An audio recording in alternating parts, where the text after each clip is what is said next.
Good morning to those of you who have joined us. As I've just been saying, my name is Neil Hudson-Basing. I'm the Corporate Events Manager at London South Bank University. Good morning and welcome to part 2 of LSBU's Sustainability and Climate Action event series, part 2, day 2. Today we'll be looking at economics and education. Yesterday we focused on the theme of consumption.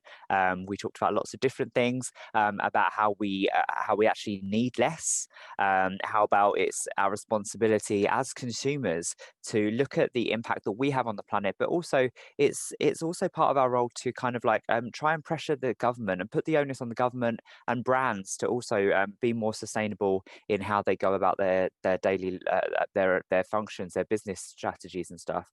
We also talked about creativity and individualism and how we can kind of get the hit that we get from fast fashion by being creative, by kind of like reevaluating the way we buy. We rounded up the day with a panel discussion looking at the impact and responsibility of the fashion world and fashion brands on the climate emergency. So it's an action-packed day, and today is no different. As we will be handing over to our keynote speaker, Professor Jill Atkins, shortly. I'm just going to take you through the Zoom functionality. So hopefully you've familiarized yourself with the program by now. You should see 3 buttons at the bottom of your screen. First up is the chat box. We really want to encourage you to use the chat box throughout the event. Please use it to share your thoughts, your comments. Also, please feel free to share your thoughts and comments on our Twitter handle. I will put that in the chat box now, along with these hashtags. Please do use that. We'd love to hear what you've got to say about the conference. But use that chat box to network, chat with people. We use it to share lots of kind of key messages, mythbusters, and practical takeaways that our speakers have contributed. So we'll be using that. So please do look out for that during our sessions today. You'll also see the Q&A box. Please use the Q&A box during the event for questions. We don't want to lose them in the chat box. If you pop them in the Q&A box, we'll get round to them, we'll answer them, we'll work our way through those, and all of our speakers have allocated time for question and answers. Really happy to answer those, and we find that those Q&A sessions can tend to be rich and people get a lot from them. I'd also like to encourage you to use the raise your hand function during the event. It's not many people do. What that means is you can ask a live question. We can't see you, so it doesn't matter where you're asking the question from, whether it's at your desk or from the comfort of your sofa. So please do use the raise your hand function throughout. We have a truly international audience joining us from all over the world this morning. So not just across the UK, but across Europe, and from kind of like Africa, South America, North America, Asia, Australia. So it's been brilliant to have that international engagement, and that's one of the benefits of moving to a virtual events. Rather than face-to-face events, though we do miss those too. Please bear with us if there are any technical issues at all. The world of virtual events was very new at the start of lockdown. We kind of were thrown into the deep end and had to get our heads around it really quickly. Since then, we've delivered a vast range of virtual events, but we are still learning daily. So if there's anything that goes wrong, please bear with us. We appreciate your patience, particularly kind of in the changeover between sessions while people were logging in. If you have any questions during the conference, please let me know. Either message me and the other panelists in the chat box, or you can email me at events@lsbu.ac.uk and I will get back to you. I said this yesterday, but I'll say it again. I've been at LSBU for over 8 years now, and this has been by far one of the most exciting, challenging, insightful, inspirational, and thought-provoking projects that I've had the pleasure of working with colleagues from across LSBU.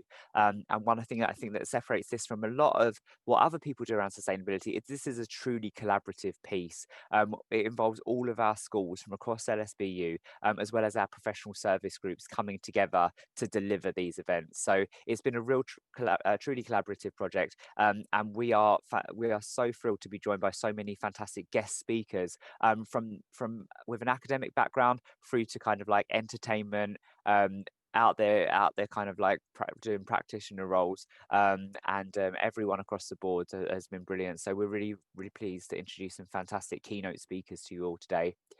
Without further ado, I'd like to welcome on screen Professor Jill Atkins, who is our opening keynote for this morning. Jill, are you happy to join us? Yes, hiya. Hi. Hi there, Jill. Fantastic. Good morning. Start my video. Hang on. Oh, Yes, yes, there we are. Okay. we can see you. Hi, thanks for joining us this morning, Jill. Jill's talk is entitled "Extinction Governance and Engagement."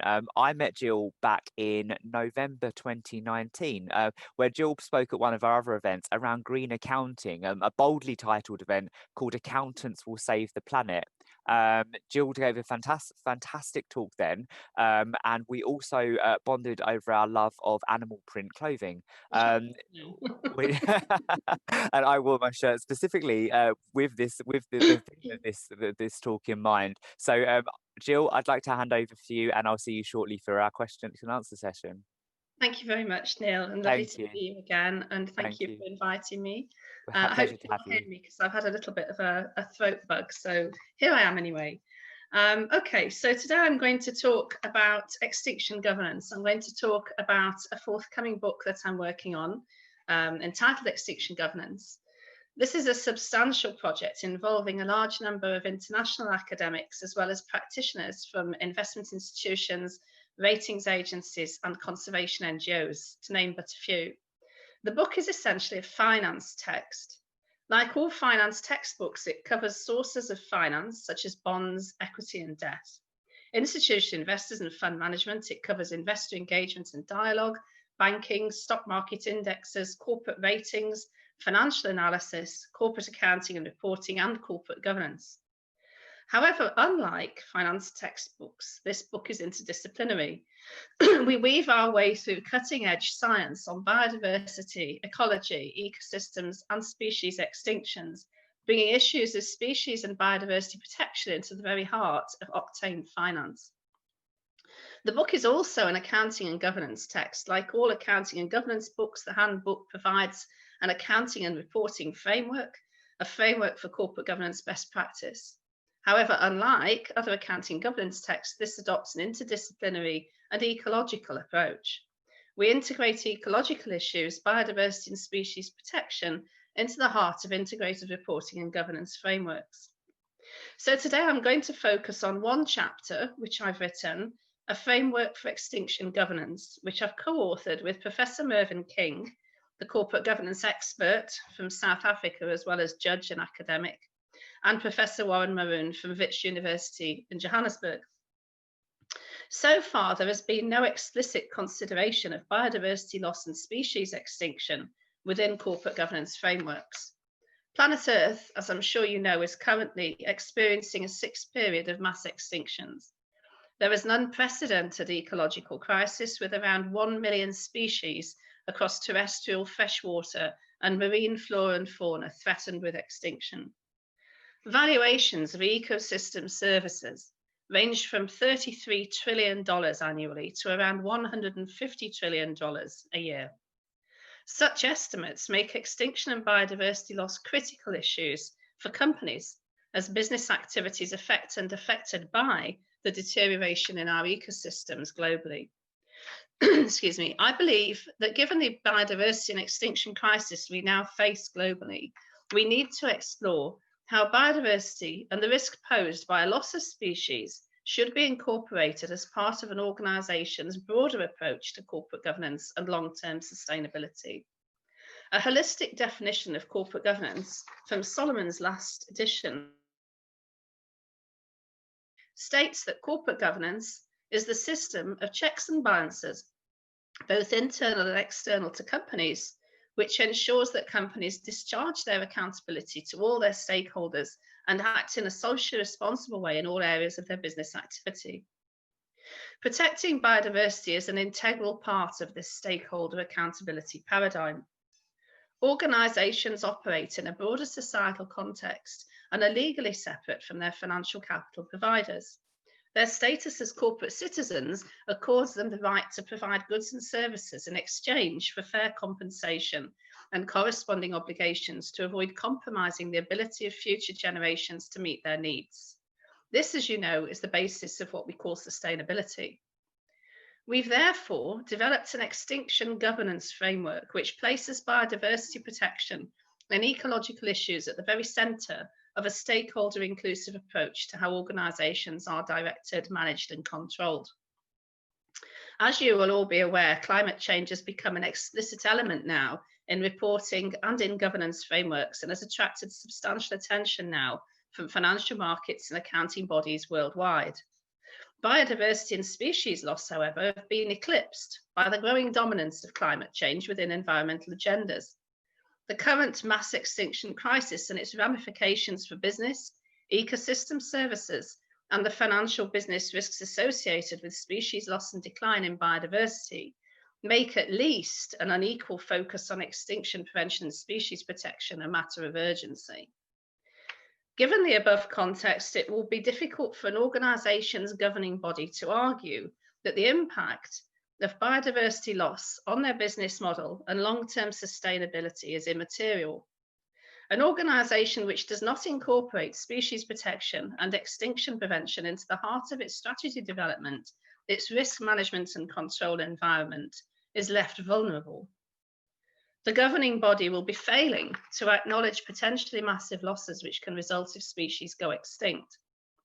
An unresponsive organisation will also be assuming that it will never be held responsible for contributing directly or indirectly to biodiversity decline. From a different perspective, proactively managing the risks posed by extinction can yield important benefits, such as stronger competitive advantage, access to new markets, technological advancements, improved stakeholder relationships, and ultimately long-term sustainability. These things cannot be realised if those charged with an organisation's governance ignore or overlook the urgent need to prevent the loss of species. A governing body must therefore appreciate the fact that its organisation is inherently and undeniably dependent on nature and must take an inclusive approach to ecological awareness and a proactive stance on extinction governance. Prior research acknowledges the importance of internal controls, management systems, and monitoring functions of governing bodies in promoting environmental accountability. If the benefits of extinction governance are to be fully realised, measures to protect biodiversity must form an integral part of an organisation's business model and operations. To assist us with achieving this objective, South Africa's codes on corporate governance are especially useful. I notice we have some people from South Africa here today. South Africa is certainly, in my view, well regarded as a pioneer in corporate governance. The country has a long history of applying stakeholder-centric governance models which focus on balancing economic, environmental, and social objectives. This has contributed to advances in corporate social responsibility and sustainability reporting. The most recent development is integrated reporting, which South Africa was the first to adopt as an integral part of its approach to good governance. South Africa's codes on corporate governance take the position that financial performance cannot be the sole measure of value creation. Aligned with the IIRC, or the International Integrated Reporting Council's recommendations, the most recent Code of Corporate Governance Best Practice in South Africa, King 4, calls for an integrated approach to business management based on the interconnections between economic, environmental, and social capitals. To avoid a legalistic approach to governance, it calls for what Professor King mentions as mindful application of governance principles, which are operationalized by specific practices tailored according to an organization's circumstances. The principles embody the aspirations of the journey towards good corporate governance. They guide on what organizations should strive to achieve by the application of governance practices. Principles build on and reinforce one another. They are phrased so that they are fundamental to good corporate governance and hold true across all organizations. Our extinction governance framework aims to conserve and enhance biodiversity from the perspective of financial risk management but also recognises the importance of preventing extinction due to the intrinsic value of nature. A deep ecology perspective on extinction and species often coincides with what we would see as an anti-capitalist stance. However, we choose to take a more constructive approach, which attempts to work within our global system of financial markets and business, exactly because of the urgency of these issues. In many jurisdictions, directors are obligated by statute or common law to act in the best interests of their companies, a position iterated by a responsibility to lead ethically and effectively. This can no longer be understood as merely maximising financial value for shareholders. As already discussed, the loss of biodiversity is not just an ecological issue. It represents an impairment of natural capital with direct and indirect implications for how an organisation generates value, its relationship with stakeholders, and its long-term sustainability. As a result, mitigating an organisation's direct and indirect environmental impact and working proactively to prevent extinction can be understood as an integral part of a board's fiduciary duties and imperative for ensuring that their organisations act ethically and as responsible corporate citizens. We therefore recommend that boards of directors ensure the highest ethical standards when it comes to evaluating and managing an organisation's relationship with biodiversity. We also recommend that boards address the extinction of species as a material ethical risk in an organisation's codes of conduct and best practice. Further, we suggest that company boards outline their responsibilities for protecting biodiversity and monitor how their processes, activities, and outputs affect biodiversity. In our extinction framework, we suggest that corporate boards discharge their extinction governance responsibilities and that governing bodies ensure that the loss of species is actively managed. For example, an organisation's responsibility for protecting species and habitats should be understood from a regulatory and stakeholder perspective, taking into consideration the economic, ecological, and social case for wanting to prevent the extinction of species. The consequences of actual or perceived unresponsiveness to extinction for an organisation's immediate and long-term credibility and, of course, reputation must also be addressed. We recommend that at the strategic level, a governing body should reflect on how its objectives, operations, and position in the value chain are affected by a decline in biodiversity. This can include, for example, how the loss of species may impact other resources on which the organisation is dependent, its ability to generate value for stakeholders, and its relationship with its stakeholders. In relation to these initiatives, companies need also to recognise that climate change, habitat destruction, and overutilisation of natural resources are contributing to the loss of species. Extinction must be internalised as a significant business risk and evaluated in terms of the timing and magnitude of the impact of an organisation's strategy and business model. Our extinction governance framework therefore suggests that companies should develop plans for mitigating the impacts of extinction. The governing body should review any biodiversity protection policies, monitor their execution, and ensure that managers are held accountable for failing to achieve environmental and ecological objectives. One of our most important recommendations is for companies to appoint an ecological value officer who can assist by providing the technical expertise required to evaluate and develop appropriate responses to biodiversity loss. We recommend that a company's management should be tasked with executing policies and plans developed to mitigate the risk of extinction.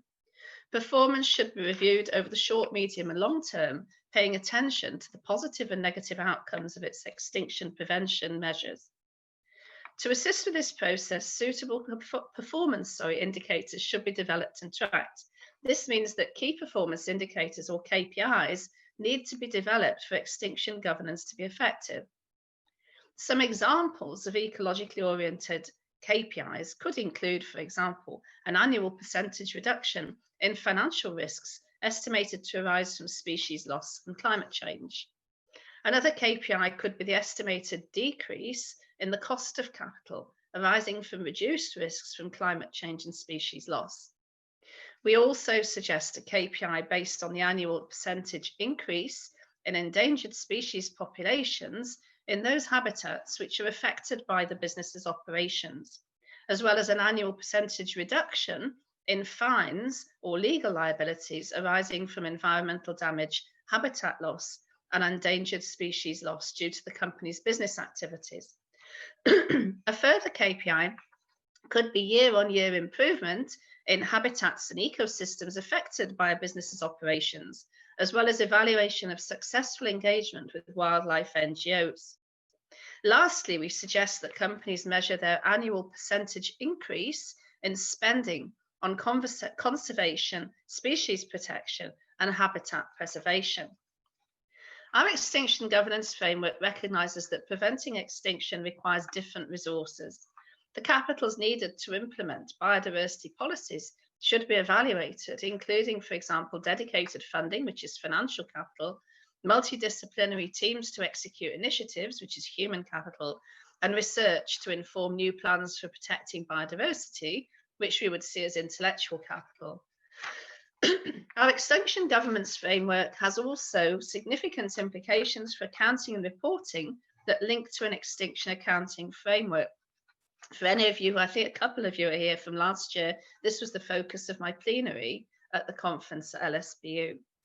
In the interest of transparent reporting on an organisation's value creation process, details on how biodiversity is being managed should be included in integrated and sustainability reports. An integrated or a sustainability report can be used to explain how an organisation's value creation process is impacted by its external environment, relationship with stakeholders, and a combination of financial and non-financial resources, including natural capital. So the loss of species can have a material impact on an organisation and its business model from a financial, social, and ethical perspective.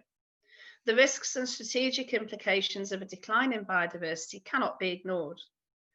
To remain strategically viable and ensure long-term sustainability, the responsible management and protection of natural capital must be incorporated as part of a holistic approach to management and governance, informed by an integrated thinking philosophy. Reporting on biodiversity can also be used to reinforce accountability for environmental performance, build legitimacy in the eyes of material stakeholders, and drive continuous improvements to anti-extinction measures. Our extinction accounting model can assist a governing body with discharging their reporting responsibilities in this area. The extinction accounting model draws on the potential for existing technologies of accounting and accountability to delineate an organisation's activity, define its performance, and identify areas for improvement. Applied in the context of the broader sustainable development movement, extinction accounting should raise awareness of the importance of protecting biodiversity and should provide a basis for explaining the steps organisations are taking to prevent the loss of species. When implemented as part of corporate governance mechanisms, including the preparation of integrated reporting, extinction accounting is a direct method for bringing species, ecosystems, and habitat protection into the heart of corporate reporting. Our extinction governance framework also provides recommendations for boards of directors in relation to their corporate charter, board selection, and appointments. Specifically, we recommend that any charter documenting a board's role and responsibilities should deal explicitly with extinction accounting and provide for the instances where board members or committees of the board should defer to environmental experts when developing and executing policies dealing with the prevention of extinctions. Also, we suggest that the nomination, election, and appointment of board members should take cognizance of the need for expertise in and experience with managing environmental challenges, including species loss. Excuse me. Further, we recommend that the portfolio of social and environmental risks or other equivalent committees can be expanded to deal specifically with the identification and management of the risk of extinction, internal controls, reporting protocols, and stakeholder engagement. To ensure efficiency, the responsibilities of different committees concerning biodiversity-related issues need to be delineated. Where applicable, a member of the Audit and/or Risk Committee may need to serve on any subcommittees tasked specifically with combating ecological issues and species extinction. In a recent book I published with Professor Mervyn King from South Africa, we introduced the concept of a CVO, or Chief Value Officer. I've got a copy of it here. So this is what it looks like. Chief Value Officer, accountants can save the planet, which is what I talked about last year in LSBU. The concept of a CVO, or Chief Value Officer, should replace the CFO, Chief Finance Officer, by having a more holistic focus on value creation. I actually spoke at an event in South Africa, virtually of course, with Mervyn King a couple of weeks ago, which was attended by trainee, basically CFOs. So it was for CFOs across South Africa. And basically the idea of transforming the role of CFO into CVO is the concept that Professor Mervyn King has been focusing on for some time. In our Extinction Governance Framework, we suggest that the Ecological Value Officer, or EVO, should be brought in to support the functions of the CVO, or Chief Value Officer. An executive director who is concerned exclusively with financial performance is inconsistent with an integrated approach to managing economic, environmental, and social concerns. The Chief Value Officer, or CVO, should champion a broader approach to strategy development, risk governance, operational management, and stakeholder engagement, which recognises the importance of preventing the loss of species. Lastly, in our framework, we focus on stakeholder engagement and recommend that company boards should reflect on how stakeholders can be co-opted in the identification and mitigation of extinction-related risks. For example, the providers of financial capital can offer much needed access to funds for conservation projects and raise awareness of the need to protect species and habitats.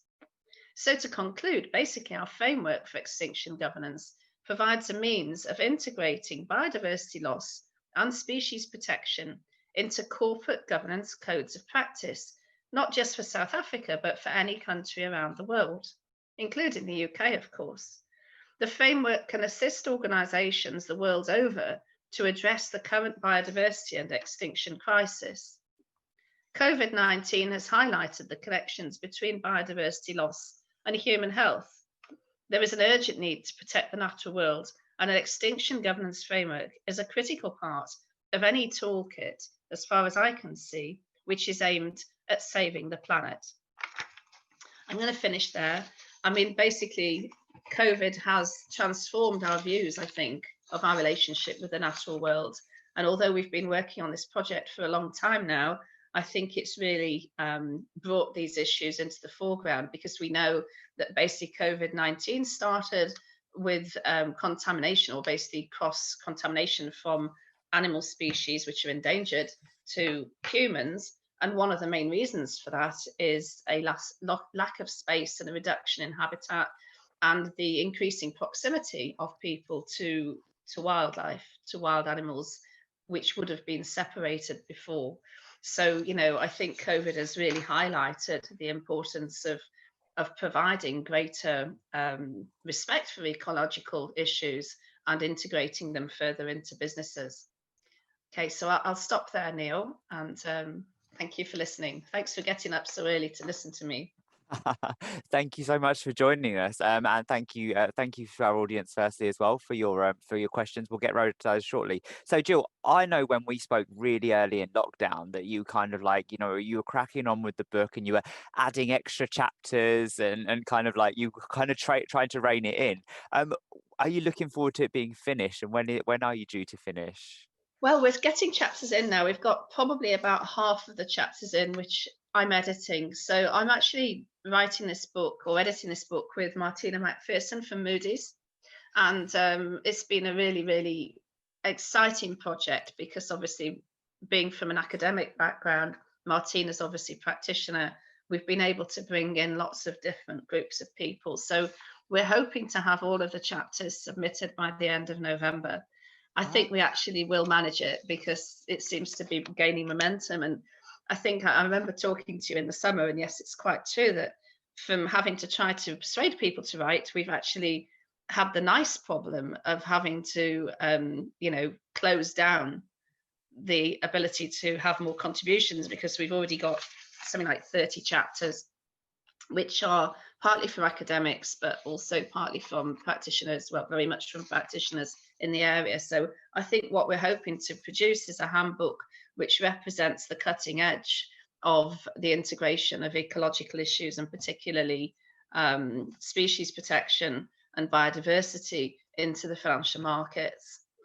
Fantastic. It's always a nice problem to have, isn't it, when you've got so many people willing to be involved. And I know we've felt that when putting together the three parts of this event series. It's like kind of everyone's super keen to kind of share what they're doing and share their expertise. You've talked about one chapter of the book. Do you want to talk us through some of the other chapters, but also some of the exciting organisations that you've been working with? Yes, absolutely. I mean, we're very lucky to have representation from the WWF, for example, who also contributed to our previous book. But we've also got a lot of organisations who haven't been involved in previous projects. So in terms of setting the scene, we have a chapter from the Eco Justice Foundation, which really brings the social aspects in, integrators with the ecological issues. We've got a whole section devoted to financial markets. So we have a chapter which is currently being written by Martina and some other contributors on financial instruments and what basically active and passive investing across asset classes is doing to preserve biodiversity. And we've got a lot of contributions on sustainability and credit ratings. We've got a fantastic chapter coming from Vigio Iris, which looks at establishing a framework for biodiversity index solutions. Now, this is really the cutting edge of practice in ratings, and it's so exciting. And I've got a PhD student who's working very hard for his thesis, looking at the rhino impact bond, which again is a financial capital instrument with an aim of increasing rhinoceros populations. But it has, it's a financial instrument in the market, so it's a completely new, innovative way of dealing with biodiversity loss. And we've got a chapter from Hermes, which is on ESG engagement mainly. And if you look at the SDGs and the way that the SDGs are now the basis for institutional investor engagement, part of the SDGs is obviously biodiversity. So that's really interesting. And we've got a chapter from Share Action, who are the lobby group who push institutional investors, and in this case, push them to focus on biodiversity. And we're very lucky to have a contribution coming in from the Capitals Coalition, which was the Natural Capital Coalition before, and also Business for Nature, newish organisation, which is pushing businesses all over the world to focus on natural capital. I mean, there are just lots and lots of contributions there, which I think, as I say, really provide a sense of the cutting edge of practice in this area, and hopefully will provide a basis for others to follow in that way.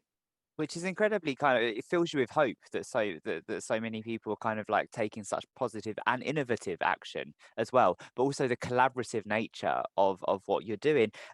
We talked about some of the big businesses here, but kind of like when you break it down to kind of like small and medium sized businesses, how obviously they don't have the finance, the backing to kind of like always implement all parts of the framework. How would you kind of encourage those businesses to kind of get involved and kind of like do their bit? Well, it is a terrible challenge, really, for small businesses. I mean, look at the current environment where small businesses are going out of business, people are being made unemployed, etc., etc. I mean, the only thing I can say is that a lot of small businesses are part of a larger supply chain. And, I think last year I talked about the bees. We did a whole book on bees and pollinators, and how really the issue of pollinators provides a very good key, a very good way of understanding why natural capital is so important, because if pollinators disappear, we've got massive problems in the food chain. So very small companies who are part of food chains, supply chains, for example, the food retail industry, are now being pressurized through that supply chain to use less pesticides, have greater biodiversity if you're looking at farmers or small producers, And therefore, at all levels of that supply chain, these things are important, because at the end of the day, no pollinators, no business. And it's the same if you look at other types of industry. So we have a situation where natural capital might not seem to be the most important issue for small businesses at the bottom of the supply chain, but actually it is just as important for them, because if the big businesses higher up are going to go bust because there isn't the natural capital to support that business, or there are issues in terms of financial materiality, then those small businesses are going to be cut out of that chain. So it's very much in the same way that in the ecosystem, large animals, tiny things all rely on each other. I think it's exactly the same with the business sector. That's a really fantastic way to look at it. Moving on to and obviously touching on the pandemic, it's been shown that kind of like profit is an indication of success for businesses, and that's something that that kind of the current climate clearly shows, particularly in this country. But it's also clearly detrimental to sustainability and climate issues, in terms of kind of like, you know, profit being deemed as that indicator of success. Where does the responsibility lie with that? You know, is it where do you think it lies? Is it government? Is it with the businesses? What's your thoughts? I think it's a mixture, really. I mean, the thing is, I think we're moving away from talking about profit and profitability now to value and value creation, which is exactly what the concept of the CVO is about. You know, we're not looking at just financial return, we're looking at long-term strategic value creation. And long-term value can only be created by taking a sustainable approach, whether that's looking at natural capital, which is the focus of what we're doing at the moment, but also social capital, the way you treat employees and workers.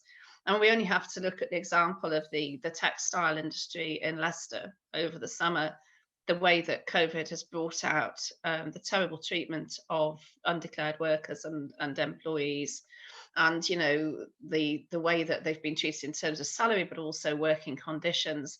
To know that that's not a sustainable business model, and that you know you could have an absolute collapse of value by these sorts of things coming into the open, and also by poor treatment of stakeholders generally. So, you know, in line with the sort of things you were talking about yesterday on consumption, you know, we can't see businesses doing well out of massive profits. I mean, the example of Boohoo and the way that it was affected by the, you know, the revelations around the textile suppliers in Leicester over the summer shows you exactly how value can be destroyed very easily.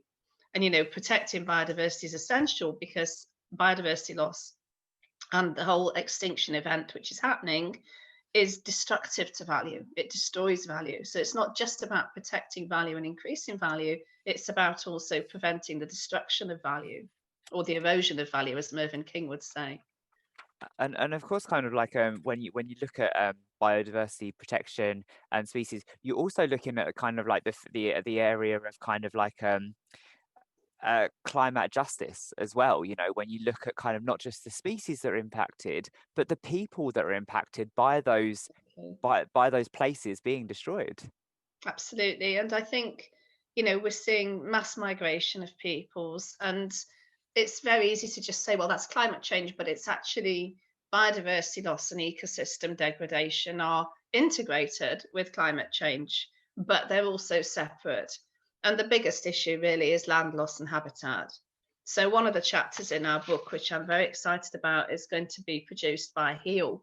And HEAL is an organisation which has been set up, a charitable organisation in the UK, which is focusing on rewilding, and rewilding by actually acquiring land and making sure that, you know, not only is that land protected habitat, but also there are corridors between land.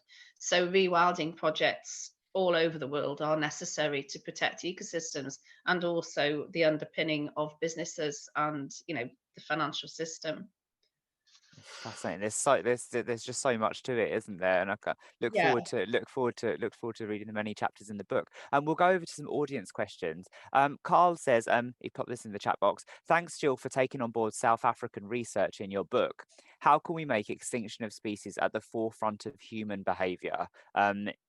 Carl runs an organisation called Live Longer Now, and proposal make people realise that meat, dairy, and eggs cause disease. is one factor.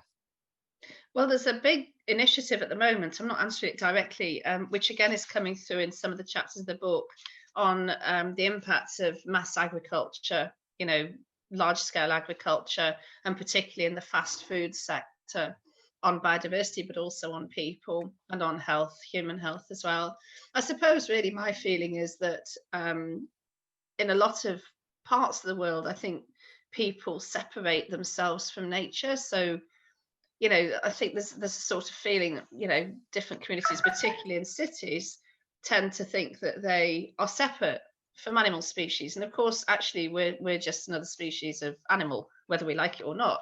I mean, as a religious person, I know that there are differences if you look at it from a spirituality point of view, but actually, are there differences? We're all part of the same large ecosystem, and therefore you can't differentiate between our lives and the lives of nature around us. They're all integrated. And what people don't always realize is that, if insects collapse, if insects disappear, insects that we spend all our time killing, spiders and creepy crawlies and all of that, then we're not going to survive either. So it's a matter of trying to understand that holistic view of life.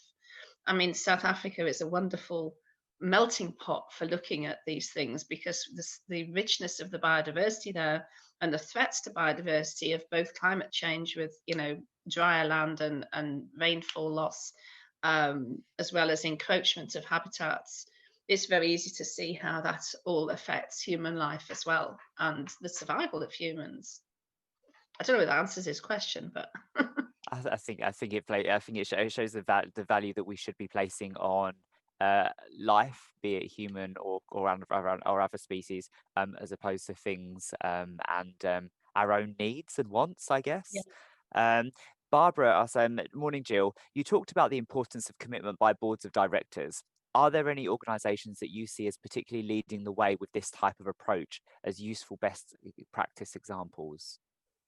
There are a few companies that we're including in the book. We haven't actually had the chat yet, but I know Business for Nature, which is a fantastic organisation, and you can have a look at them if you're not aware of the work they're doing on LinkedIn, for example.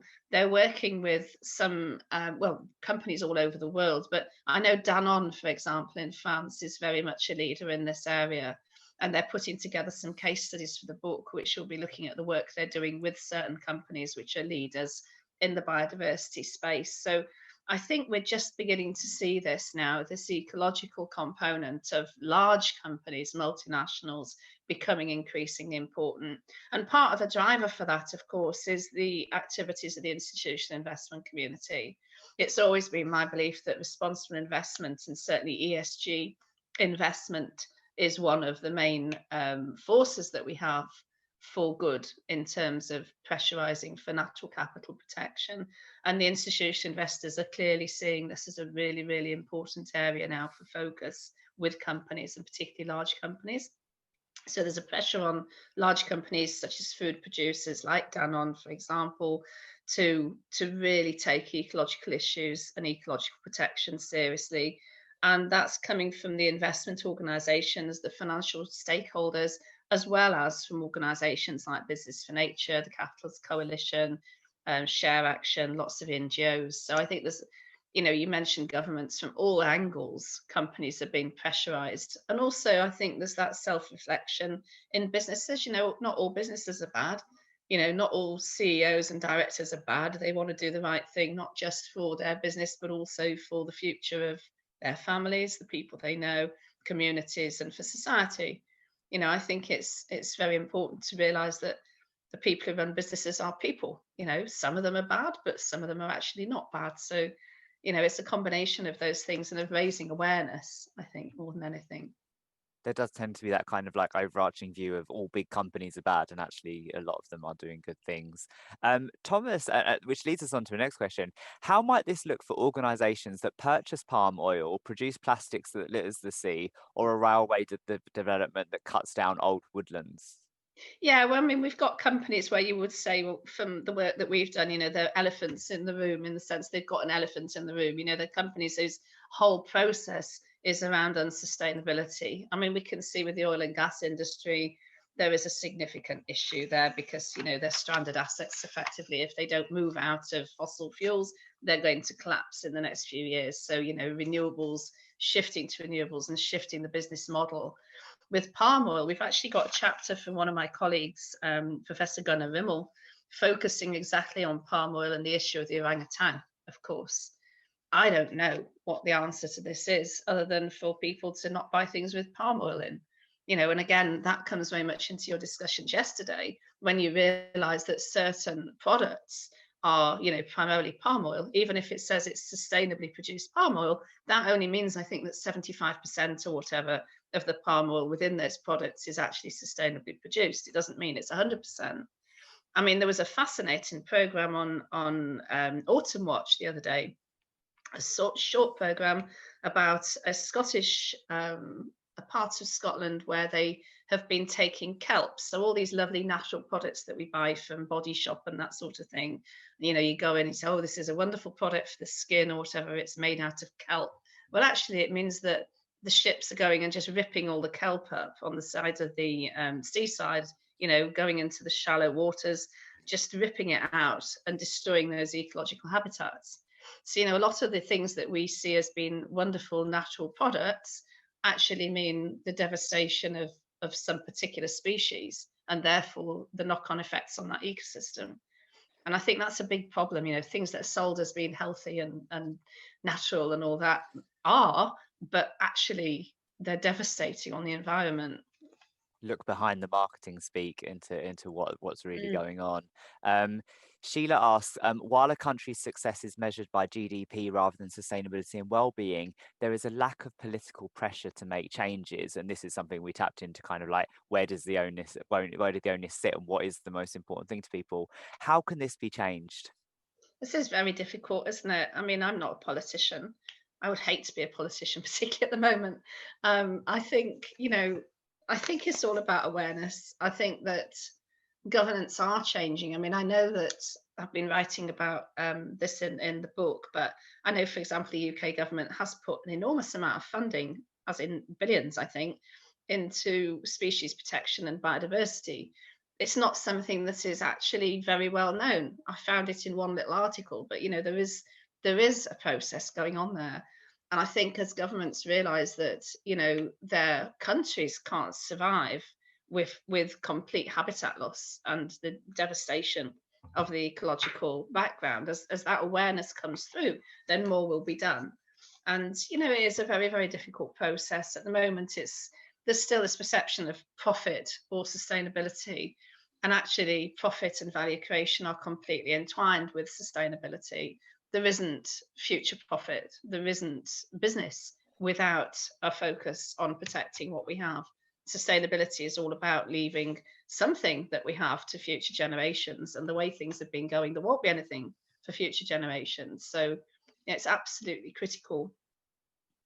Thank you. We've got time for a couple more questions. Also from Sheila, it's great to hear you emphasising the importance of insects, but garden centres are full of pesticides and herbicides, which the public spray on their gardens. How can we make a change to that?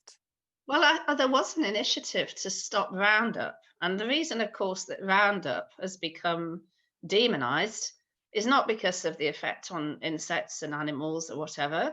It's because it's been found to cause cancer in humans.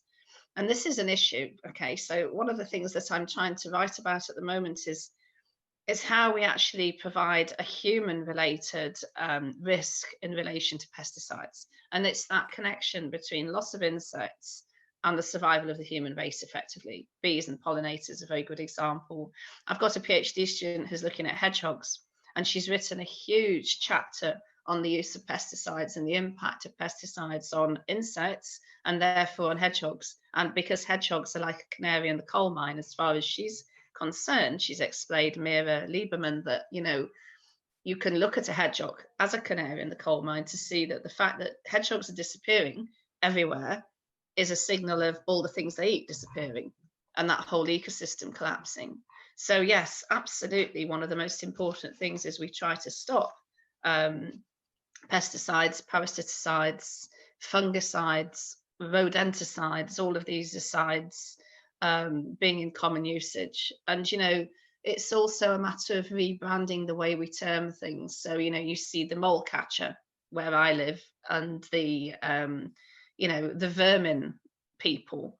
And, you know, it's that perception of creatures being demonized as vermin, as which is such a big issue, and that's got to be changed. And I think it's only through education. I mean, to answer your question, education, awareness raising, understanding, trying to get people to understand that these things are absolutely integral to our survival. You know, we get rid of moles, we get rid of part of our ecosystem, we get rid of insects, we get rid of our ecosystem. The absolute ultimate thing, which I think people are beginning to understand, is that if you get rid of slugs and snails and all the things that eat, how do I put it, what comes out of cows, for example, then you've got a real problem. You know, it's insects and bacteria and all those things that we try to kill, which cleans up our planet. And when they're gone, then we don't have that planet cleaned up. It's very true, very true. Thank you. I think that we're almost out of time before we move on to our next session, and we're joined by Helen, who will be joining us, who will be running our next session. But just finally, just to finish off, Jill, what practical takeaway would you like to leave people with? Obviously, the two principles of the conference is myth busting and practical takeaways. So, what practical takeaway would you like to leave our audience with this morning? I hadn't thought about that. I mean, basically, just raising awareness with people. I think the Extinction Rebellion, wonderful, wonderful thing going on, but in a way, it can, like everything, be a little bit counterproductive if people see it as a separate initiative, which is not in tune with what's going on. So for me, the important thing is to see the financial markets and the capitalist system as a potential for us to change things. And instead of seeing it as an enemy, seeing it as a way of actually integrating ecology at the most basic level of our economies. That's what I think. Fantastic. Jill, thank you so much for joining us and being our opening keynote for today. It's really, really great to see you. Pleasure to catch up. And we will see you at another event at LSBU soon, I'm sure. Lovely. Love to see you, Neil. And thanks everybody for listening, particularly so early in the morning. Thank you so much. See you soon. Bye. Good luck with the event. Bye-bye. Thank you. Bye. Good morning, Helen. How are you?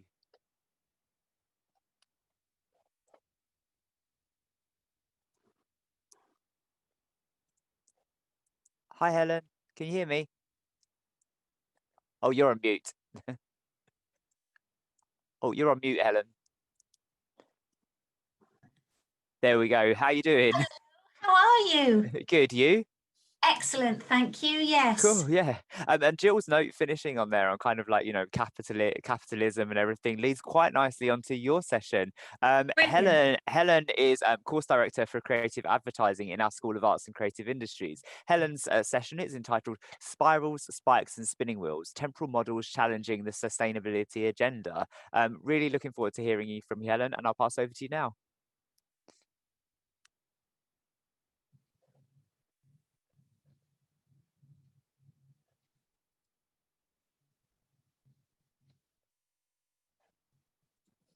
Hi, good morning, everyone. And Neil, thank you for such a lovely introduction and indeed for inviting me to speak today. My paper's entitled Spirals, Spikes and Spinning Wheels. That's rather a mouthful to get out first thing in the morning. But what I'm looking to do here is work with you today around my research to explore some themes and ideas that I hope will strike a chord with the audience, and to get us thinking about what are the challenges that we have in order to be able to establish a sustainability agenda. I have quite a long and complicated title, so I've actually kind of shrunk it down a little bit and got us to think about one fundamental question today, and that is, why are we never satisfied with what we have? So on the journey that we're going to go on today, we'll be exploring quite a lot of philosophy behind our reason to consume, and taking this paper as an opportunity to think through our reasonings for buying, the moments at which we choose to buy, and if we can use this current COVID crisis as a moment for reflection.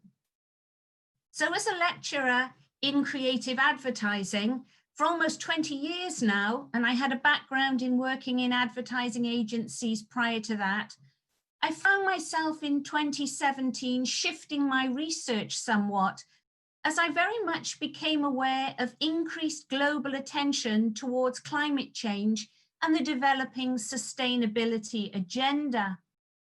I began to consider my own position in relation to the promotional industries and the way in which we in the West were all caught up in a culture inextricably tied to this need to buy, the quest for the new. And why was there an ongoing and deepening dissatisfaction with what we have?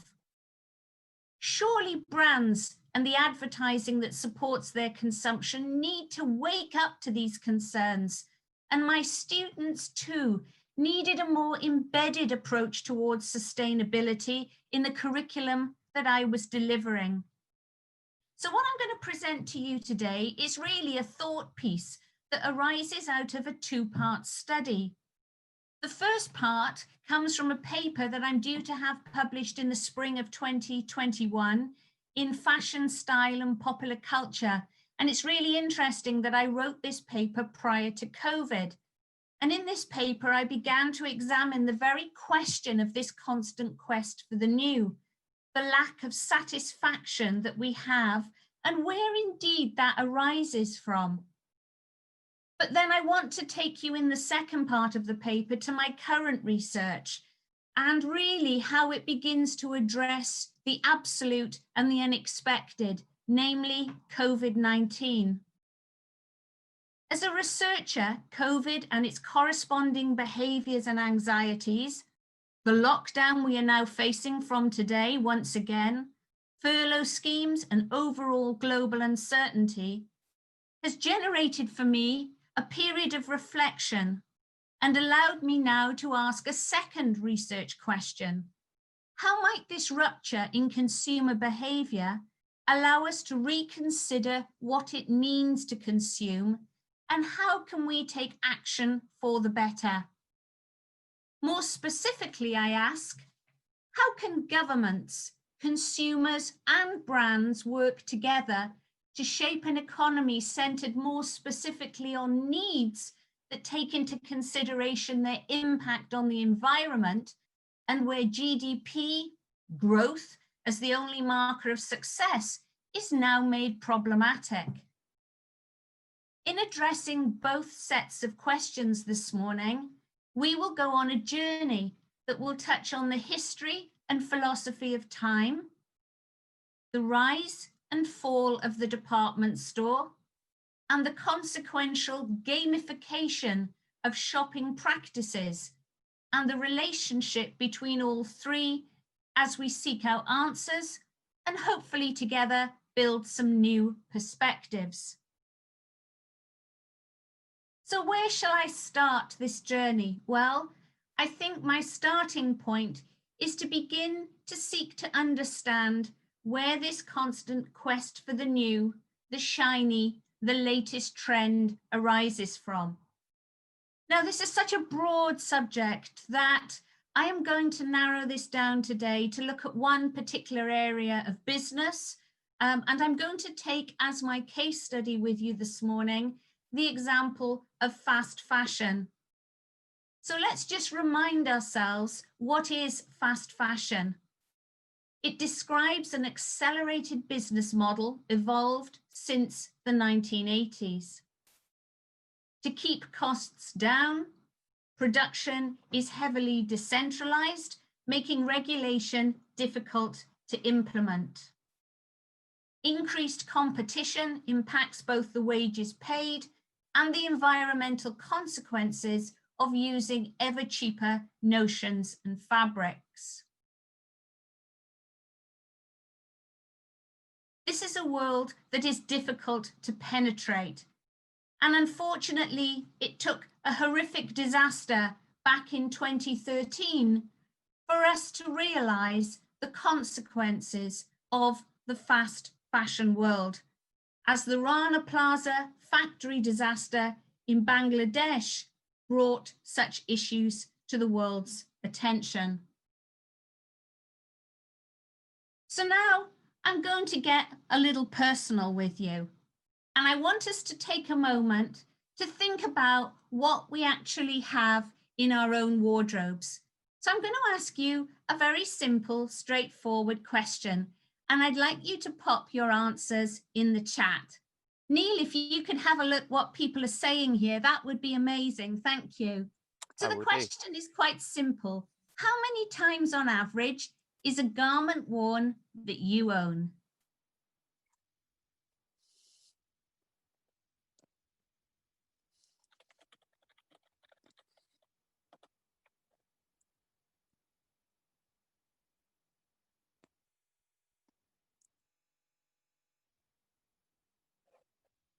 To all of our audience, please don't be shy. Please do pop your answers in the chat box. I've been quite honest in there. There's no catch.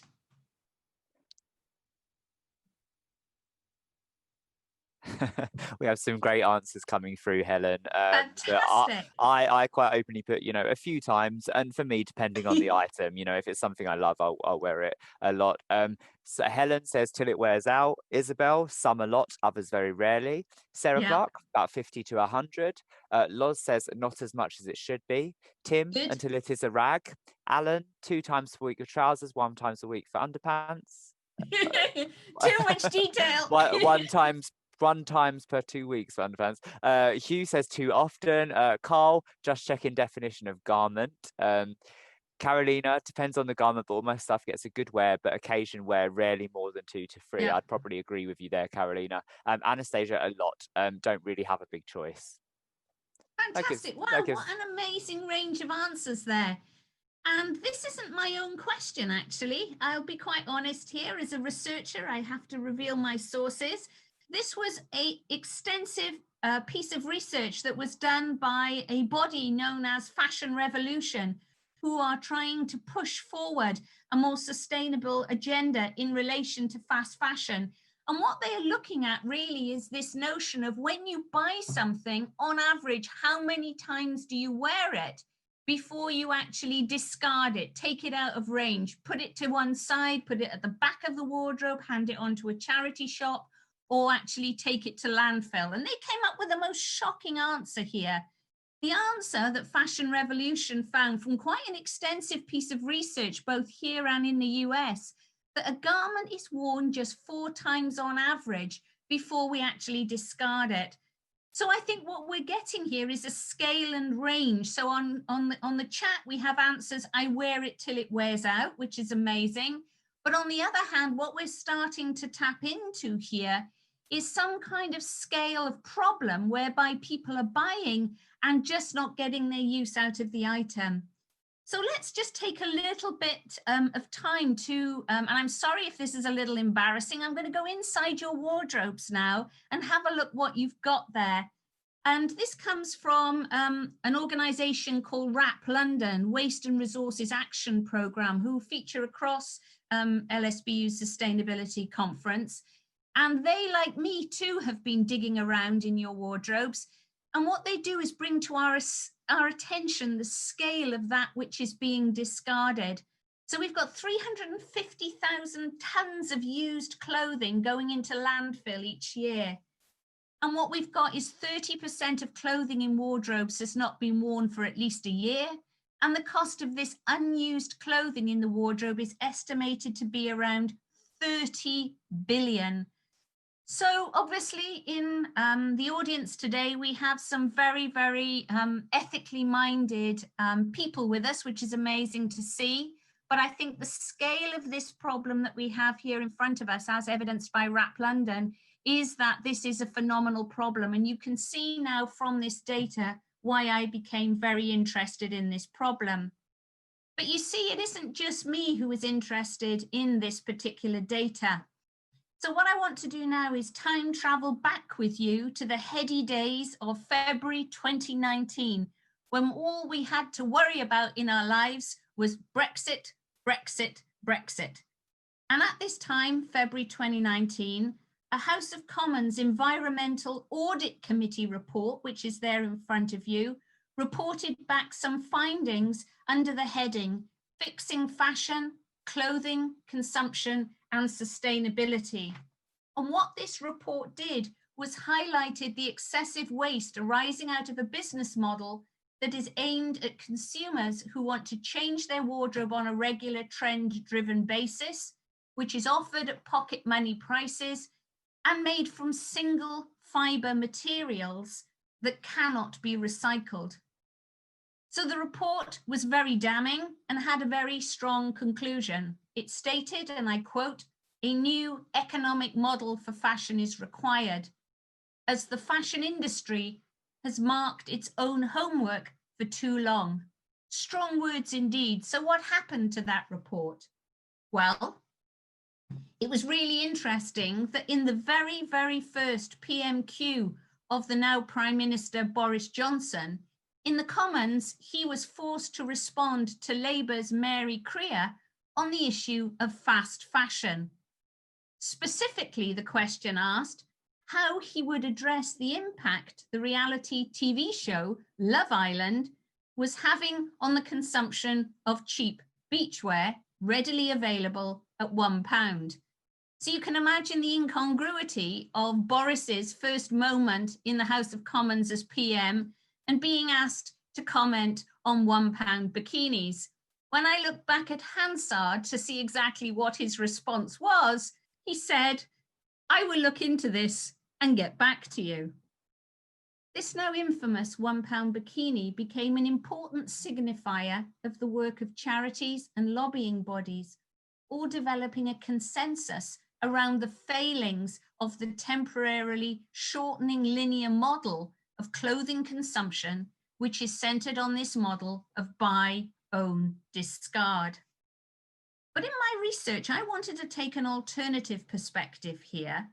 Rather than focus specifically on the nature of production, what I wanted to do was explore from an alternative perspective, namely that of consumption, and try and get my head around the consumer's rationale to engage with fast fashion. And interestingly, my findings came to the conclusion that it is largely linked to our relationship to time in the digital age, and the fact that so much of our lives now are played out on a small screen, just as we are doing here today. But in relation to consumption, our choices, behaviours, interests, and the pressures we all feel under are fueled by the wider culture and society. And some of the greatest pressures that we face are all to do with our relationship to time. We live in a culture of instant gratification, a culture of immediacy, directly linked to time as a resource that cannot be wasted. Therefore, we feel we must constantly achieve, and this feeds directly into our compulsion to consume, and whereby fast fashion and a fast-paced way of life become very closely aligned. Now, this relationship between time and fashion is not new. I certainly can't get credit for that. In fact, we can trace the relationship between time and fashion right back to around 1905 and the German sociologist George Simmel. He was a sociologist who was very much interested in studying the birth of the modern city and how people adopted and adapted their lives to these emerging new environments, particularly in relation to living with strangers and living in a culture of anonymity. He believed that in the modern city, fashion soon became an indicator of money and social mobility. And for me, it was really interesting going back to read Simmel's original work, because what we see is that what he is interested in is this relationship between time, fashion, and the notion of fashion as a game. Indeed, he uses the game consistently throughout his writing. And so what he says is that fashion changes on the basis of a game that we play out, a game that is made up of two key elements, that of imitation and difference. So for him, the fashion cycle works on a very slow basis, but basically like this. those at the top of the social hierarchy who have money would adopt a particular fashion that at first would be distinct to that particular social group. But as those at the lower end of the social hierarchy looked up to those at the top and wished to aspire to dress like them, so we start to see those lower down the social hierarchy changing their dress accordingly. What he calls a trickle-down theory. So slowly we start to see, as you can see in these items here, they're highly decorative with sashes and bows and brooches. And so at first, those lower down the social hierarchy would adopt very small traits from these garments. And then slowly those garments would be incorporated more and more into the mainstream. But as that fashion style gets adopted more, so those at the top would realize that the gap between themselves and others within not anonymous environments were becoming blurred. So in order to mark their social distinction, what those at the top of the hierarchy would do would be take on a completely new fashionable style, something that was marked with a point of difference from anything that went before. And so a new style would be adopted. And as Simmel says in his own words, so the game continues. This trickling down of style, adoption, copying, new trend set, and so it goes. So in my research, I wanted to return to this tripartite relationship between fashion, time, and the game, and see if I could find a revised set of links for contemporary culture that perhaps no longer centered around class. As one thing the £1 bikini opened up was that of a greater democratization of access to fashion.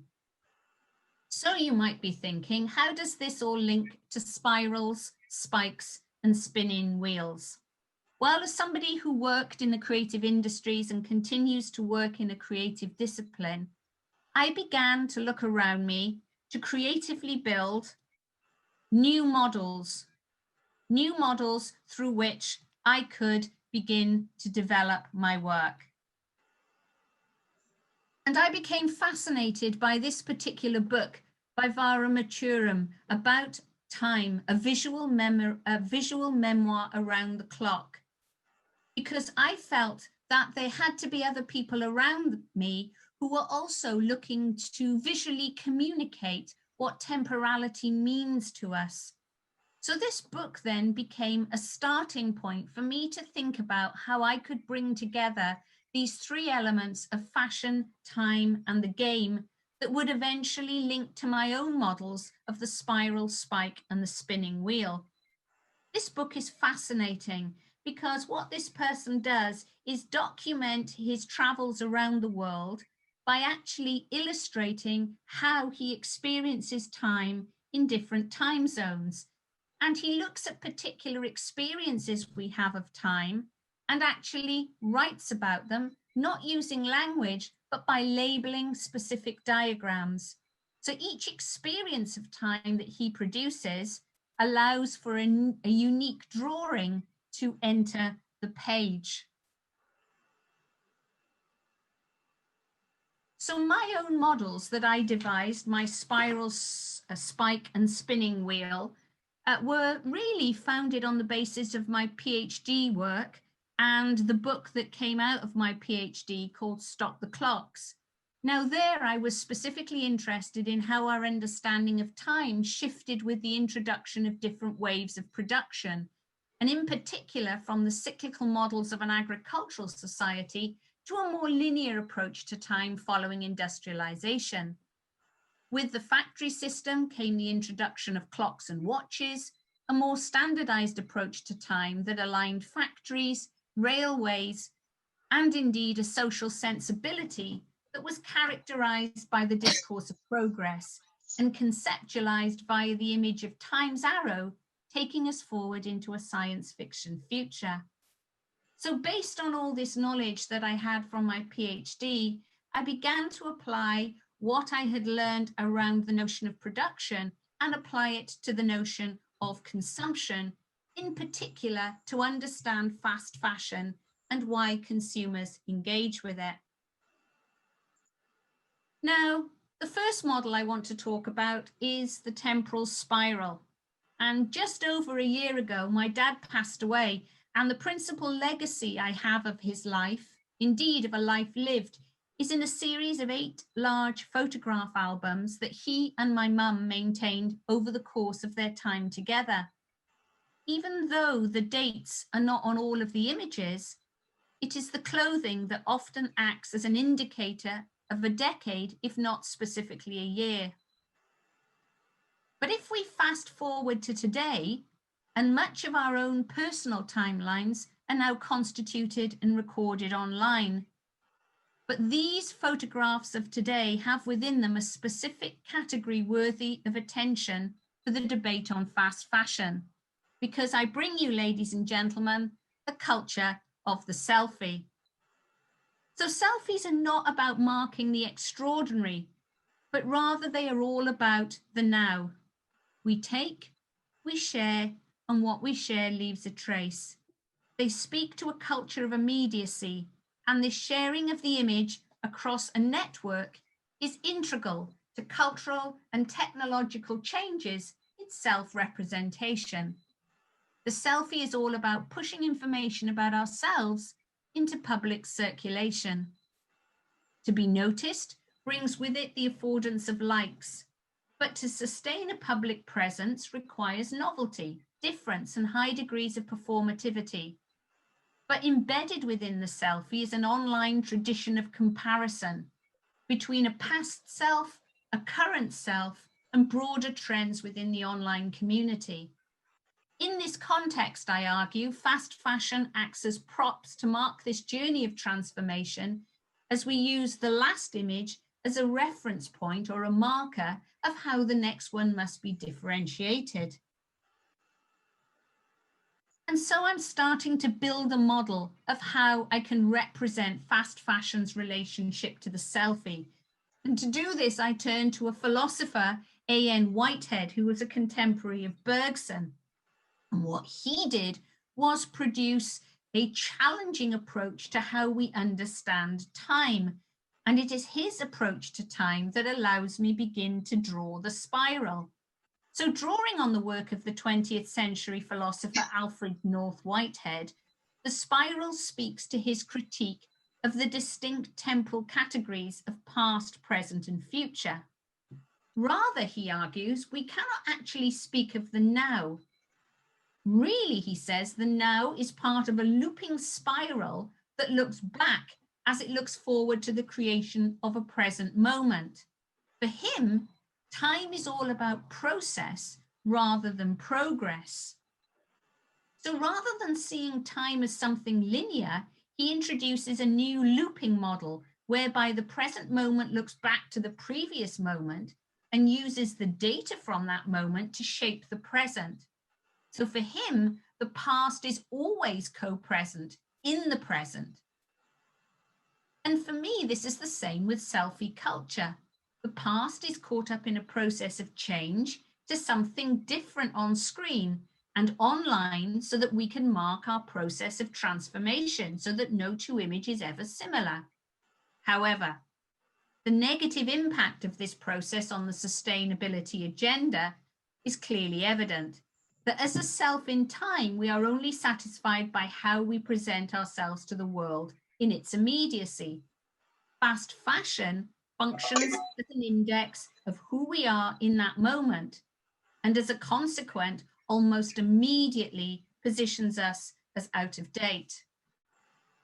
Such a heightened sense of self-awareness in the correlation of identity to clothing is encapsulated in headlines in the British press, indicating that 1 in 6 young people won't wear an outfit again if it's been seen on social media, or as the Independent recently reported, this notion of overexposure or tagophobia, this fear of being seen in the same outfit more than once, based on the recognition that all digital interactions leave a trace.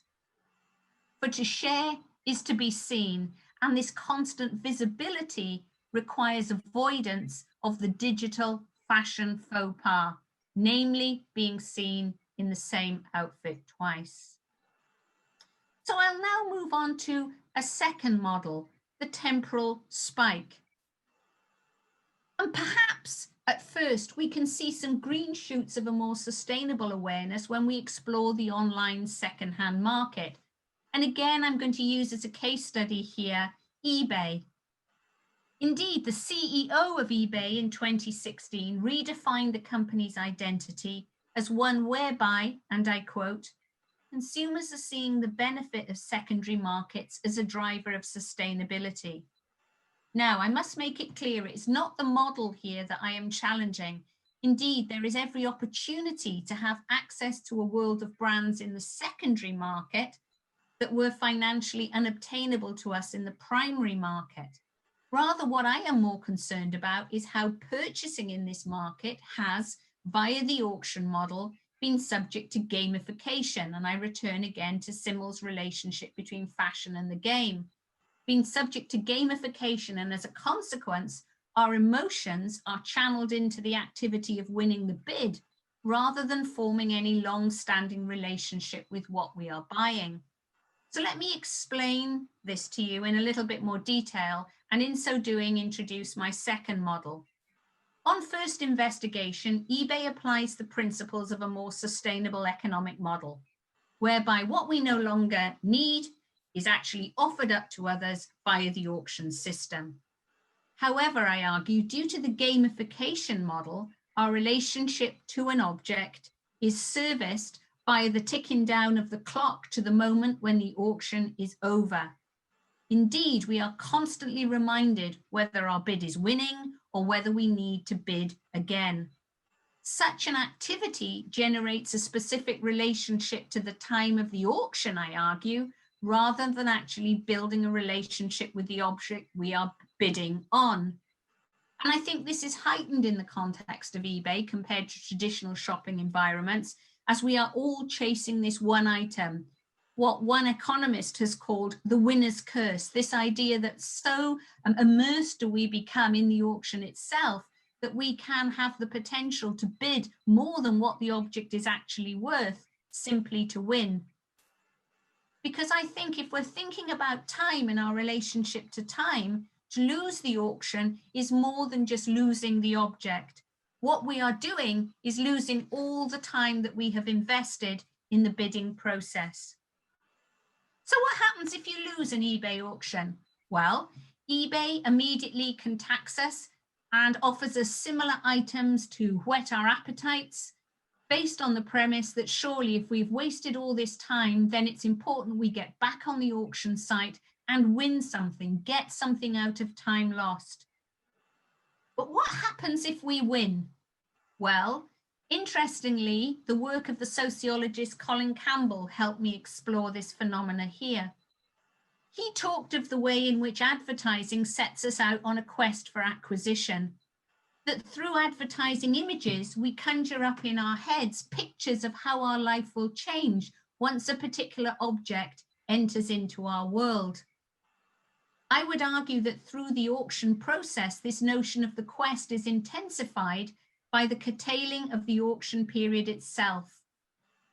But for me, that is not the most important part of Campbell's argument. For me, it is about what happens when the quest ends. He argues that the pleasures of ownership are short-lived, as high degrees of emotional investment have gone into the wanting over the having. Once the item is owned, it rarely lives up to our expectations and produces only short emotional highs or spikes. The item is worn once, interest in it fades, and it either remains in the wardrobe and much later makes its journey into landfill or goes back onto eBay once again. And so we come back to Fashion Revolution's findings that I shared with you earlier. So I would argue that whilst eBay's intentions are noble, this is not a long-term solution to addressing the impact of fast fashion. The immediacy of the auction on our phones and screens sees us play the auction as a game, producing a series of consistent emotional spikes, which is all about quantity over quantity. And as the following advert indicates, the consequences are harsh.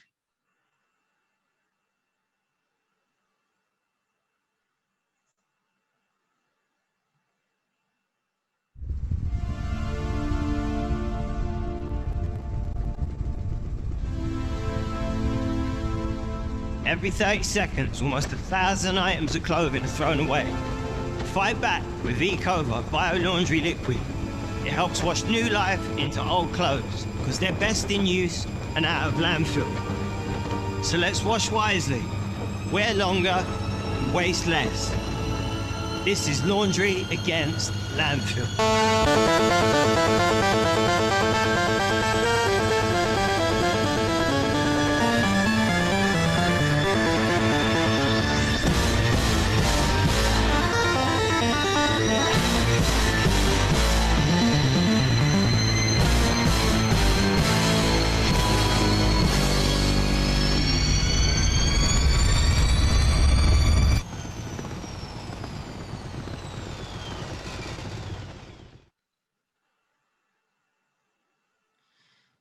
So where does this leave us then? For the first part of this paper, I conclude with a final model, and that is the spinning wheel. The circular economy model has its roots in attempts to manage poverty and scarcity. It is characterized by the premises that everything is reused, nothing is wasted, and is the antithesis of the dominant icon of landfill that I have just shown you. So why is the circular economy struggling to take hold on our imaginations, specifically in relation to fashion consumption? For many, the notion of a circular economy is misconstrued and to a degree becomes mentally an emotional crutch, an offloading device for mistakes, disappointments, and parting trends. It therefore becomes a spinning wheel soon to come off its axis as it fails to cope with the amount of content caught up in its rotations. Rather than a true circular economy, this is all about overburdening the system with simply more and more, not about repurposing what we have, but about offloading. So where do we go from here? As we live through the second wave of COVID, retail is once again hit hard. Already we have lost many high street brands, which coupled with lockdown criteria enforced today, many now are gravitating online again, and the gamification of e-commerce continues. Shopping in isolation on screen fills up short spaces of time. It brings us immediate gratification, and our purchases are aligned to a sense of achievement. Businesses tap into this emotional high, this spike, via the speeding up of the time frame from the click to the doorstep. But this second wave and second lockdown comes with a readjustment of what we have more of. For many now, we have more time than money. At a time of economic uncertainty, furlough schemes, and rising unemployment, the consequences of this ease of access to fast fashion not only impacts landfill, I would argue, but personal finances too. And will this second lockdown bring a further hammer blow to the end of the high street?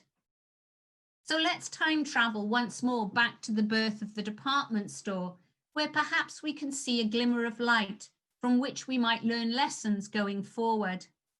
Department stores such as Selfridges were literally described by their creator, Gordon Selfridge, as leisure centres. They were clockless wonderlands where people were encouraged to spend their day, and indeed where the experience was at the heart of brand identity. And in this vein, over the last 2 years, as I've been conducting my ethnographic research, it's led me to explore more imaginative retail experiences, all of which place sustainability at their heart. I went to a swap shop at the V&A organised by Fashion Revolution, which produced a model based on exchange of goods over exchange of money.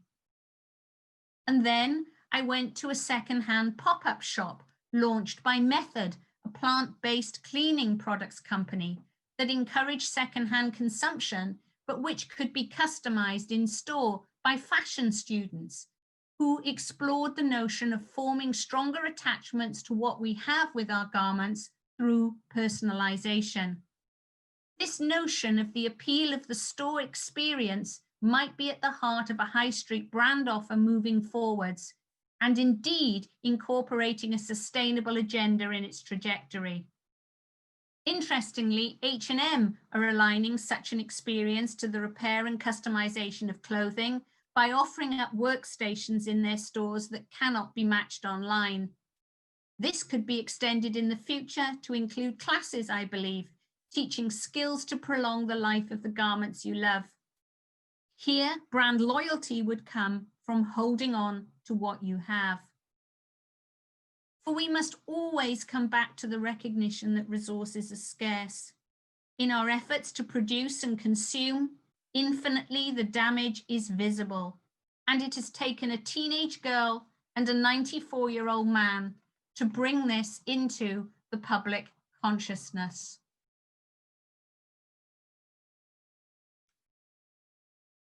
Instead, as COVID offers a space to readdress how we consume, it should also act as a moment for us to ask a new set of questions that center on two fundamental premises. Why do I need this? And what kind of consumer do I want to be? Beyond the arena of fast fashion, I am proposing a new economic model, one that challenges the mismatch of the temporal rhythms of nature and that of the human race. The speed at which we take from the land is fast, but what is left is slow to regenerate, and that which we quickly throw back into the soil as waste is slow to decompose. To date, a model of Western success is built on economic growth, which entails a speeding up of economic and social life. And at the heart of consumerism is a set of values that do not align with the future of the planet. So as I reach the end of this paper, I want to introduce a final visual model, and I turn to the economist Kate Raworth and her diagram of the donut economy. She argues that the world's most powerful countries are united in their ambition to grow their economies. GDP then becomes a marker of progress, a figure that signifies movement forwards and upwards. However, in the context of today's ecological crises, it surely should be challenged. Hence, the circular over the existing linear model of growth emerges. Raworth works with the seemingly contradictory concept of the planetary household to reframe the relationship of local actions and global consequences. The inner ring of the donut, the social foundation, centers on the critical human needs we all need to survive. But there must be an ecological ceiling to meet these needs. Between the two is the donut, a safe space between meeting human needs within the means of what the planet can actually provide. I will let her explain further.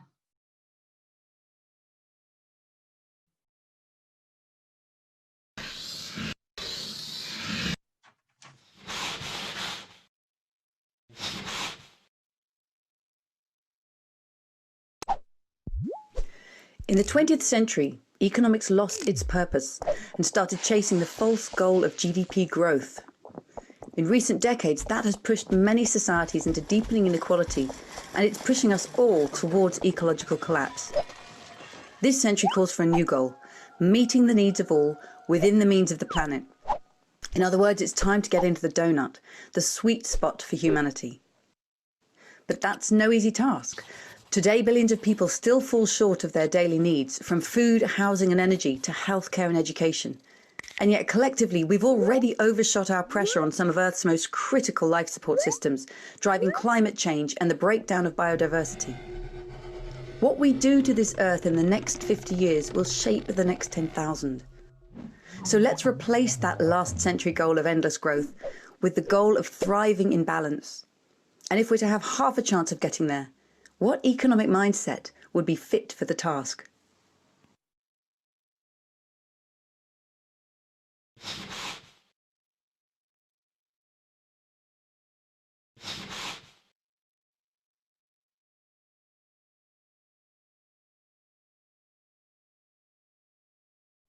So to conclude then, What I want to emphasize today is that these ideas are not about anti-consumerism. As a lecturer in advertising, I love what I do. Rather, I see my job as enabling students to ask questions about the wider role of brands in society and how they can work with their clients to focus on a broader set of goals than simply planned obsolescence. So I ask exactly these questions to my students that I am asking of you today. Go back and explore what you have there in the deep recesses of your wardrobe. And when tempted to buy another garment, ask yourself why. Why do I need this? Rather, try and build more meaningful and long-term relationships with what you have. Try and develop your own personal style rather than follow fashion, as what we need is slow fashion, not fast fashion. This was beautifully encapsulated last year in this illustrated video by one of my final advertising students, Vasara Visocci, in response to a brief that centered on enhancing H&M's sustainability profile. What she encapsulates here is the relationship that you can buy something, bring it home, and then very quickly realize that it is outdated. Rather, what she is getting you to think about is this quest for personal style. And what she does in this very short illustrated video for H&M is juxtapose fashion with style. Fashion as something inherently characterized by the fleeting and the transient, and which often brings the anxiety on us that we saw in relation to the selfie, and instead about using clothing to capture your own sense of personal style.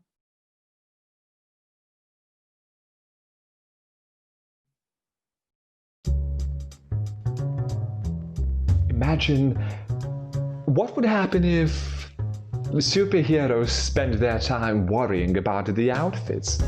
I worry about my look. Not always, but often enough. I mean, don't get me wrong. I love to express myself, but sometimes it can be a little bit rubbish. Rubbish because I don't always appreciate the hard work that someone had to put in to produce one teeny tiny piece of a garment.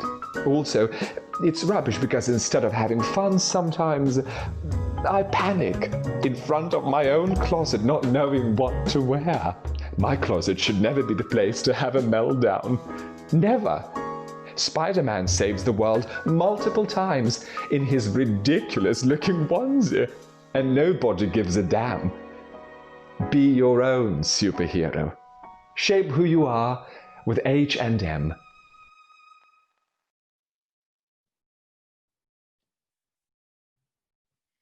There are brands out there who are recognizing the impact social media is having on our relationship to what we wear and the consequences for the planet.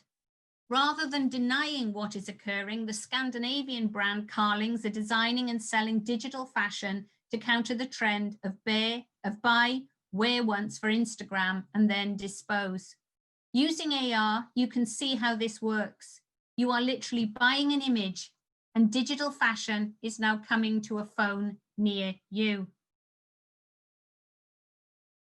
Thirdly, as we know, advertising too plays with this notion of time that certainly does not help the sustainability agenda. It seems at the core of every object that we buy is a planned obsolescence, a driver to replace, not out of malfunction, but rather due to the fact that seemingly it is out of date. Advertising then promotes this shiny new model as an absolute necessity for everyday life. I was horrified to see the iPhone 12 advertised yesterday evening on the basis of being the envy of all others by purchasing it before everybody else does. In view of this, I would urge brands and their advertising agencies to work towards a new promotional model. One brand already adopting the principles of the donut economy is the US outdoor company Patagonia, who through a counterpunch to Black Friday raised their own Buy Nothing Day with a repair philosophy that you can actually take your garments that you've purchased from them to a store and have it repaired. And indeed, their sales are going through the roof. So finally, I have been talking a lot this morning about visual models that help us understand the relationship between time and consumer behavior, how we use online retail spaces to shape our identities on social media platforms, the spiral, to trade on eBay and then counter the high of winning with disappointment on the object's arrival by reposting, the spike, and how the numerous places and spaces now available to offload fashion choices which seem to manage our guilt, but only serve to generate an M25-like slowly spinning wheel that is overburdened and malfunctioning, will slowly grind to a halt.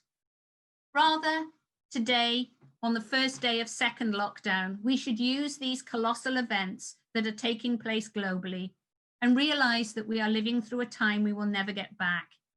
Time is a resource, use it wisely, and enhance your self-development in new and imaginative ways. And if fashion is your thing, then take this time to learn a craft. The effort and enjoyment will result not only in self-satisfaction, but what you make, you will certainly keep for longer. Because by lengthening the gap between wanting and having, crafting makes what we produce far more meaningful. And I always practice what I preach, and I'm wearing today a mohair jumper that I myself have knitted. So in answer to the opening question, why are we never satisfied with what we have?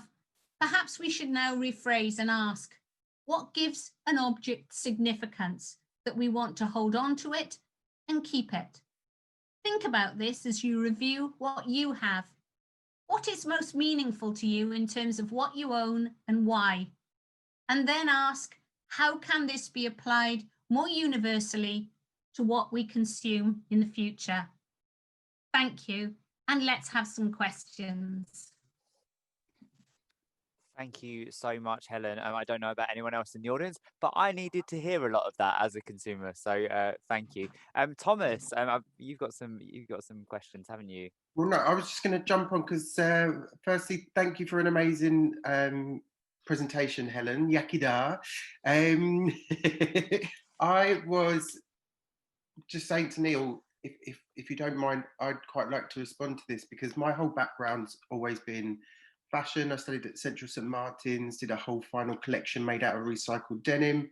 And I just, like, in the last year, I haven't bought anything. I was really looking forward to Extinction Rebellion's boycott fashion. I think COVID got in the way of that, but people have bought less this year. And I'm really familiar in my PhD work, Kate Rayworth's donut of economics. I think it's a really good model and it takes into account the planetary boundaries. So I think your talk about thinking about time and how we evolve, we, as from a sort of bubble up perspective, really need to think about how we reshape fashion and how slow fashion is cool and how, you know, cherishing stuff for a few years, if not a decade, like we used to do in the 50s, like we used to do in the 60s. There were fashions that, you know, were iconic for a whole decade, and we've lost that. It's, you know, there's like 4 to 6 seasons a year. So I do think things are changing, and I can get through a week with just wearing one shirt because I'm having meetings with different people. So you just put it on for that meeting and then it comes off. So you're not having to put it into the wash. And yeah, I think we can, with a lockdown lifestyle, think about things differently. So yeah, thank you very much. There's loads of questions that have come in. So I can go through them. Helen has said, I find it strange people only wear things 3 or 4 times before throwing them out. I'm a greenie and I thought I knew statistics but had no idea. Really astonishing. Those who said that what motivates them. So I'm not sure if I've got that last bit, but I guess, yeah, where does that statistic come from? And I guess that's not everyone, it's a certain demographic. It is, the demographic is very concentrated around millennials and the rise of, you know, the selfie generation. But I think what I was trying to get us to think about, which is why for me time is integral to this, to our understanding of fast fashion, is there seems to be a moment where we're not connecting in the way that Kate Raworth does our individual actions at the local level over a very short period of time to the global consequences that this is having on the planet. And if nothing more, what I want us to do, you know, through my research is if all it does is make us pause and think that something that someone is doing as an individual might have an impact, then I think my research is worthwhile. Because I think what COVID is doing, the horror of it all is extraordinary. But what it does do is, as you rightly say, Thomas, you know, we are much more in our homes now. It does allow us more time and space to think through the consequences of our actions. And if that is something we can get out of this terrible time, then, you know, there is something in it, because there will be a future ahead. And hopefully it'll be one in which, you know, we can actually continue the work of Extinction Rebellion around, you know, planetary consequences of human actions. Yeah, I just think that they're sort of that idea of an annual campaign where they just target one industry of fashion, it would challenge the industry to change the way that they're thinking and give them that opportunity to get off the hamster wheel and think about stuff differently. Question here from Lynn. So really enjoyed this fascinating thesis. However, it would be interesting to identify how a person can be a non-conformist, especially younger people, and see fashion as social currency. So punk comes to mind, but anything with an edge seems to be appropriate by high fashion. I think that's really important, and we're not seeing as many outliers now. I think the problem with social media, and speaking as an older generation person, you know, is that it does, you know, center on trends. You know, there are Instagram templates. It is about the being acceptable, and that tends to lead towards greater degrees of conformity, as opposed to sort of the outliers and the music trends that are producing, you know, as in the past. The punk is a brilliant example.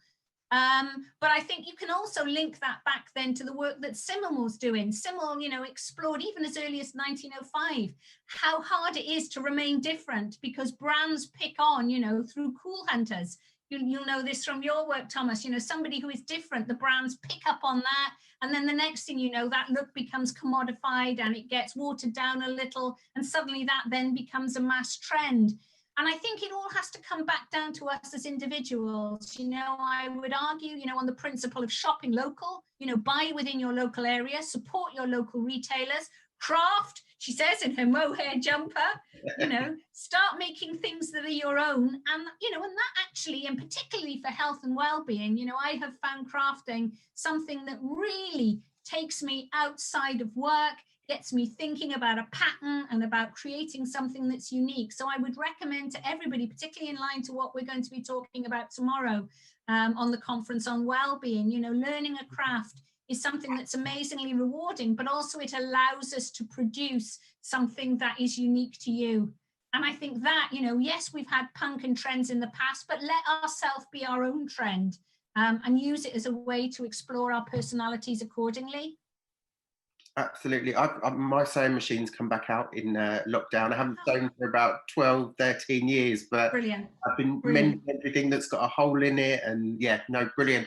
Helen John's got two questions here. So she said, how do people who have been effectively brainwashed by social media get reached? This sounds similar to addiction and is difficult to change a person's opinion away once it's set, like convincing me to take regular selfies, post and discard my garments after 3 wears. So yeah, and then on the flip side of that, what are your thoughts on how we can make slow fashion fashionable again?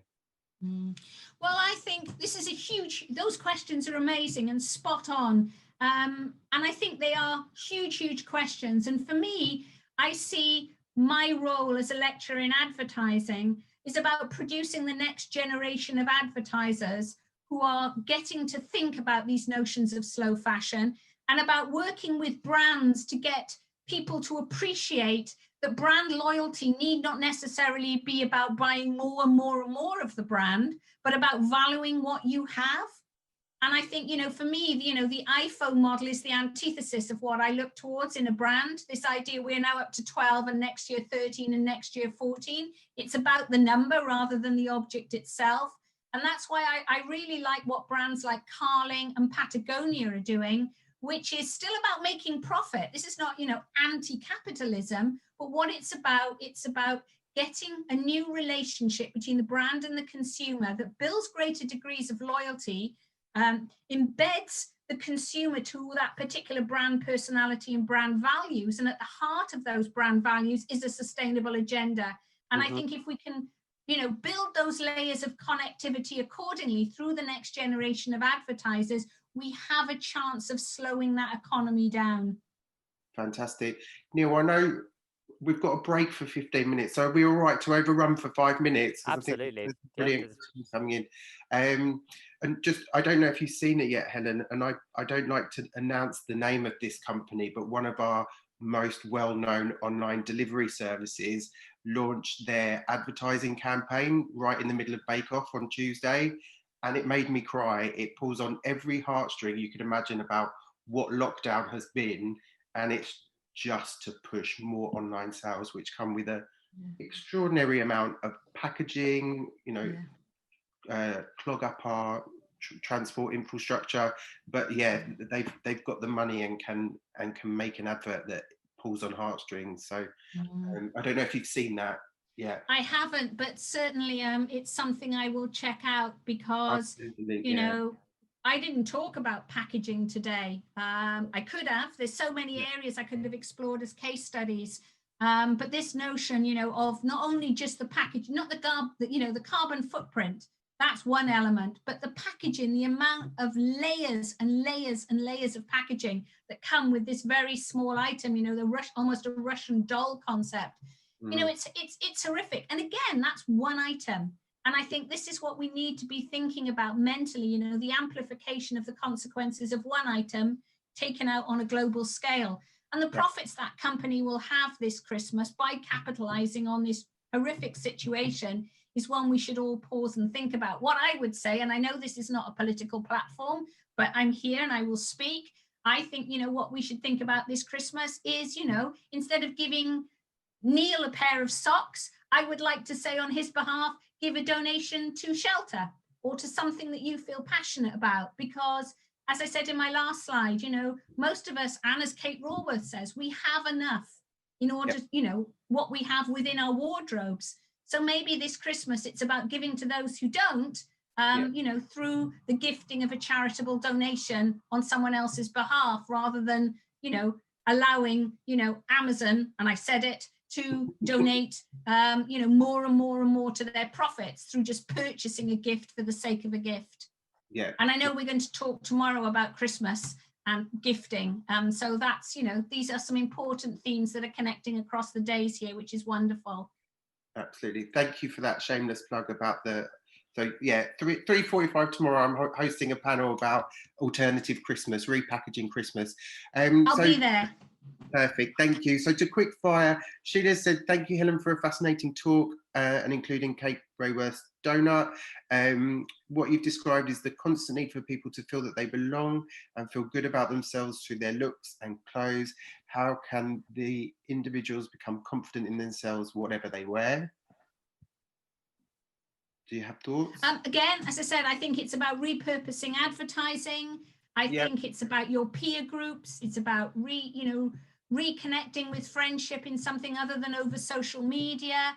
And it's about crafting and developing confidence.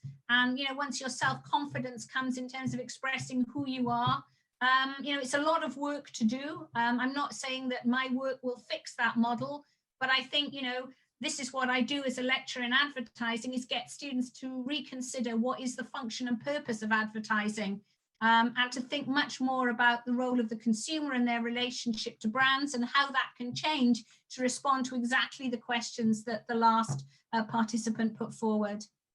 Fantastic.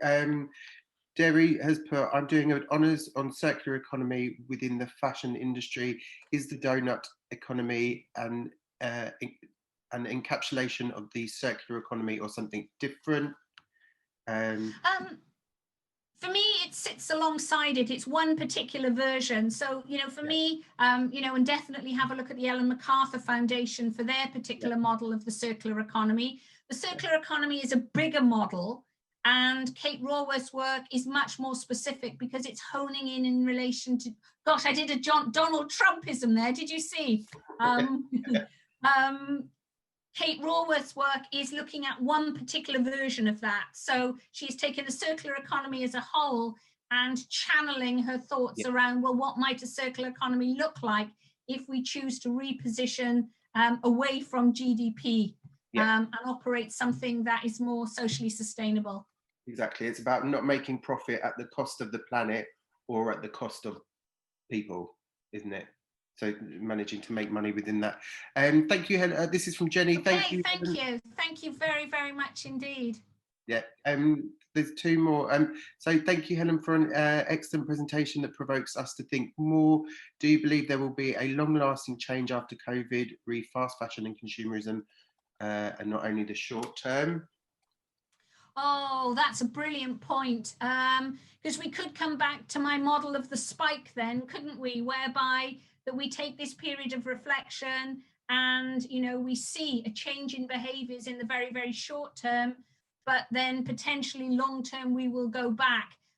That's up to us as individuals to change our behaviors accordingly. And if enough of us start to do, you know, small baby steps to make a difference, then I hope that the spike will slowly come down and plateau to greater behavioral changes.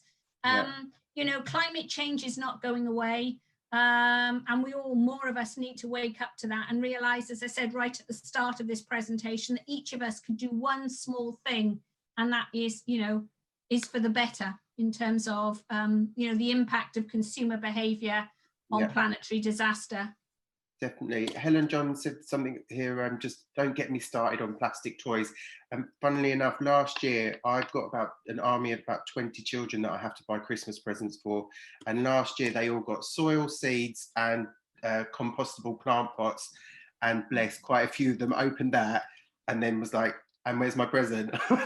And I felt really bad of like, you know, how do we start rethinking about this new generation that are going to miss out in comparison to the materialistic goods that we have, and it's not their fault, but I think that's a whole nother conversation. Well, I think that comes back, Thomas, to education as well. You know, there are always, you know, movements and waves through, and we shouldn't think about it as a point of comparison. You know, the young people coming through at the moment, you know, are so in tune with these issues. You know, Greta has just, you know, galvanized, you know, the thoughts and opinions of that generation, and they realized that they are the ones that need to make a difference. So I think the seed idea is beautiful. I think it's absolutely, you know, fantastic. And again, it's about investment in something, isn't it? You plant it, you watch it grow, and therefore you have a bond to it.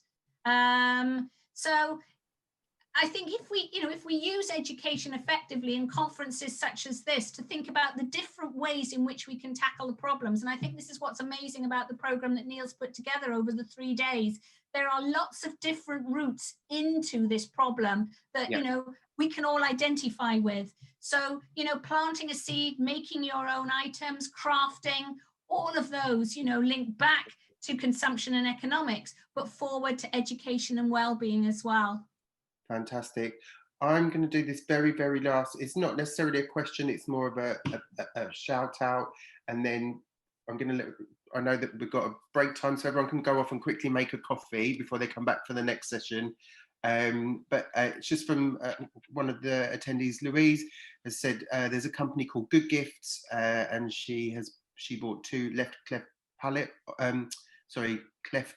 operations in Africa for her friend's 60th. So there's lots of ways to buy alternative gifts. So I suggest if everyone has a conversation in the bottom, we really actively encourage debates and conversations to happen during this tea break. Go and make a cup of tea if you've got time. But Helen, that was just a fantastic percolator for the morning to get us all thinking about our consumption habits. And yeah, for our first lockdown weekend, we can all have a consultation with our wardrobes and make some commitments, can't we? I certainly need that, definitely. So, Helen, again, just thank you for this morning, and also you really did capture kind of all of the themes of the conference. So you kind of like, you know, consumption, economics, education, and well-being, all of them really built into your talk. So I look forward to sharing the recording with people beyond the conference as well. So Wonderful. Thank you so much. Thank you, Neil, for inviting me, and Thomas for supporting the session today, and to everyone for coming along to my talk. Thank you very, very much indeed. Thank you. We'll be with you shortly. Thanks so much. Thanks, Helen.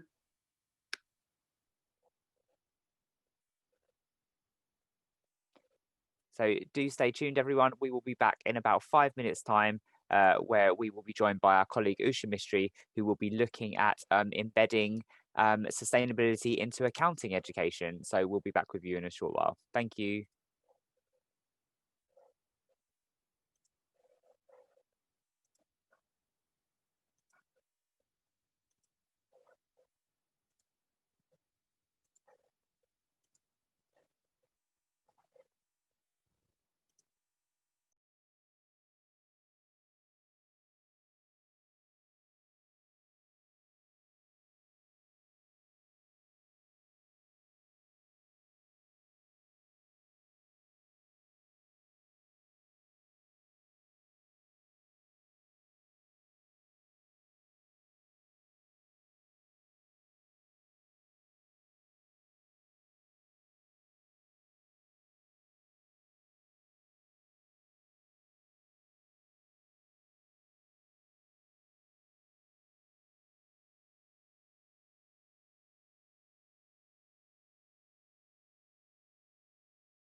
Hi there, Usha. How are you?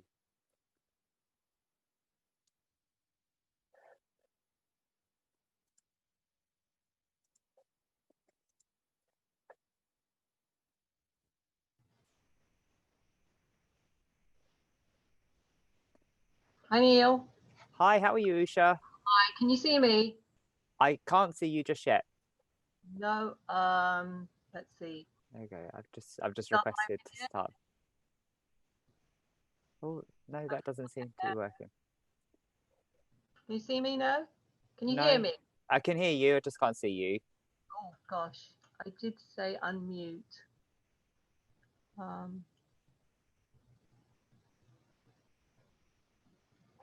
Okay, I'm just trying to figure out how. So I can ask you to start the video. So if I do that and then Okay, start my video. I'm pressing it. it just keeps flitting off. Let's try again. Once more. Do you have Teams open or anything? I do have Teams. If you try closing that sometimes does it. Oh, does it? Okay, so let me close Teams. Okay, right now, can you see me now? Not yet, no. I'll ask you to start video again. Okay, start my video. No, it seems to be flitting off. It's okay to do it without the it's okay to do it without it if it's not working. Okay, so what I'm going to do is share my screen. Hopefully it's working. And there's my presentation. Can you see it? No. Okay. Oh, we are having lots of technical issues. There you go. It's coming up now. Coming up now. Brilliant. Okay. No, that's it. That's it. Yep, there it is. Okay, right. But you still can't see me. I can't see you, but that's okay. We'd rather see you, but if the camera's not working, then we'll cope without. Let's just see if it'll work one more time. Okay, so start my video. Is that what it says? It says start my video. Yeah, it's just flitting off. It pans across to a black screen and then just goes off. That's okay. We can see your presentation. That's the most important thing. Yeah. Okay. Right. So shall we Fantastic. Yeah, so I'd like to welcome back from break. I would like to introduce my colleague Usha Mistry, who works in our School of Business. Usha is going to be speaking about embedding sustainability into accounting education, an empirical study at LSBU. Thanks for joining us this morning, Usha. I think this really reflects some of what your colleagues in the business school, but some of our other colleagues from across LSBU have been saying about kind of the importance of embedding sustainability into our students' education and kind of getting them on board at this stage as an institution. So really excited to hear what you'll be presenting today. So I'll hand over to you. Thank you. Okay, thank you very much, Neil. Okay, so my name is Usha Mistry, as Neil's introduced me, and my research is embedding sustainability into accounting education. It's an empirical study at London South Bank University. So the content of the presentation will be purpose and background, evolution of annual reports, UN Sustainable Development Goals, what is sustainable reporting, purpose, benefits, development and practice of sustainable reporting, summative assessment that students were given, and findings including testing the audience on how much you know about UN SDG from this presentation. And finally, there'll be a conclusion on our planet, our lives, and our responsibility. So the purpose of the presentation will be to report on what level 5 students on my financial accounting analysis module gained by doing their summative assessment. And what they were asked to do was to look at sets of 2 companies' annual report and check those annual reports and do they comply with the UN Sustainable Development Goals. Now, the nature of annual reports have changed significantly over the last 5-6 decades, and this is due to the global economy, climate change, increase in plastics, as you all know, and the fact that we have more intangible assets now than ever before. I mean, if you look back at the 70s, there were more tangible assets, which are assets you can touch, and now we've got more intangible assets due to internet technology, companies like Facebook. And as a result, the roles of professional accountants have changed dramatically. So hence, we do need to educate our present generation for future roles. Okay, so if we look at the evolution of annual reports, in the 1960s, we only had financial statements, which consisted of profit and loss account and the balance sheet. And in the 1980s, this was supplemented by management commentary, governance and remuneration, and environmental reporting. That environmental reporting came from chemical industry getting a bad reputation. So you've heard about the disasters of the 80s, Union Carbide, India Limited, and how many the toxic gas they released, and how many 500,000 approximately people were exposed to that gas, and it's affecting the lives of their children. Same with in 1986 with the Chernobyl disaster, the nuclear explosion. I mean, hundreds died, but thousands of people later on paid the price, and hundreds and thousands of animals were slaughtered. As a result, environmental reporting became more and more popular. And then in 2000, the environmental reporting was replaced by sustainable reporting. And then in 2020, because financial statements were over the decades getting more and more complicated, and they were looking backwards over the decades, integrated reporting was developed, which basically integrates all the information into one either standalone document or as part of annual report at the back you can actually embed. Okay. Now, the world leaders in 2015 stated that the lives of billions of people will get better by 2030 and no one will be left behind. So that was their promise back in 2015. So the United Nations member states adopted 17 SDGs as a universal call to action to ensure that there is better and more sustainable future for all. I.e., we need to end poverty, protect the planet, ensure all people enjoy peace, prosperity by 2030. Now, you've got 17 goals there. Now, within those 17 goals, there are something like 169 targets. And within those 169 targets, there are about 232 indicators of how this will be measured. So my question is, do you think within 15 years, we're going to end hunger? We're going to, stop damaging our planet. We're going to achieve gender equality. Is 15 years a realistic target, or should it be not until the 22nd century? So these are very, very sort of targets, which are a very, very sort of challenging targets, considering now what we're going through with the COVID and meeting all those 17 targets. So the question is, do you think we will actually achieve those targets? Now, what is sustainable reporting? Sustainable reporting is an organizational report that gives information about how well the business has done financially, economically, looks at how business has done in terms of the environment and the social impact it has caused through its everyday activities. Now, the purpose of the report is to measure, disclose, and be accountable to all stakeholders, internal and external, on how the organization has performed with regard to meeting those sustainable developments. Okay. It should provide a balanced and reasonable representation of the company, but what tends to happen is companies tend to report more of their successes rather than their failures. So that's what's happening in the accounting world. And the idea of sustainable reporting should actually be accountable, it should be transparent, and it should actually sort of objectively show the impact the organization has caused on people and planet and the action they're taking to remedy that impact, which currently I don't think it's quite happening. Okay, So as I said, the reporting is all about economic issue, environmental issue, and social issue of organizations, sometimes known as triple bottom line, profit, planet, and people.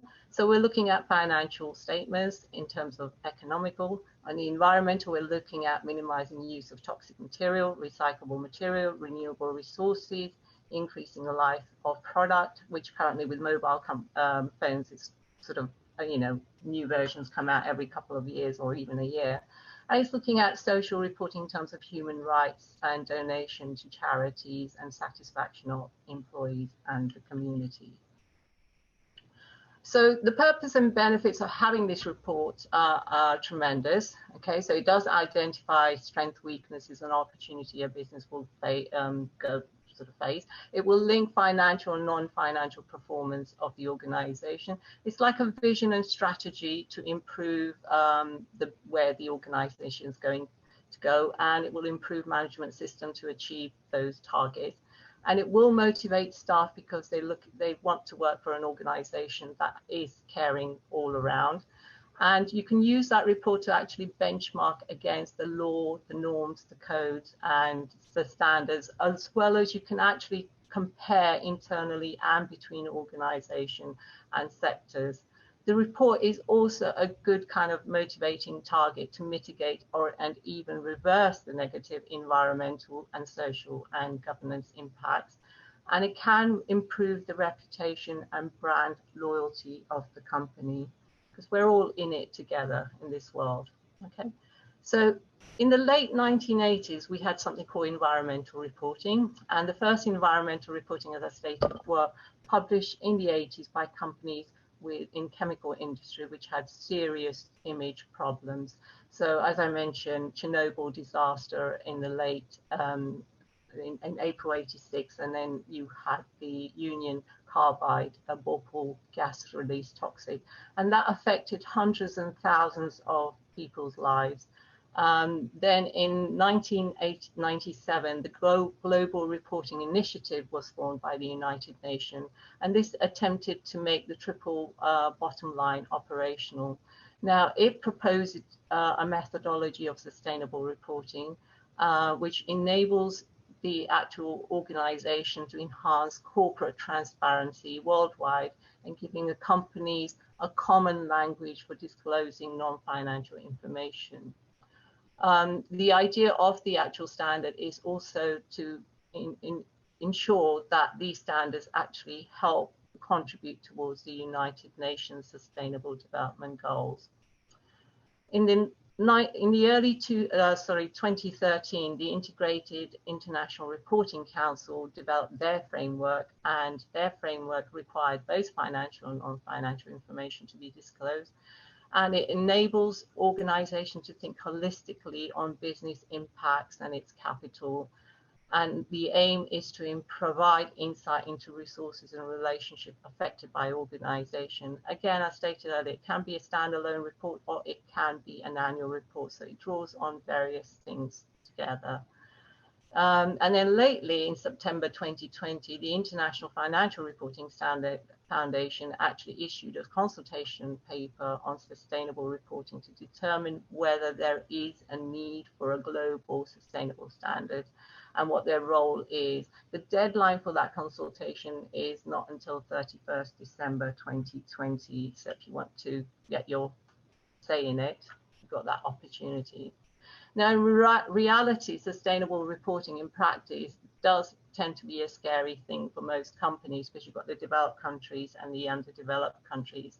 So for most organizations, talking about sustainability seems to be like an elephant in the room, and it seems to be like, ostrich wanting to bury its head, and companies that do report, they tend to cherry pick what they want and what they don't want to report. Because I've seen a lot of programs where,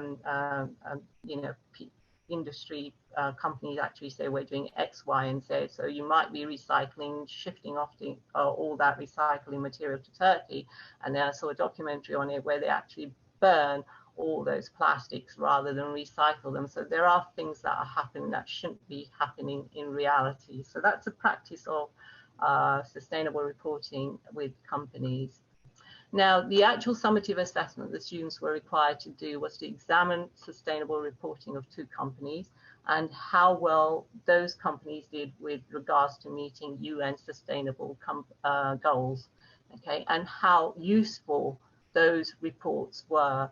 And there are 246 students in the 2019-2020 semester 2 module, and it consisted of business, economic and accounting students. And they were given sort of areas to bullet points on what they could think of under each of the heading. So under economy, you've got the ratio analysis, factors impacting performance, both financial and non-financial, looking at annual reports, company website, trade journals, and financial press to answer that question. They also could look at material, energy, water, biodiversity, emission, affluent waste, products, services, and compliance. And under social, they could look at bribery, corruption, political contribution, labour practices, child labour, decent work condition, training, diversity, indigenous rights, human rights, social, product responsibility. Under governance, students were asked to look at the organizational profile, strategy analysis, stakeholder engagement, as well as ethical and integrity areas. Now, example of students finding, in addition to financial analysis, I've just taken a snapshot of what they found out. So one of the companies they investigated was Tesco's. And in addition to doing the ratio analysis, they found out in Tesco's annual report that by 2020, Tesco has promised to remove 1 billion pieces of plastic, such as straws, multi-pack, ready meals, trays, fruit bags. And that is in compliance with UN SDG number 14 and 15, life below water and life on land to protect it. Now, it states that it will remove all these pieces by 2020, and that was an annual report looking at 2019. The question is, how many pieces of plastic are there if they're proposing to remove 1 billion pieces? That's the question. Tesco also said 51% they will reduce in terms of food saved for human consumption under disposable in UK in the last year. That complies with UN SDG number 12, responsible consumption and production. They will also have Tesco have joined partnership with Worldwide Wildlife Fund, Cancer Research and British House Foundation in order to reduce food wastage across the world. That's in compliance with UN SDG number 17, Partnership for Goals. By 2013, Tesco says it wants 100% of their electricity to be used from renewable sources. Currently, it's only 58%, but it's heading towards that target. That's in compliance with UN SDG number 7, affordable and clean energy. Tesco says there's been 31% reduction in its greenhouse gas emissions since 2015-16, and that's in compliance with climate action protecting US SDG number 13. 72% of Tesco's wild caught seafood marine stewardship council certified. In other words, they're not depleting life below water. Tesco donated food equivalent of 62.7 million meals to local charities and community across the UK, Ireland, Central Europe, Asia, and that's in line with UN SDG number 2, Zero Hunger. 69% of colleagues and 55% of customers agree Tesco helps them lead a healthy lifestyle. That's in compliance with UN SDG number 3, Good Health and Wellbeing. And 77% of Tesco colleague group wide agreed that they have opportunity to learn and develop, and that's in compliance with UN SDG number 4, quality education. So these are examples of students finding on what they found about Tesco. With regard to Morrison, there was a long list, but I'm just going to cut it down to a short list. So examples of students finding, in addition to financial analysis that students found, and this is also an activity for the audience. So what they need to do is match the below statement with the SDG, and they have 2 minutes, and it'd be great to have their answers in the chat box.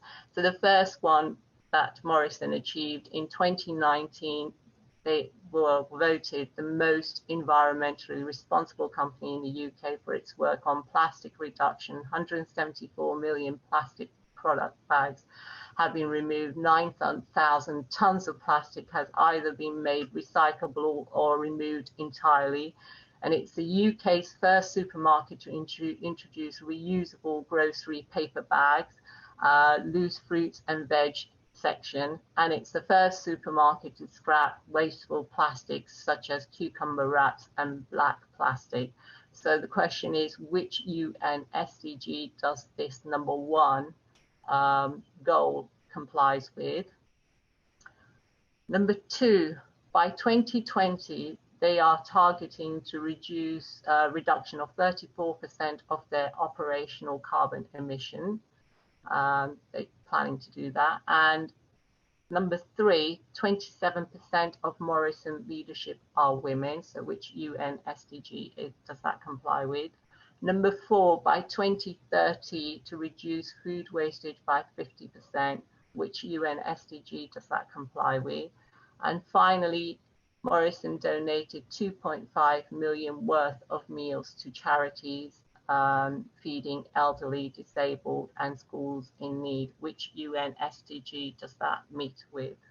So a couple of minutes, if you can answer that question, that would be great. Just write down the numbers, like #1 belongs to UN SDG X or whatever. So a couple of minutes just to see how much you know about UN's SDG goals.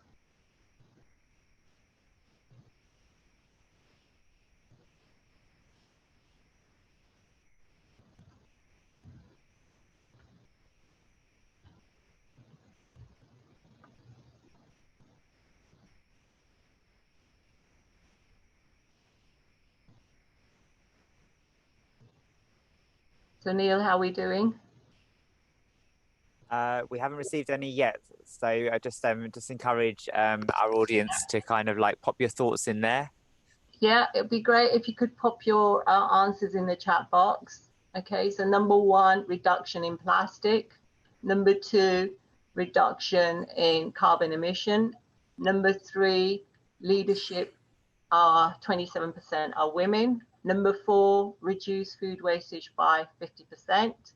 #5, donated 2.5 million meals to charities. And just to make it easy, well, I wouldn't say easier, just to help out, you can actually Google the UN SDG, and I've also got them here. There we go. Okay, can you see that? #1, zero poverty. 2, no poverty, sorry. #2, zero hunger. #3, good health and well-being. 4, quality education. 5, gender equality.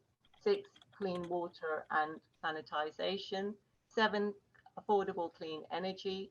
#8, decent work and economic growth.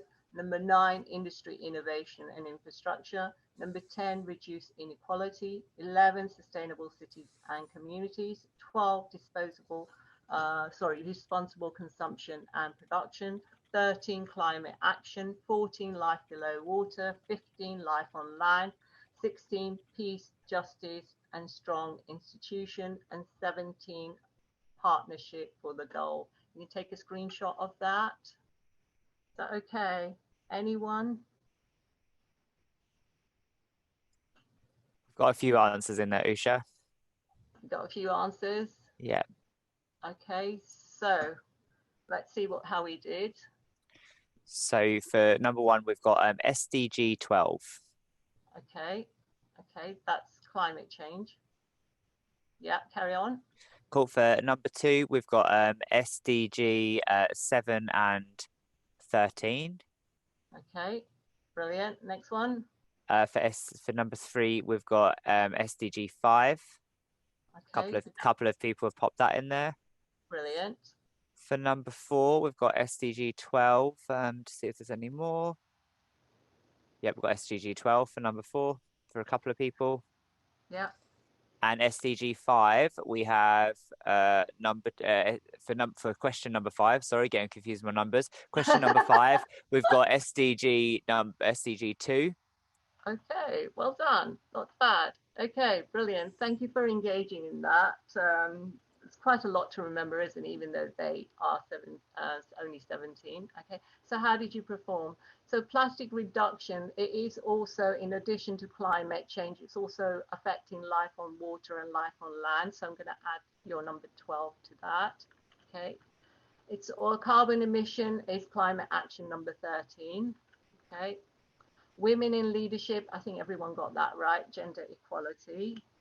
Okay, number 4, reduction in food wastage, UN number 12, responsible consumption and production. Number 5, meals donated to charities is UN SDG number 2, 0 hunger. So thank you and well done for participating. Okay.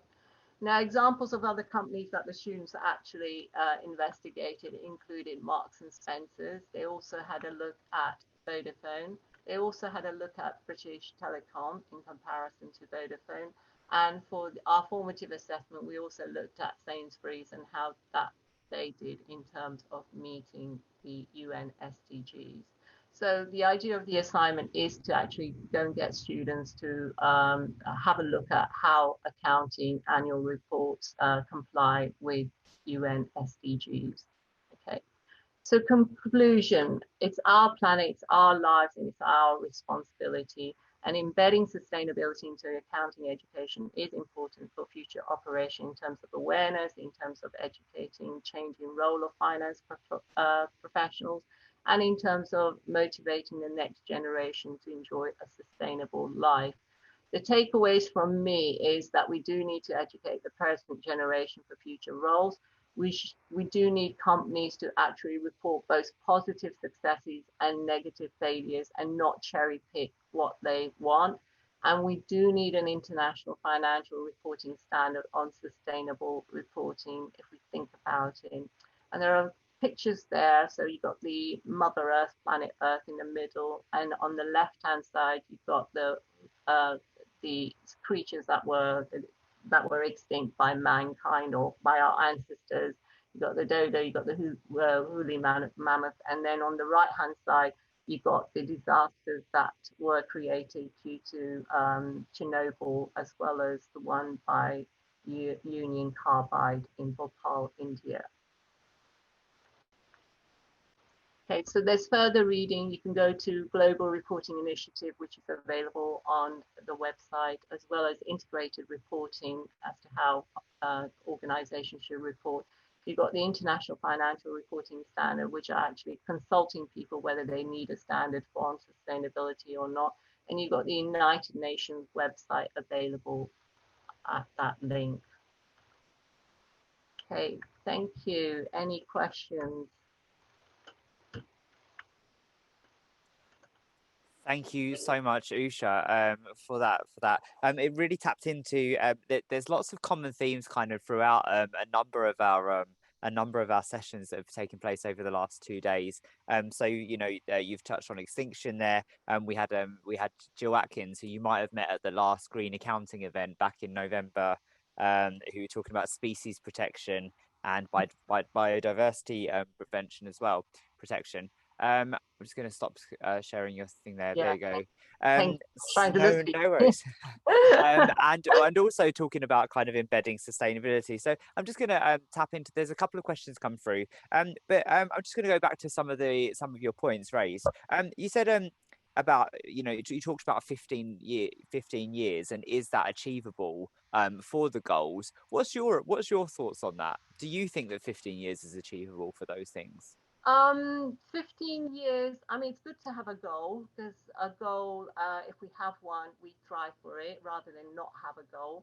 Whether it's achievable or not, if we look at things that are happening currently with regards to, the gender equality, BAME, and areas like that, I don't know, for centuries, slavery has existed, hunger has existed for centuries.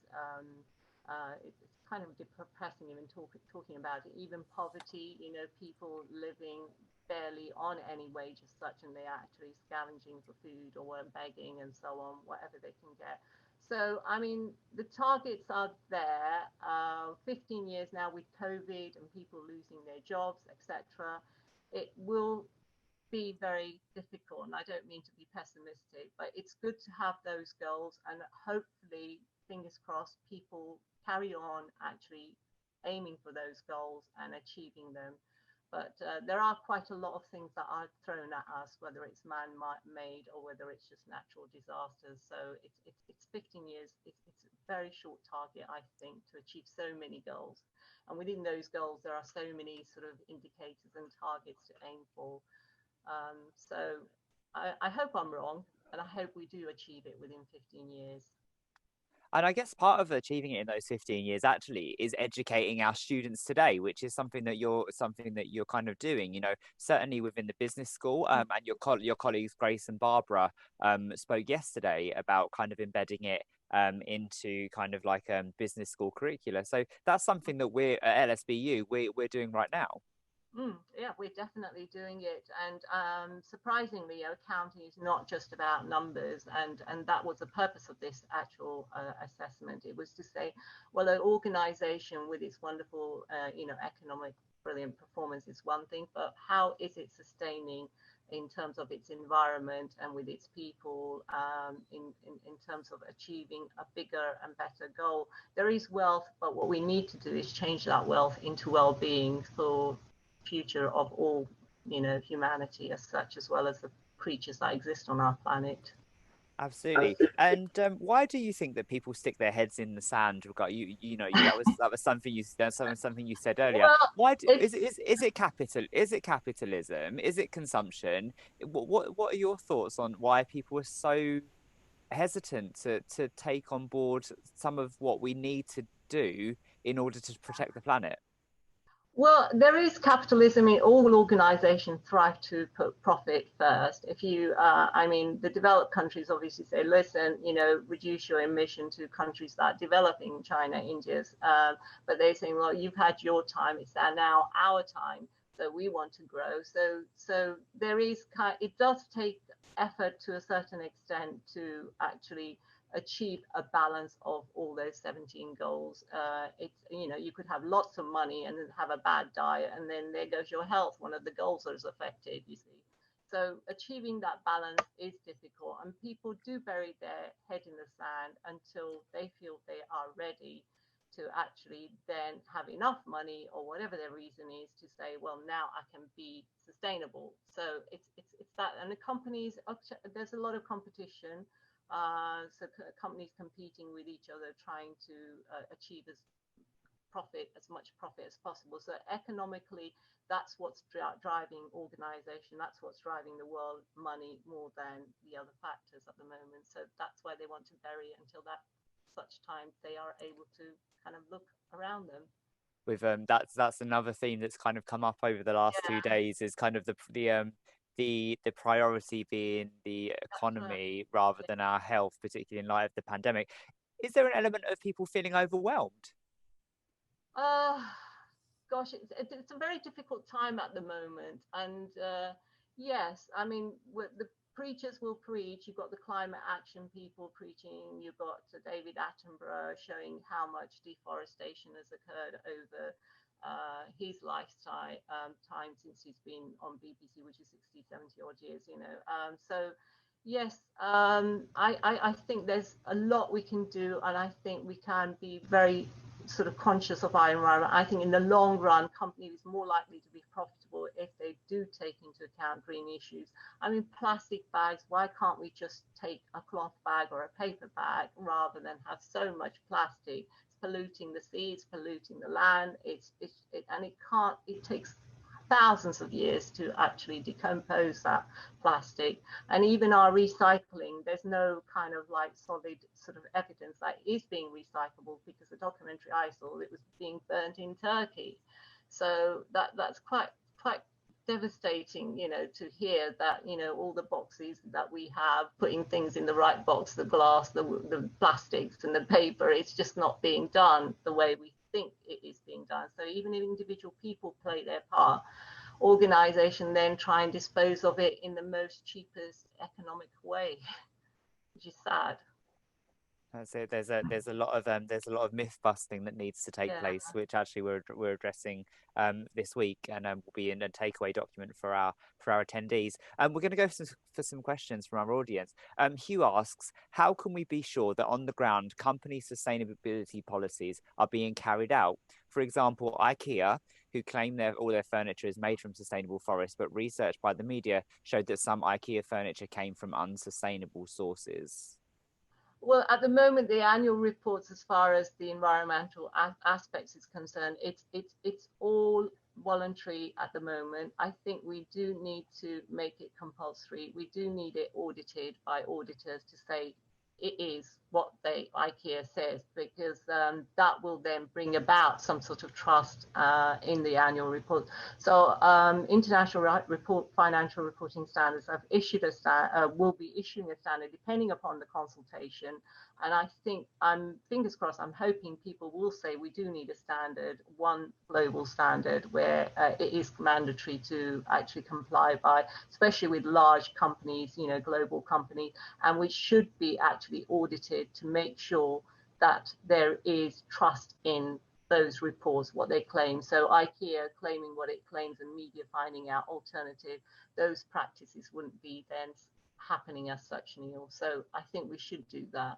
And it's still happening, the consultation now. So hopefully by December, they'll receive all the feedback and people can then vote with their feet, and hopefully make a difference.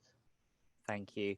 Sheila asks, there is no excuse for supermarkets not to use green energy. They can change their suppliers or use their miles of roofing to put on photovoltaics. Oh, wow. That's true. Everything you can do. I mean, for me, even when you go on a plane, the plastics, the actual carbon emission, it's a lot of. There are so many different ways we are damaging the world, and I think we can. It's a large corporation. We can do something to hold them accountable by having a law which says you mustn't do this, in which people have to comply, and there should be penalties. It should be audited. I really do think that is the way forward. It was funny, actually, your colleague Barbara brought that up yesterday about actually how it's kind of like, the government now needs to step in more.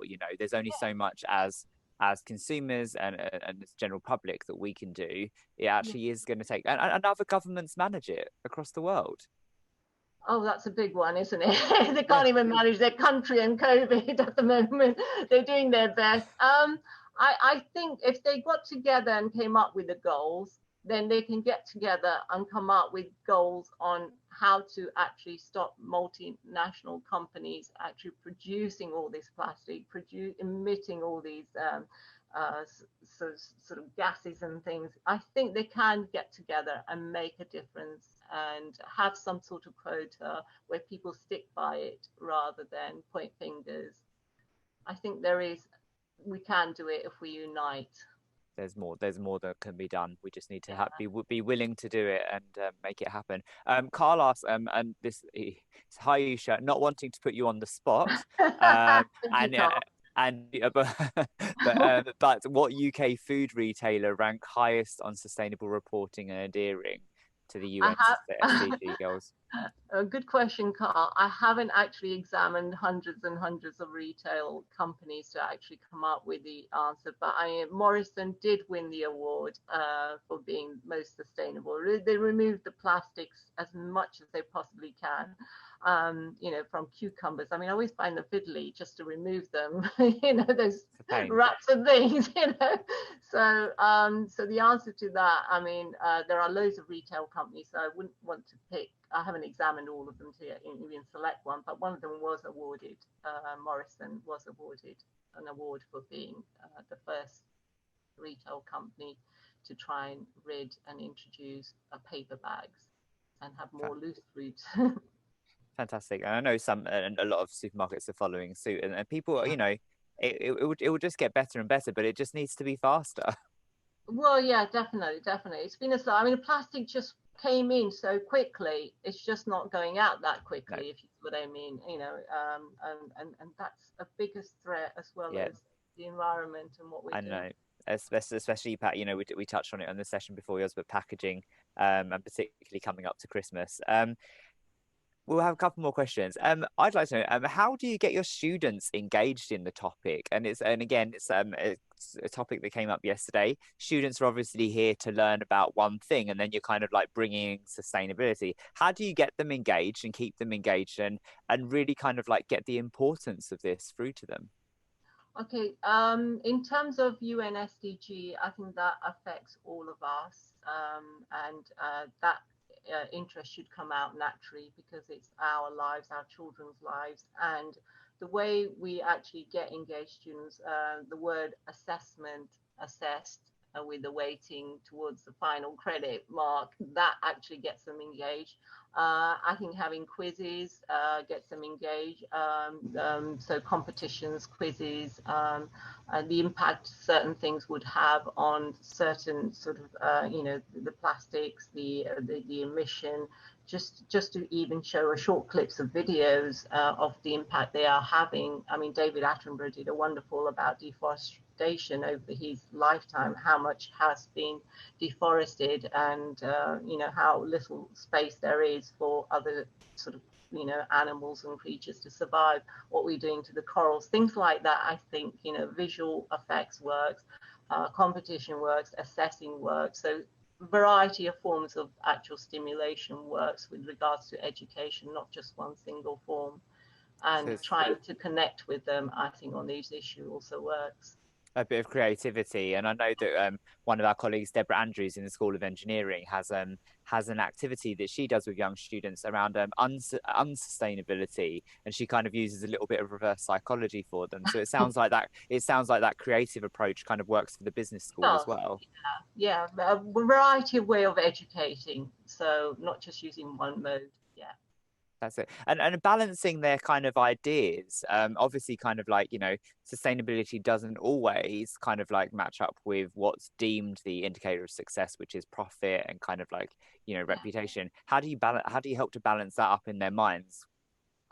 It's a difficult one. So you can have lots of profits, you can have lots of income, then you can go and get sort of unhealthy meal or unhealthy diet. And I know even people you've seen who reach successes at such a short interval period, you know, these actors and singers and so on.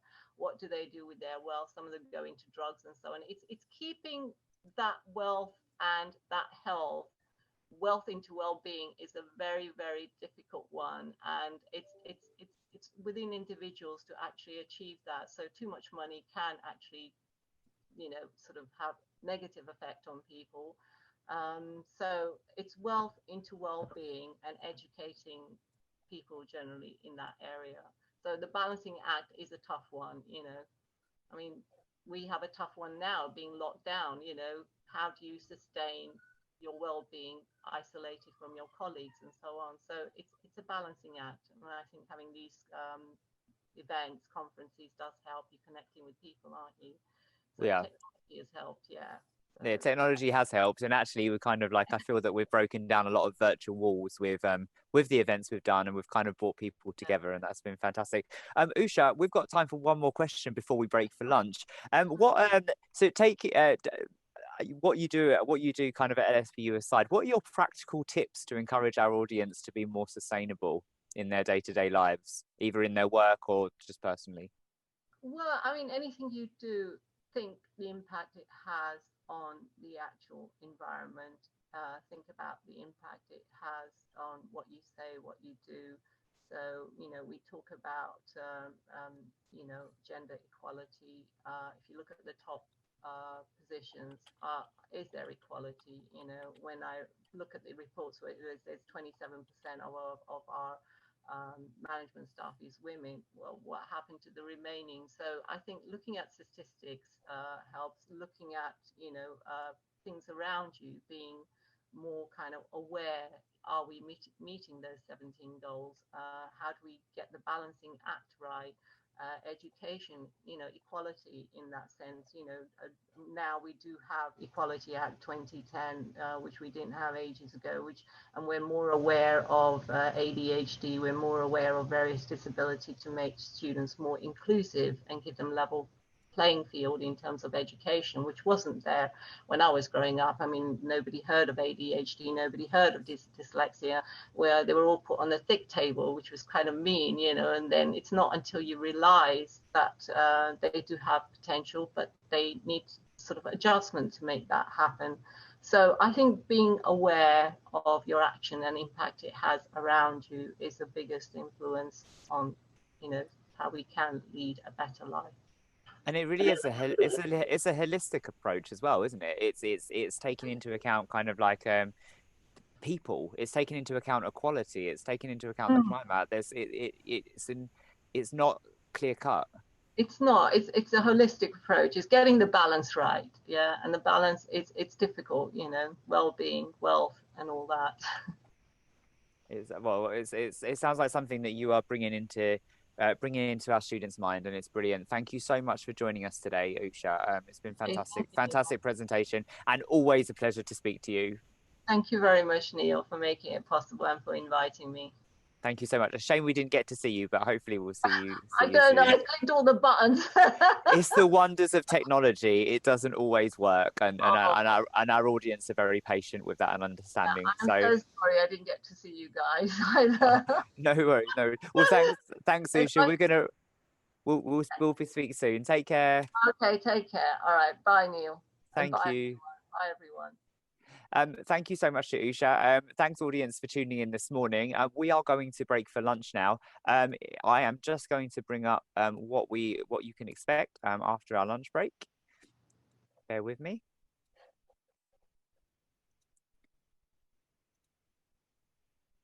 So at 12:45, we will be joined by Richard Duke, our Director of Strategy and Planning, and Duncan Ross, Chief Data Officer for the Times Higher Education Supplement. They'll be talking about how we embedded the Sustainable Development Goals into LSBU's group strategy. At 1:30, we'll be joined by Alex from Responsible Futures, Skills and Competencies for University, Community Wellbeing and Student Employability. And that's how LSBU are trying to achieve Responsible Futures accreditation. We'll then have a quick break, rest break, and before we look at that reverse psychology task around kind of unsustainable thinking and how our School of Engineering kind of work with young people. We'll then we'll then have a quick panel discussion, well, not so quick, it's 3:05 for a new economics for a post-COVID world, how to make the change. We'll then have a break, and then we'll have another panel discussion around the contribution of education for sustainability. So do join us, have a nice lunch, and we'll be with you shortly. Thank you.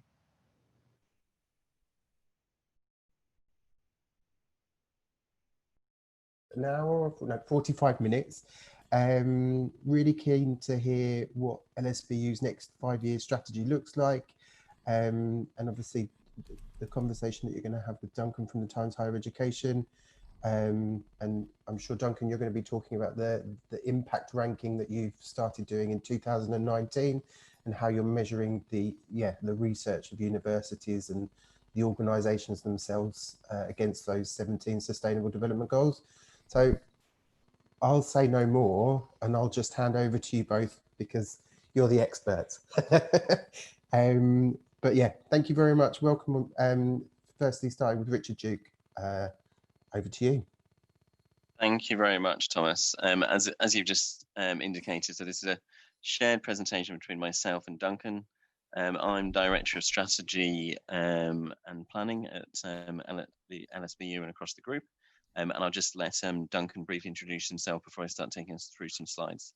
Thank you very much, Richard. So my name is Duncan Ross and I'm Chief Data Officer for Times Higher Education. So I collate data about universities across the world and create rankings. But one thing I will say just before we go a little bit further, Richard, is that we have set aside time at the end of this presentation to answer your questions. So if you do have any questions, please do ask them. And the right way to do that is to use the Q&A functionality in Zoom. So if you have a question, put it into Q&A and we'll hope to answer them later on. Fantastic. Thank you, Duncan. So I'll make a start. So this is the title of our presentation. So I'm going to talk a little bit around introduction to UN SDGs. Duncan's then going to take us through the impact ranking that the Times Higher produces, and then I'm going to link all of that back to the LSBU group strategy and how UN SDGs have been integrated into them.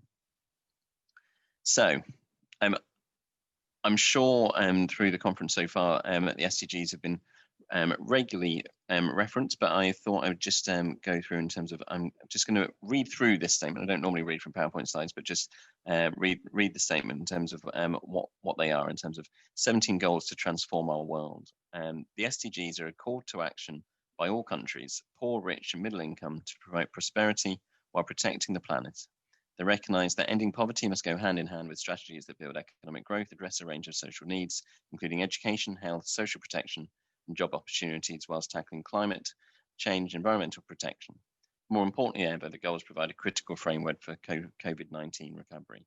So I've taken that from the UN SDG website, and they've obviously fairly recently updated the COVID-19. And I think COVID-19, I often hear this reference in terms of, well, doesn't COVID-19 change what the LSBU strategy is, or maybe in terms of like what the SDG is looking to focus on? But I think it just makes it all the more important. The things that we're trying to achieve before COVID-19 is even more important now and brought into sharper focus. So I was just going to show a video around the SDGs as well. It's only 60 seconds, so it shouldn't detract.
Cool, thank you.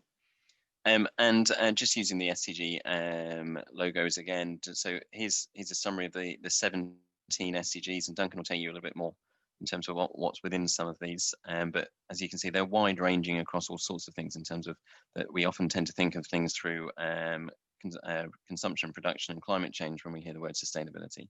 But I guess what I'm focusing on here in terms of sustainability is a much broader scope than that, in terms of improving people's lives across the globe, and in terms of from South Bank perspective, within South London, wider in the UK, and some of our other work we do abroad.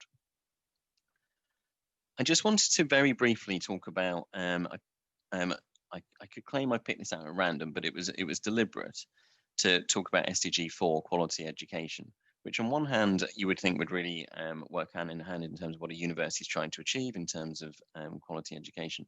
But if you actually look down this list in terms of the SDG targets against SDG 4, I think the word university is only mentioned once, which is in 4.3, and I wouldn't call it an afterthought, but when it talks about by 2020 equal access for women and men to affordable and quality technical, vocational and tertiary education, including university, it's not embedded deeply in it. And I guess the reason why I picked it to talk about it is why it's particularly relevant in terms of the LSBU group, in terms of that we group looking at delivering education from 11 through to PhD level. But also that our focus is around technical and vocational and professional education, and that is a common theme through many of these targets in SDG 4. So even though these targets, which in education and across all the other 17 are not specifically written for higher education, they're still really relevant to us, and particularly relevant in terms of the LSBU group. At that point, I'm just going to hand over to Duncan. Thank you very much, Richard. And firstly, can I say thank you to LSBU for inviting me along today. What is Times Higher Education first? Well, we started off as part of the Times newspaper group. I'm pleased to say we're no longer part of Rupert's evil empire. We're an independent organisation. But our goal has always been to try and understand what universities are up to around the world. Not just in the UK, that's really important. We're looking at this from a global perspective. And one of the ways we've done this is by producing rankings. And the type of rankings that most of you will be familiar with, to be honest, are focused on research and research-intensive universities. So we see universities like Oxford, Cambridge, Harvard, MIT, etc. doing well in those. And the World University Rankings have been around since 2004 doing that. More recently, we've looked at teaching. But then in 2018, we started to explore this idea of could we understand something that was perhaps a different perspective on what university excellence is. And that's the impact that universities can have. And when you try and look and understand impact, one of the things you quickly come across are the United Nations Sustainable Development Goals. Because as Richard said, they've expanded the idea of sustainability from what we might call the traditional green agenda, actually expanding it to be much more directly related to equity, equality, to ensure that development can happen in a way that is fair across the world. And this is a really powerful framework by which we can understand what's going on and what's going on in universities. So Richard, if we move to the next slide. So Richard said there are 17 United Nations Sustainable Development Goals. They're not designed for universities by any means at all. They're designed for all of us, governments, organisations, individuals, and of course universities as well. And as part of these 17 SDGs, the United Nations has created 169 indicators and 223 unique targets. It's a lot of data that they're trying to gather there, or a lot of targets they're trying to set. So why do we think that universities have a role to play? Well, the starting thing is, let's look at that number there on the left, 1.7% of GWP. Universities and the activities they undertake are about 2% of all the world's economic activity, 1.7% of gross world product.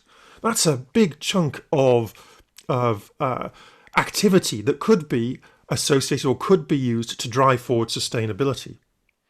The second thing to think about is that around the world there are 25,000 or more universities and higher education institutions. They are in every country. They're in every part of every country, and they touch people from all walks of life. It's not just the usual small number of universities that we see when we look at the traditional rankings. It's actually far, far broader than that. So, how have we gone about trying to interpret these 17 SDGs, which are designed not for universities, from a university perspective? Richard.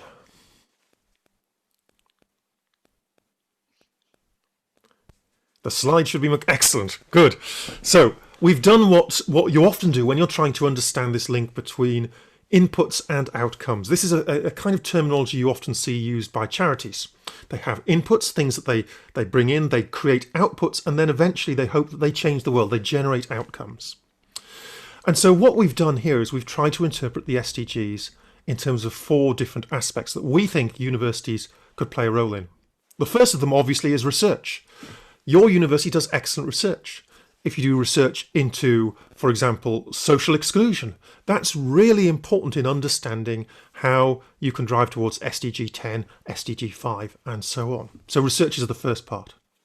The second part is stewardship, how you look after your resources, not just the physical buildings of the group, but actually also your employees, your faculty, your students and their families.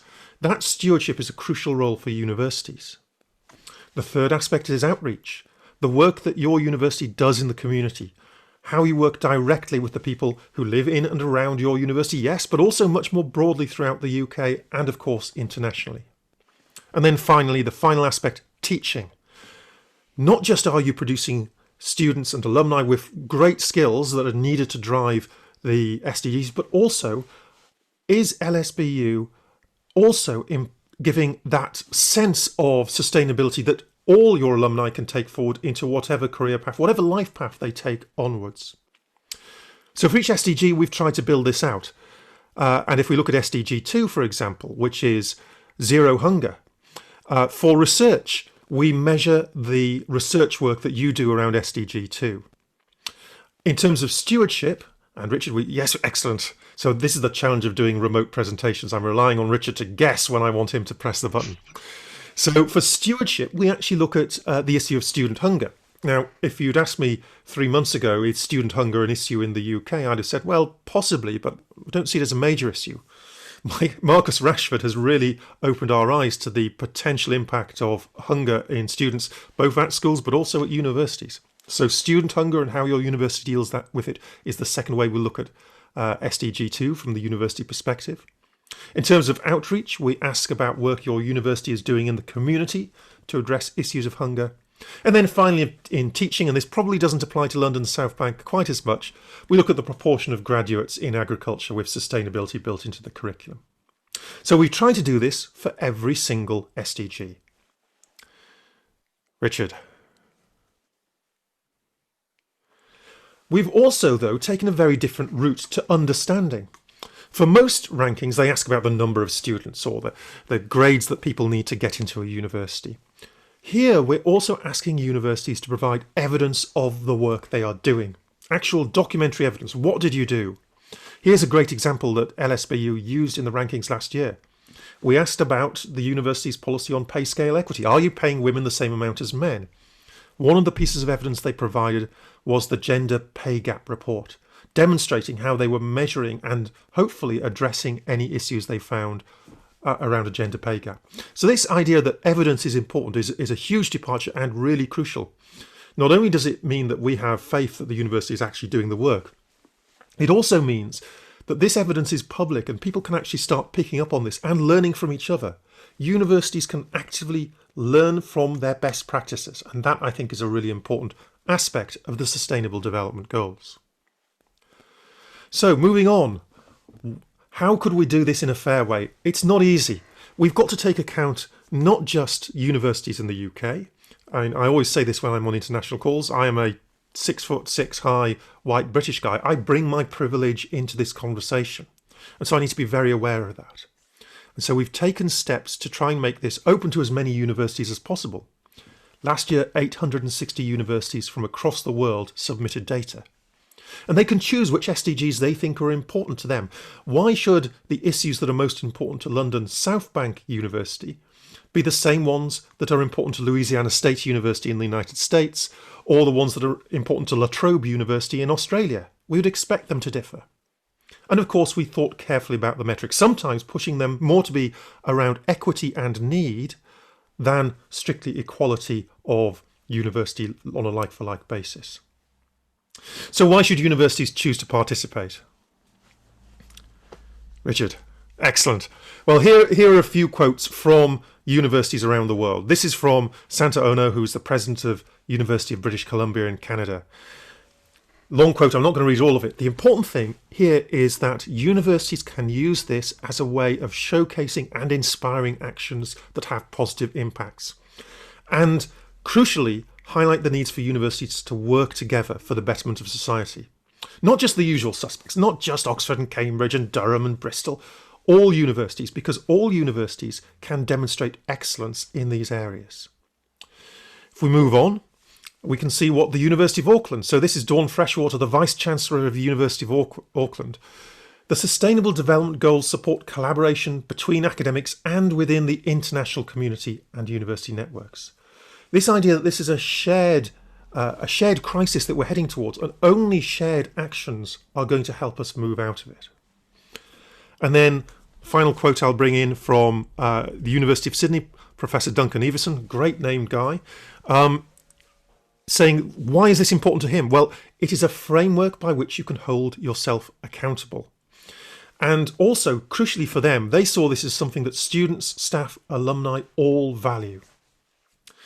So finally, let's look at a bit of data. The first one is around where universities decided were their areas of focus. Because we let them choose which SDGs they wanted to submit to, obviously that pattern wasn't going to be the same around the world.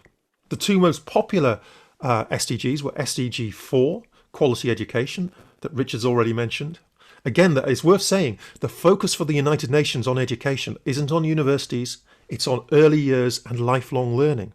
So it's great that universities see the importance of their role in those areas. The second one was SDG 3, good health and well-being. But we can now look at Europe and see how the European submissions differed, because we wouldn't expect all the different parts of the world to have the same SDGs as their focus.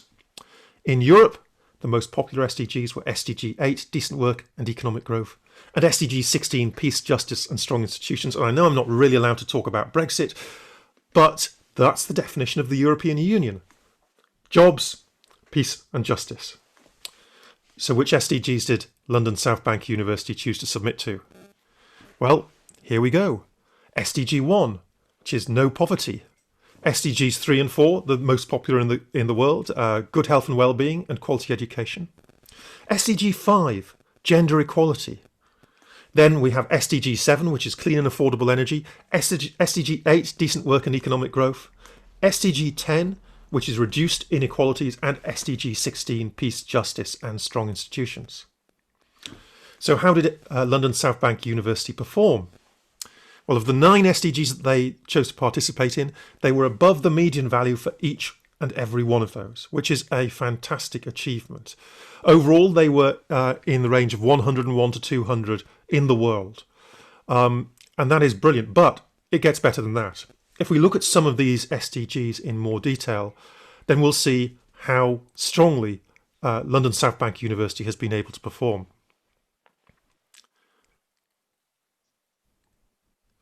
If we do. Excellent. So firstly, in SDG number 5, gender equality, LSBU came equal 69th in the world. That's really, really strong performance. There are some interesting things you can pull out of this. And this is one area where I would say the more dynamic universities in the UK are perhaps doing more than some of the more traditional universities in the UK. Often those universities have a real problem in terms of promoting women to senior positions, for example. If we look at the next SDG, SDG 8, I hope I've got my memory on. There we go, lucky break. In SDG 8, again, London South Bank University in the top 100 in the world, and 14th in the United Kingdom in terms of decent work and economic growth. In SDG 10, I'm keeping you on. Oh no, we're going backwards. I forgot. SDG 16 first. 80th in the world, 17th in the United Kingdom. Issues of peace, justice, and strong institutions. This looks both at the way that your university designs its structures, but also how you ensure you're working more broadly in society to strengthen democracy, to work for a consistent and appropriate set of government principles. And finally, SDG 10, and we kept this for last because this is the one where LSBU has done the strongest, 23rd in the world on reduced inequalities, which is an exceptionally strong performance. Reduced inequalities looks at all aspects of inequality. It looks at how the university responds to disability, how it responds to economic disadvantage as well. And I think this speaks very strongly to the mission and objectives of LSBU. But with that, I'm delighted to hand back to Richard, who will take you further through your strategy.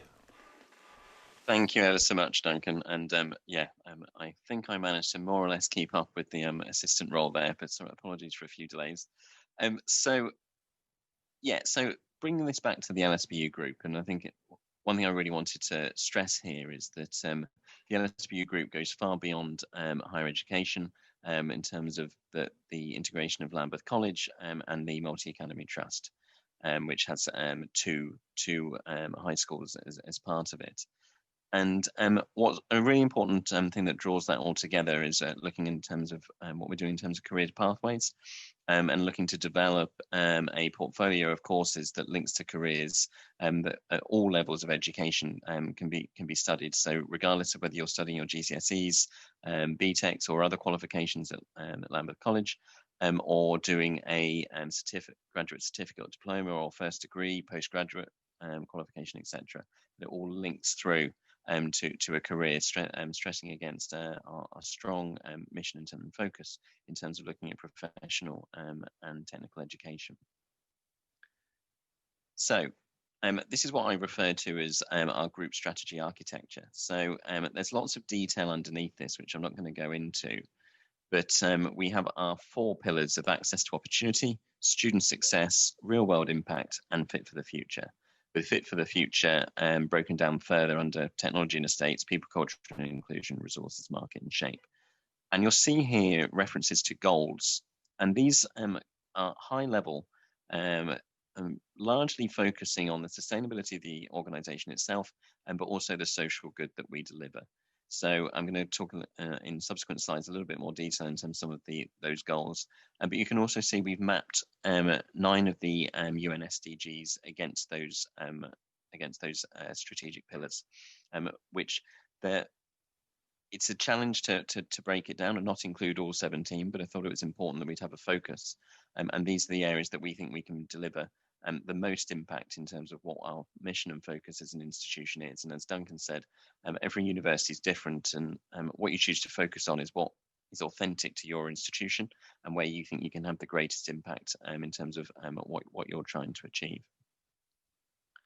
So I mentioned about these key goal measures. Within the technology and estate area of Fit for the Future, we have a measure around looking at to increase our proportion of waste recycled.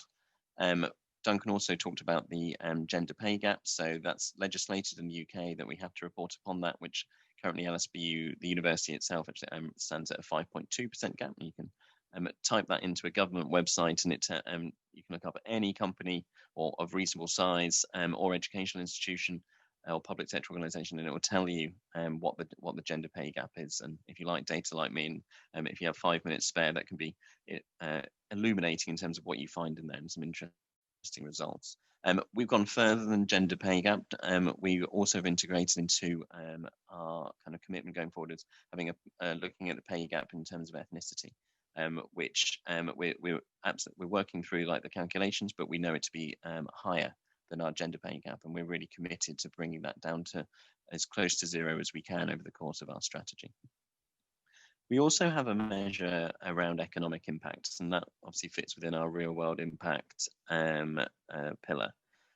We employed some consultants and economists to look at what the value of what we do as an institution across the group. This was calculated that using our 2018-19 accounts, so we will be soon able to update these, as I think our latest accounts have been processed by our external auditors, that we generate £957 million worth of added economic value across the UK, and there's 10,000 jobs across the UK that is dependent on LSBU. Our target over the course of the 5-year strategy is to deliver £5 billion worth of economic impact. So that needs to average out at £1 billion a year, obviously. So we think we'll be on target to do that. And we understand in terms of what we have to do to make that happen. And we're immensely proud of the role that the university has in terms of supporting primarily the community in South London, but also wider. We have a partnership with the British University in Egypt, in Cairo, which also will deliver economic impact. Isn't included in that measure because it's a UK measure, but also delivers economic impact there. So I referenced this earlier, but I just wanted to talk a little bit around what the strategic priorities are for the LSBU group. So professional and technical education. This underpins almost everything in terms of how we're looking forward and how we think we can make a real impact in terms of reducing inequality and adding social mobility. I didn't talk about it in the last slide, but we also have a measure that we've looked to develop our own ranking to see which UK universities add the most social mobility. So we see that, and we see professional technical education as a driver for that. And that links to the career pathways that I talked about previously, which will enable a step-on, step-off provision, which will be irrespective of an individual's educational background, that there'll be a point that they can find within our group structure to move their career pathway forward. One of the real benefits of the group, and kind of it's a challenge in terms of like the UK regulatory environment at times, but is that the joining together of different elements of the group and understanding how young adults and adults learn. So we've looked at case studies of bringing individuals from Lambeth College, teachers from Lambeth College, to sit in on teaching at the university, to try and understand in terms of what we do at the university and to what extent that will work in terms of how people's learning styles have been employed in terms of other elements of education. So we're looking to set up a Centre for Pedagogic and Adult Learning Research to understand how we can teach in a way that breaks down the gaps in terms of educational outcomes and look to deliver the greatest impact for those students in the past that have potentially been left behind with the greatest socioeconomic disadvantage. There's a benefit in terms of the group overall, in terms of how we can join it together and learn from each other, use resources more efficiently, and have a cohesive unit against the same common goals.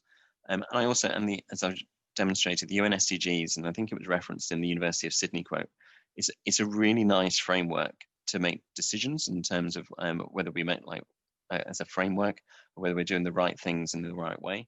And also a way of seeing whether we're making progress. So I personally am a huge advocate in terms of how the UN SDGs can be used to understand your positioning in terms of whether you're, to what extent you're achieving against your targets.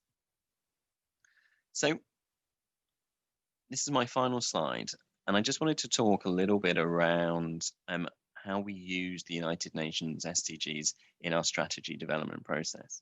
There are varying degrees of literacy relating to the UN SDGs, and I advocate anyone who's listening that's not been involved in them significantly in the past to go out, have a research, look at, talk to other people in terms of just understanding what they're trying to focus on and what and how they've come to those decisions. And group was a big part of that. So what we did was we held SDG sessions. So we invited people to sit down with a focus on a couple of SDGs to say, well, what are we currently doing?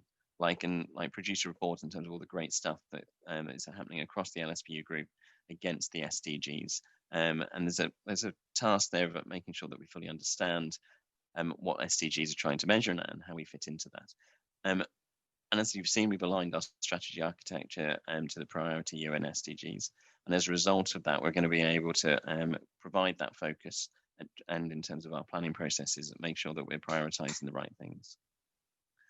We held leadership sessions, so our executive, deans, directors, and senior representatives from the Multi-Academy Trust and College, we talked about how we could take sustainability forward and what it meant to us, and that was all through the lens of the SDGs. And what's really important from my perspective and my role in the organisation is making sure that we report against this. And the work Duncan does with the Times Higher gives a really fantastic focus, where we are able to kind of process all the fantastic contributions we're making, which can then be quantitatively represented in the ranking table.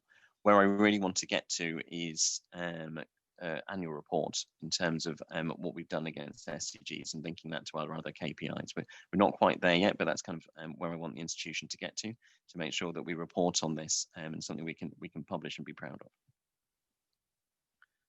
Sorry, I just had one final slide, and just we're in the process of having our strategy communicated out to staff, and that will be coming soon and be linked to on our website, etc. And I just wanted to prove, I'm not expecting people to read this very small text, but in terms of some of the pages from our strategy, this happens to be the people, culture and inclusion, and showing what we're going to do over the next 5 years, what KPIs we're going to judge ourselves against, and how which SDGs are mapped to each pillar.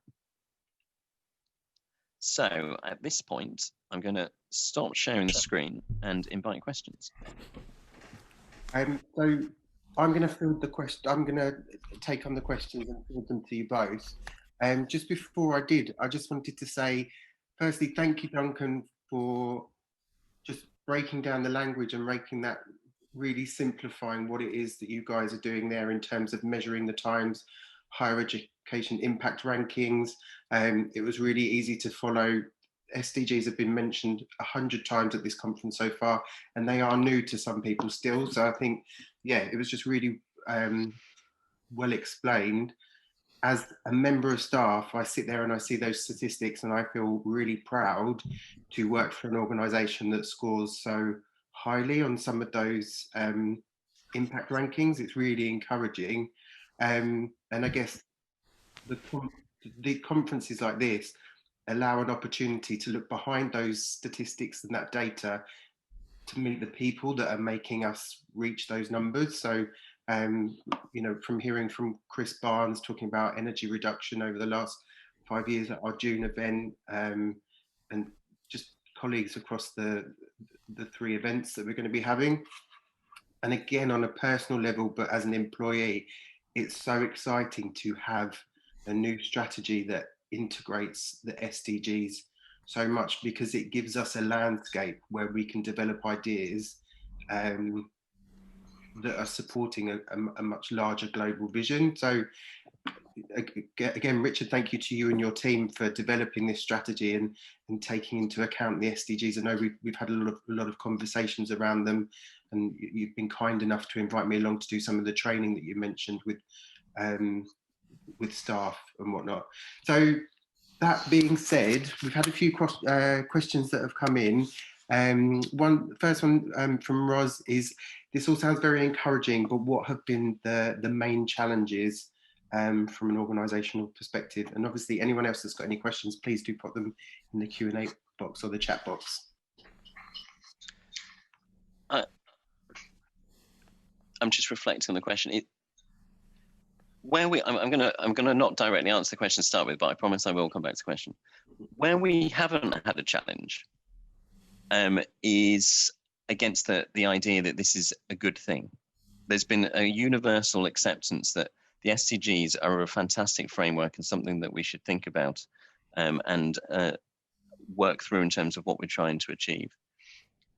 The challenge is going to come. I think this bit was relatively easy. It's the next stages that's really difficult, of how we actually make this meaningful in our day-to-day work. So in terms of our decisions. So I'm trying to think of I on many occasions, there'll be times I can look back in the past of working at LSBU where I thought, I can see now if we'd had this framework, we may not have arrived at different decisions, but it's in terms of how do we live and breathe these SDGs in terms of how we behave and how we deliver and how it guides us in terms of those core things that we know are important to ourselves. But then we don't compartmentalize that to think, but we have to make a surplus, we have to invest in X and Y, we have to prioritize these things. How do we translate that into meaningful decisions that makes a difference to the most amount of people in the environment? I think that's the challenge, and I think that's everyone has to be involved in that. I just wanted to just bring in Duncan to ask, is that a consistent answer to what other people have said in terms of where it's easy and where it's going to be difficult, or have you had very different experiences in your interactions with other institutions? We've seen vastly different structures in different organisations, to be honest, but there are some common themes. One of which is that this kind of approach clearly has more chance of succeeding where you have a clear and unified leadership, where there is, everyone knows that that the organisation as a whole is bought into this as a concept, and that's because, or that makes a difference, because our belief has always been that universities are already doing an astounding amount of work in terms of addressing some of these key issues. Think about inequality. Universities have always been one of the routes whereby people can change their direction in life, that they can, through education, that they can change their career path, they can grow into being people that their parents couldn't imagine. And that's a really transformational aspect of higher education that's always been there. And this is true throughout. The research that's being done, there will be brilliant research done in bits of your university that other parts probably aren't aware of. Where you have that clear vision, that strategy, and I think this is why the work that Richard and your strategy team are doing is crucial. Where you have that strategy, it gives you an opportunity to understand how the different bits that everyone is doing pull together for a coherent whole. I think that's probably what makes the difference.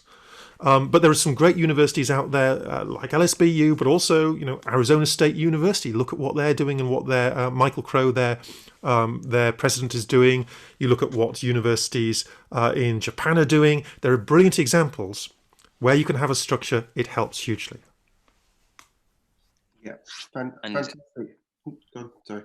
I was just going to follow up on Duncan's point in terms from a personal LSBU example. It is about harnessing all the work that's going on, and there have been times that working at LSBU where I've been simultaneously really excited but disappointed in terms of I hear something fantastic that's happened, and I think, well, how have this has been going on for years? How do I how have I not known about this, and how haven't we made more of a fuss about selling it, in terms of like being proud of what we've achieved? And I think, again, this framework allows us to join those dots, and I think that's something that I need to prioritize over the next 6 months, in terms of making sure that those processes are in place to allow the institution to extol its virtues and shout about all the fantastic stuff it's doing. Yeah, absolutely. I also think as someone who works in sustainability, often when people hear that word, they automatically think it's relating to the environment, and the SDGs bring people, planet and profit together in a really nice framework.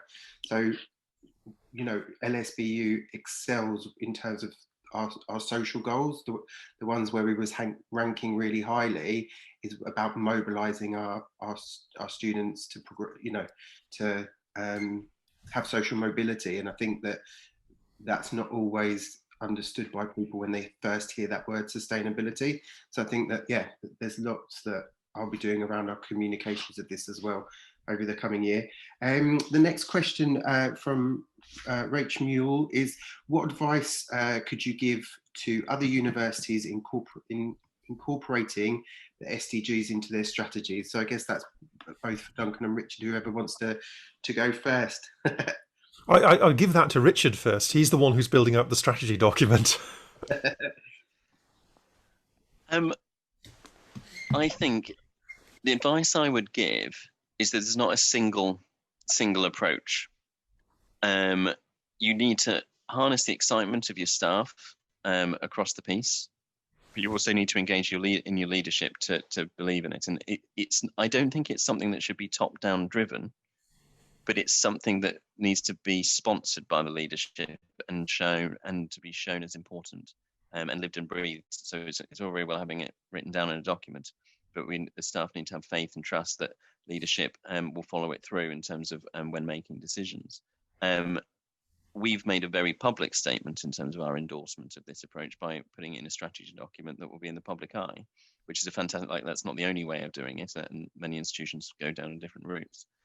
But I think that's a step. And if that isn't the route that's taken, having internal communications and people being clear, it's important. But I think more important than that is the bottom-up organic thinking in terms of how can we contribute, and let kind of empower people to make decisions and have really quality conversations around what can be developed and can be taken forward.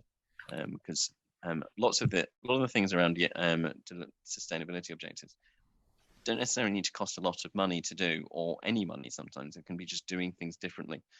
And I think that's where we should just encourage people to do things and use the SDGs as a framework. Well, I like that Richard's given the nice soft qualitative aspect of it, so I'm going to give the quantitative aspect of it and say, don't be frightened of measuring things. Sometimes universities will say, well, we're terrified of measuring our gender pay gap because if we find it's horrible, we're going to look terrible. But if you don't measure it, if you don't start down that route of trying to understand what the actual issue is, it's very hard to fix it. And so this is another reason why the SDGs, I think, actually are very positive. We've seen some universities, I'll name one here, MIT. So MIT are one of the universities where if I went out onto the streets of Lambeth and said, you know, what are the top 10 universities in the world, MIT would probably be counted as one of them. They entered the ranking in the knowledge that they weren't going to be a top 10 university or anywhere near it. But they did it because it gave them a starting point, a line in the sand where they could say, this is where we are now. How do we move on? What are the next stages? Where are the universities we can learn from? I think there are a ton of universities who could learn from some of the work you're doing, particularly around how you think about the group and the ability to bring students right through from the age of 11 onwards. I think that gives a fantastic opportunity for other universities to learn from what you're doing. That's a brilliant line. Thank you so much. I was just going to add to Duncan's point. I completely endorse what Duncan said about having metrics, and having, if there's a metric that you're not proud of as an organisation, having honest and open conversations, and it not being a protective conversation, but it's like, why is it like it is, and using the knowledge across the institution, not just at senior levels, to think about why you're where you are and what you need to do to get there. But also be very careful about metrics. I mean, there is always the risk that you can build metrics that effectively drive you towards unintended consequences. So, don't just say measure for the sake of measurement. Measure, but measure with an awareness of what you're trying to measure and why you're trying to measure it, and be willing to change that metric if it's not the right fit for you. Fantastic. And I really liked, Richard, what you said where you focused the strategy around 9 of the SDGs. And I think that a big part of these is it's not about being a jack of all trades. It's about being a master of a few. And then within that knowledge economy and sharing that information across universities, if we concentrate our efforts in one area, another university is concentrating their efforts in another area, and we share that learning, we can all get closer to meeting those goals. There's a question from an anonymous attendee, and it just says, how do we ensure staff at more entry-level roles translate their work to the SDGs? And I will be doing some training across 2021 to all staff to understand more about the SDGs and how they can start thinking about integrating that into their individual roles. And then the last question from Grace, because I'm conscious we've got 2 minutes left, so I'll read it as quickly as possible. We know rankings generally can shift the goals and subsequent activity in schools and departments. We have seen universities provide resources and support to student experience massively, which feed into NSS. Do you see LSBU or other universities placing similar efforts and resources to encourage these rankings? Yeah, sorry. So my personal position, and I say this a lot, is universities should never change their strategy based on a ranking. Absolutely don't do that. Because firstly, who are we to say that what we're doing is right? Secondly, I could change the definition of the ranking overnight, and then suddenly your strategy is completely not fitted to that. Rather, I'd say it this way: the university should be building a strategy around the Sustainable Development Goals because it is the right thing for the university to do, and because it is authentically what the university believes in. If that's the case, then it's my job and the job of rankings agencies to make sure we measure that and demonstrate the work you're doing. So I'd put it the other way around. You should absolutely, I think, build your strategy out on the SDGs because it is the right thing for you to do, and because LSBU can provide fantastic input to universities around the world and to your community and to your students and to your staff and to your employees by doing so. So do that first and foremost. The rankings should follow rather than directing. And I'm just going to talk for 20 seconds on that, just to second that point, that we absolutely will resource the things that will drive the rankings, but that's because it's the right things to do, not because the rankings measure them. So we, like in terms of picking the pay inequality example, we will be taking steps to try and understand why we have gaps and what those gaps are and what we need to do to redress them. And we would be, the rankings provide a fantastic framework as the UN SDGs do, but we will be doing that anyway.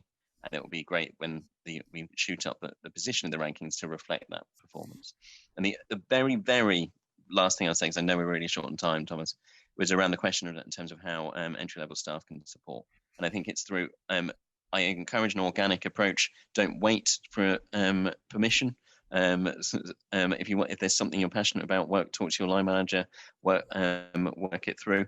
And I'm also working on a kind of a less soft approach, but in terms of organization, to make sure in terms of that we can try and link this through in terms of whether that's through appraisal processes or etc. So people have an awareness and it can be recorded what they do against UN SDGs. We're not there yet, but I'm really passionate about making that happen. Yeah, brilliant. And I actually think the corporate strategy in itself is permission enough to work in that area, isn't it? That's the bedrock of allowing people to come up with new ideas and help us to get to where we want to be by 2025. Duncan, Richard, thank you so much. We're literally run out of time, and I know I can see Alex is waiting in the wings to come on and take over her session. So last minute, like a 10-second takeaway, what anyone that's been listening, what would you tell them to do? Like a practical I would say keep on working towards sustainability in your life and in your job, and do so with joy in your hearts, knowing it's the right thing to do. Brilliant. Thank you, Duncan. Richard? I would just say, I just encourage people to go out there and learn. There's no shortage of material on the internet. Look at the Times Higher ranking, look at the STG website, think about what you're doing in the context of that, and talk and share that information with colleagues. Fantastic. Thank you both so very much indeed. And yeah, please stay for the rest of the conference. There's lots going on over the next 2 days if you want to duck in and out. Perfect. Thank you ever so much. Perfect. Thank you. Thank you both. Thanks everyone. Our next session will be joined by my colleague Alex Misfud. Alex is the Responsible Futures Project Manager at LSBU. Oh, hi Alex, how are you? Hi, yeah, I'm gonna have to take away my virtual background. No worries. Sometimes they work, sometimes they don't. I did try. I obeyed the rules. No but worries. Clearly, I look a bit spacey. So good afternoon, everybody. No worries. Yeah, I would turn it off if you can. I'm gonna do that just right now. So I'll introduce your session, Alex, while you're doing that. And Alex is, as I say, Responsible Futures Project Manager at London South Bank University. Alex does a cracking job of working across the university to help LSBU achieve Responsible Futures accreditation. Alex's talk is entitled Responsible Futures, Skills and Competencies for University Community Wellbeing and Student Employability. Alex, I know all about what you do, so I'm going to leave you to our audience. Thank you so much. Okay, good afternoon, everyone, and thank you, Neil, for a wonderful intro and for all the work you've been doing to get this event up and running and really being a success. So I'm going to share my screen, if that's okay. Yeah, so we'll start with that, and then I can start firing away. So as Neil has said, my presentation today will be about, my session actually will be talking about the skills and competencies for university well-being, for university community well-being and student employability, because ultimately as a university, as an academic institution, it's all about our students. They are our community and we are there because of our students. And of course, we have to look at, why do students come to university? They all have dreams, they're young, they have aspirations, they wish to be a part of the future, and they all want to do wonderful things and adventures. And also they want to, of course, find a job. So definitely, this is something that we need to really place focus on. So in fact, I will start with my journey at LSBU. Because it's an interesting one, I guess, or at least I hope it would be to the audience. So I come from a little island called Malta in the Mediterranean, and there's me as a young girl, and I had dreams, I had visions, and those dreams and visions led me to eventually research my doctoral studies, and that search led me and landed me at London South Bank University. So the reason why was that as a foreign student, not even being in the UK, when I was searching for doctoral academic program in the UK, across the institutions in the UK, London South Bank University at the time, do I dare say when this was, maybe 15 years ago, at the time, London South Bank University was one of the main ones and probably one of the handful of universities in the UK that featured sustainability in its academic activities.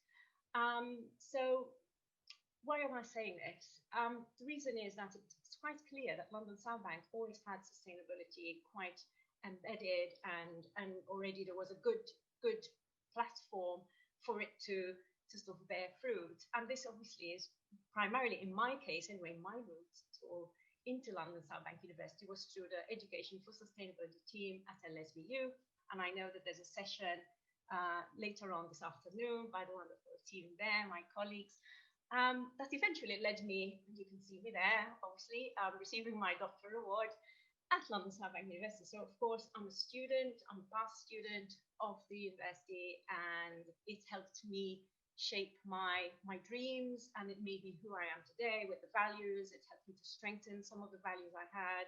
It increased my passion for working in sustainability. And this was a time when I was looking for my own studies as a student. It was a time when a lot of other academic discourse was still debating things just purely from an ecological and biodiversity perspective. So LSBU was really quite in the lead on taking on the new narrative that was taking shape at the time in terms of really embracing sustainability with the whole 3 pillars, which I will be making reference to later. So yes, so similarly to me, our students now are also on a journey, and I just really hope that they can have the same beautiful experience I had of this journey at LSBU. And this is why I'm so determined to make a change and an impact in my little roles at London South Bank. So now, following my studies and my journey there, I now am part of the team of the Education for Sustainability, the EFS program, within the School of Law and Social Sciences. So I'm a tutor there, but I also have a role as a project manager for the Responsible Futures accreditation program. And this is really, for me, it's come full circle, and it's a lovely way to give back to the community that almost, to the institution that shaped me. So enough of that, but I did want to share this because it is about our students, and it's also about who we are. So really we need to stop and think, okay, who are we and who do we aspire to be, both on an individual level, but also as an institution. In other words, what shapes us, what really makes us tick, what makes us feel, really deeply committed to doing something. And those are our ethics, our values, and we carry them with us in our personal, but also in our professional roles. And depending on those, depending on what our values are and our sort of ethical framework, that will also shape what we do on a day-to-day basis, our actions, be they actions, as we were hearing earlier this morning, whether I would choose to take a bag for life when I go to the supermarket, or whether I choose to fly less to reduce my carbon footprint. But this could also be how I shape the policy and the strategy of an educational institution and an academic one. So we bring these in. Of course, people in academia know this from a social research perspective, that we can't be too, the researcher shapes the research depending on one's interests and one's values. So similarly, this is where we have to stop and think about who are we and who do we really aspire to be. So if I were to ask you to sort of stop for a moment and think, okay, which of these 3 statements do I value the most? And perhaps you could just take a note. Maybe I should put them as an A, B, and C. I do apologize. I think I had them that way, but somehow they disappeared into bullets instead. But you could jot down in your question and answer perhaps place, and then we could capture those. So which one would you think you value most? Everyone having sufficient means and access to resources and education, enabling them to live a healthy life, averting the climate crisis, protecting the natural environment, and providing access to clean water, sanitation, and energy to all? Or would it be decent job opportunities for all, the application of innovation and technology, reliable infrastructure, and responsible use of resources? Or would you feel that it's all of the above?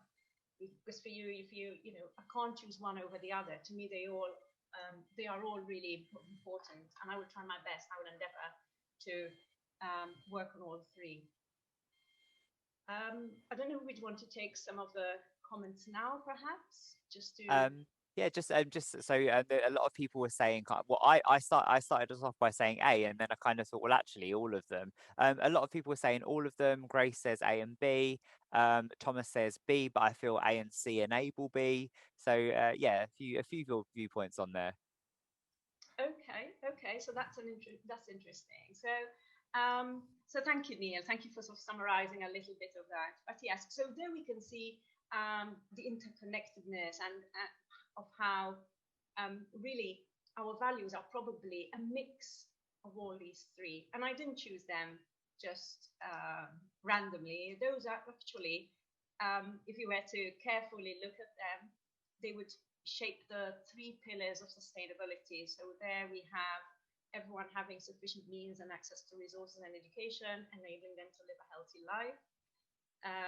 That would be the social side. And then the other one is averting the climate crisis, protecting the natural environment, and providing access to clean water would represent the environmental pillar of sustainability. And then decent job opportunities for all, innovation, technology, etc. That would fall under the economic pillar, the economy pillar of sustainability. So yes, once we are aware that actually we value a mix of these three, and then I think we are more able to be conscious of our actions and how what we do is actually shaped by who we are. So after that little intro, I now wanted to talk a bit about Responsible Futures and what it's about. Primarily, it's from the SOS UK, which is a charity branched out from the NUS, the National Union of Students. So I'll just give a little summary of it.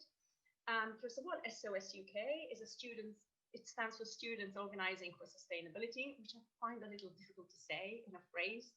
Students organising for sustainability, for me, is a bit of a difficult one. But so I prefer to say SOS UK. But ultimately, there's a meaning to that, no? SOS, help, being a help, it's a cry for help almost, we need to help the planet, we need to, to really do something. So there's a sense of urgency, even in the name that has been chosen. It was launched as a new student-led sustainability education charity in response mostly to the climate crisis. And they aim to engage, inspire, and empower students to lead on sustainability. It is the NUS way of sort of investing long-term in education today for a better future tomorrow. And here again, I go back to my story, which is why I shared my personal journey. Because that is what it was about, and I am probably, more than sure that my love for education and my investment in education has been passed on to me by my parents. So it was an aspect in my upbringing that was given a lot of value, but not just learning just for the sake of learning, but also with this sense of empowerment to change things. So I didn't want to learn things just for learning things, but I wanted to learn things so that I can create a change. And this really summarizes it nicely there. One of the definitions of what SOS UK does. And in terms of their aims, so they're SOS UK tries to move sustainability, and this is a really key point, which we've been hearing over these sessions during this event. Moving sustainability from being a niche subject, a relatively few study, to something all students learn about. So it's about really having an environment, a community on campus, which will eventually lead to having sustainability students. In other words, they are sustainably literate. So to create cohort after cohort of positive, solutions-driven students who go on to make the world a more sustainable place. And again, I hope that my own story would sort of be replicated by many. I'm not saying that I've changed the world. I'm still anxiously waiting for news from America to see how that checks out, for example, So I have limited powers, unfortunately. But hopefully, the ripple effect and the engagement we create as individuals will have a multiplier effect. And this is, if we do that, cohort after cohort, as from the South Bank, and then we are quite a powerful force based in the heart of London. And that is, for me, I find that is a really amazing platform to create a change. So it's a shifting society from an obsession with short-term profit to long-term benefit. Yes, of course, it's challenging, as I know others have mentioned today, with, of course, the backdrop of the pandemic and, with obviously lockdown yet again. But yes, we need to also dig deep and find the competencies and the skills, and also help our students to find the competencies and the skills that despite the challenges we are facing, we can still create community well-being, even though we're isolated and we're being pushed back into our own homes. So ultimately, it is the skills to give them because we don't know what the world will shape us in. I'd like to share this bit. Naively enough, at the beginning of 2020, I had added in my email signature my pledge, and my 2020 pledge was, as my action to beat climate change, to start choosing more sustainable modes of travel. How naive was that? That was January 2020, and now I'm thinking, well, I've got a car and I barely use it. I have not flown, so I've got no air miles, and so yes. So, we never know. And similarly, our students don't know what they're about to face, what's next, what's around the corner, which is why it's important for them to have the competencies to say, to cope with change, to cope with crisis. And this is why it is so important. So now I'll move on to another action that the NUS do, which plays a key role in the Responsible Futures accreditation process. They carry out, NUS carries out a student survey, and that's done usually every autumn. It's been running for 11 years, and it's currently live. And I do have the link, which I could probably put in the chat, maybe. So if there are any students in the audience, please do participate in the survey, because it gives us an overall picture of what the students' voice is across all the UK. So in fact, the Responsible Futures program is driven by this demand, and the demand is clearly signaled through the results of the survey. So here I have a couple of statistics from the most recent one in 2018 to 2019, where about over 5,500 students responded. And we see that the students are saying 88% agree that their place of study is our university should actively incorporate and promote sustainable development. And what better way are we doing this as London South Bank, by having these events? And I know that we've some of the colleagues who are at the moment present probably during this session have done a wonderful job at celebrating these achievements through revamping the website, the sustainability pages on the website.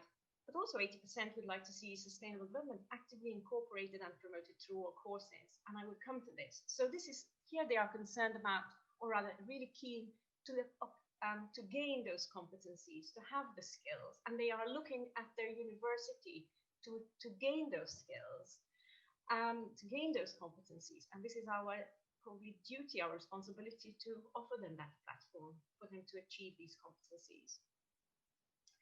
And then, interestingly, for employability, 73% say the chance to work for an organization that makes a difference to environmental and social issues is a factor they would consider when applying for jobs. And of course, this is because they are aware that, obviously they read, etc. They are aware that there are organizations which harness or rather embrace social issues, environmental issues, and those tend to be the ones that are good employers. In other words, they treat employees with respect, they give them opportunities to flourish. So this is what our young students are saying in the UK. So really, Responsible Futures, it was born from this demand. So what is it? It's an accreditation mark, and it's audited by students. So it will be our students, a team of students that will be trained by SOS UK to be able to carry out the audit. It is a supported change program. So of course, yes, it's a change program. It is trying to create a change in universities with a whole institution approach. Ideally, it should be a partnership between the students' union and the institution. It's because it recognizes that the student body is an integral part of the university as an institution. However, it also recognizes that there are some aspects which need to be implemented from an executive level, from a policy level. And this is why, of course, there is the institution as a partner. And it offers a framework for good practice. So really, this is what I have been doing, trying to capture all the examples of good practice, trying to identify where, as a university, where our gaps are, and where we need to work to sort of up our game in order to really ensure that our values are giving the correct sort of product, results, competencies, skills to our students. Of course, yeah, going to the sort of technicality of it to achieve accreditation. First of all, we are, as an institution, we are what was called working towards accreditation. We need to achieve at least 200 points out of a maximum of 300. there's 45 criteria in total, and 10 of them are mandatory. So those are the ones that we really need to focus on. I believe we are hitting at this point a good number of them, and 35 are optional. But of course, yeah, in order to gain at least 200 points, we need to also have a look at the optional ones. It is not as straightforward because each of these criteria is rated. So you, for example, you could get maximum of 7 points for a particular criteria, but it's a maximum. So in other words, you could get a 5 if you've not quite hit that criteria as strongly as they would wish it to be. So it's not as straightforward and binary where we say, okay, we've at the moment we have we're at 125 points. It also depends on how the student auditors will perceive our actions. Okay, so that's the accreditation.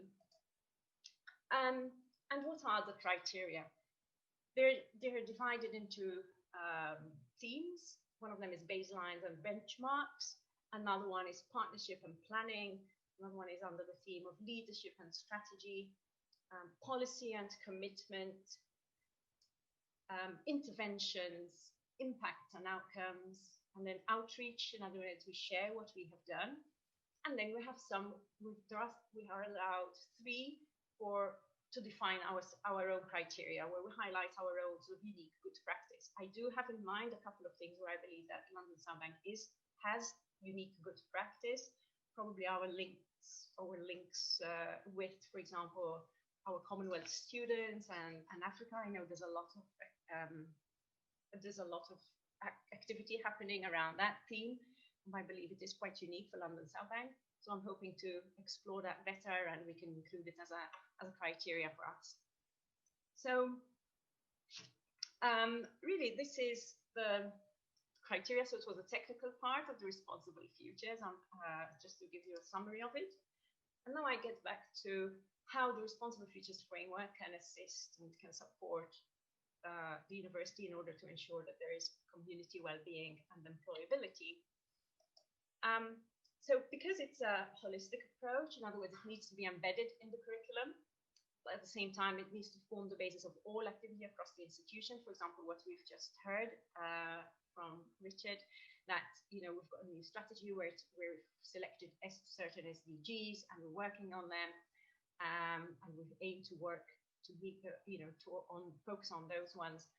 I've also been told by the Students' Union that they also have mapped their strategy on the SDGs that the university as an institution has selected to work on. So this fantastic work happening from the Students' Union also. But also the Responsible Futures framework and the accreditation process needs to be owned by all, not just by the students, by the staff, by the community, and also our stakeholders. So our suppliers, supply chains, etc. So really, for example, at the moment, my role is housed within the School of Built Environment and Architecture, and I am very grateful for that.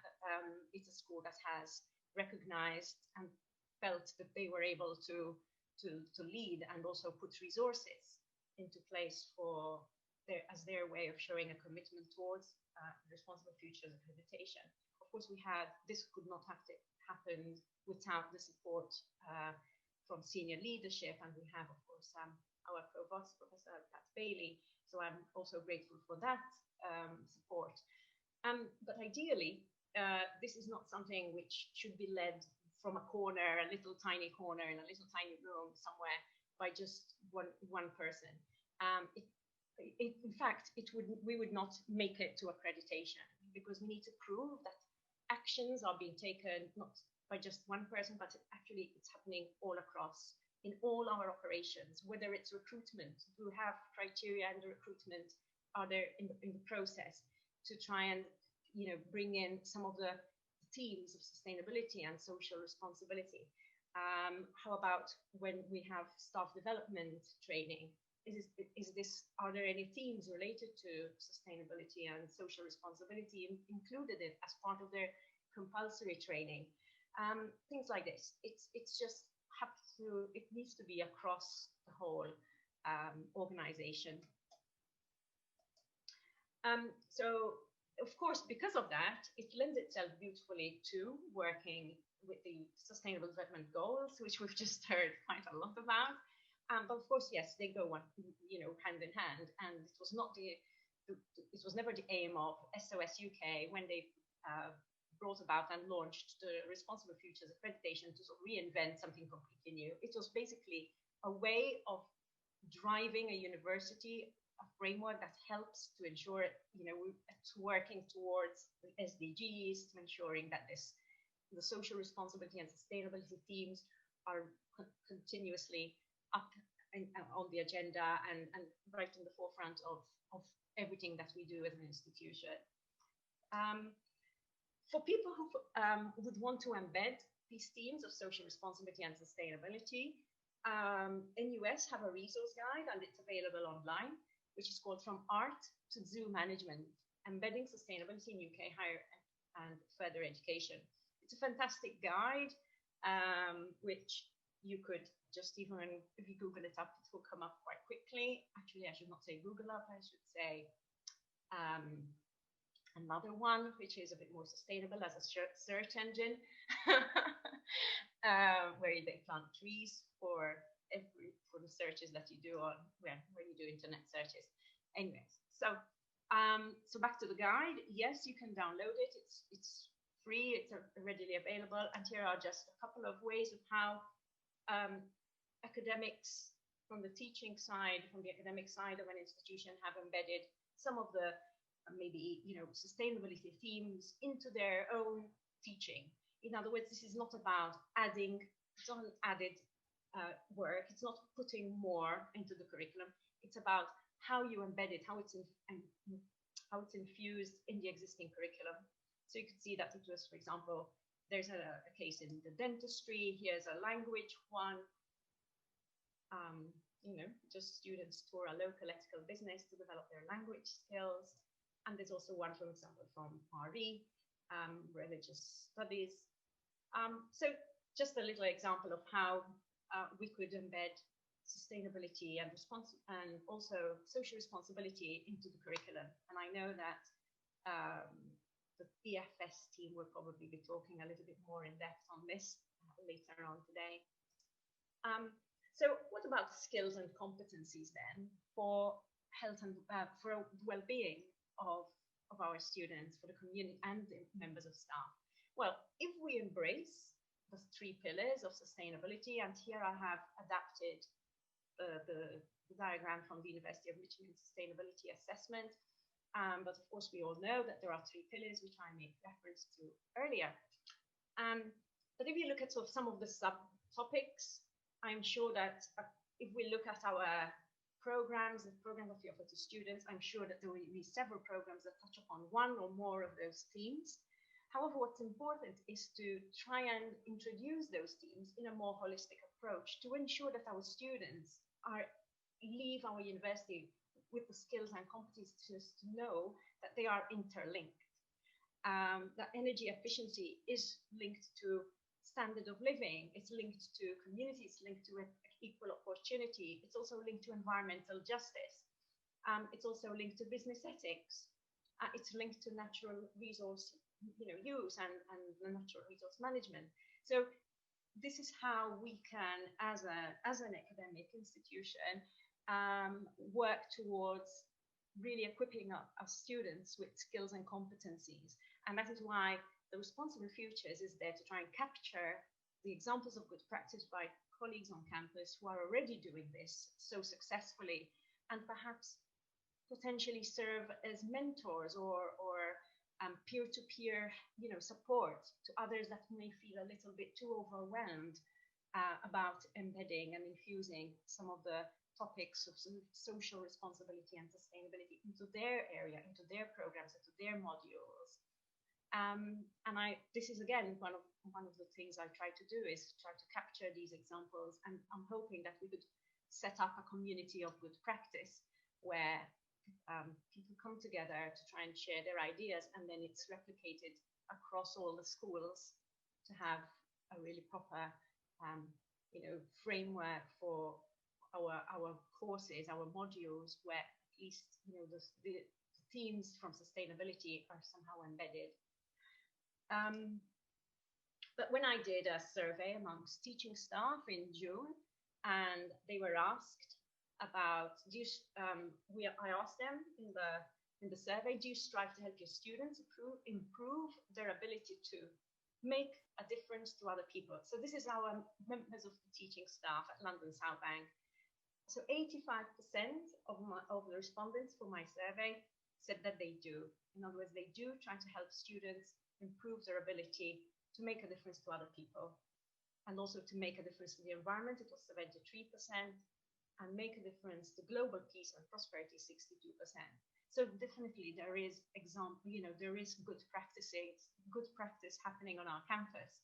Now it's a matter of looking at where the gaps are and ensuring that we help the people who feel, maybe our colleagues who feel a little bit too overwhelmed by the complexity of, for example, just even looking at the 17 SDGs, even just saying them all one after the other, it could be quite a mouthful and quite a task. So yes, but because we have these good examples, and then how can we capture that to help others and support our colleagues?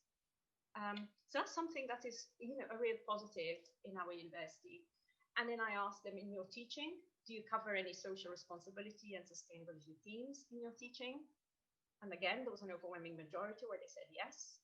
And do you make reference to the UN Sustainable Development Goals in your teaching?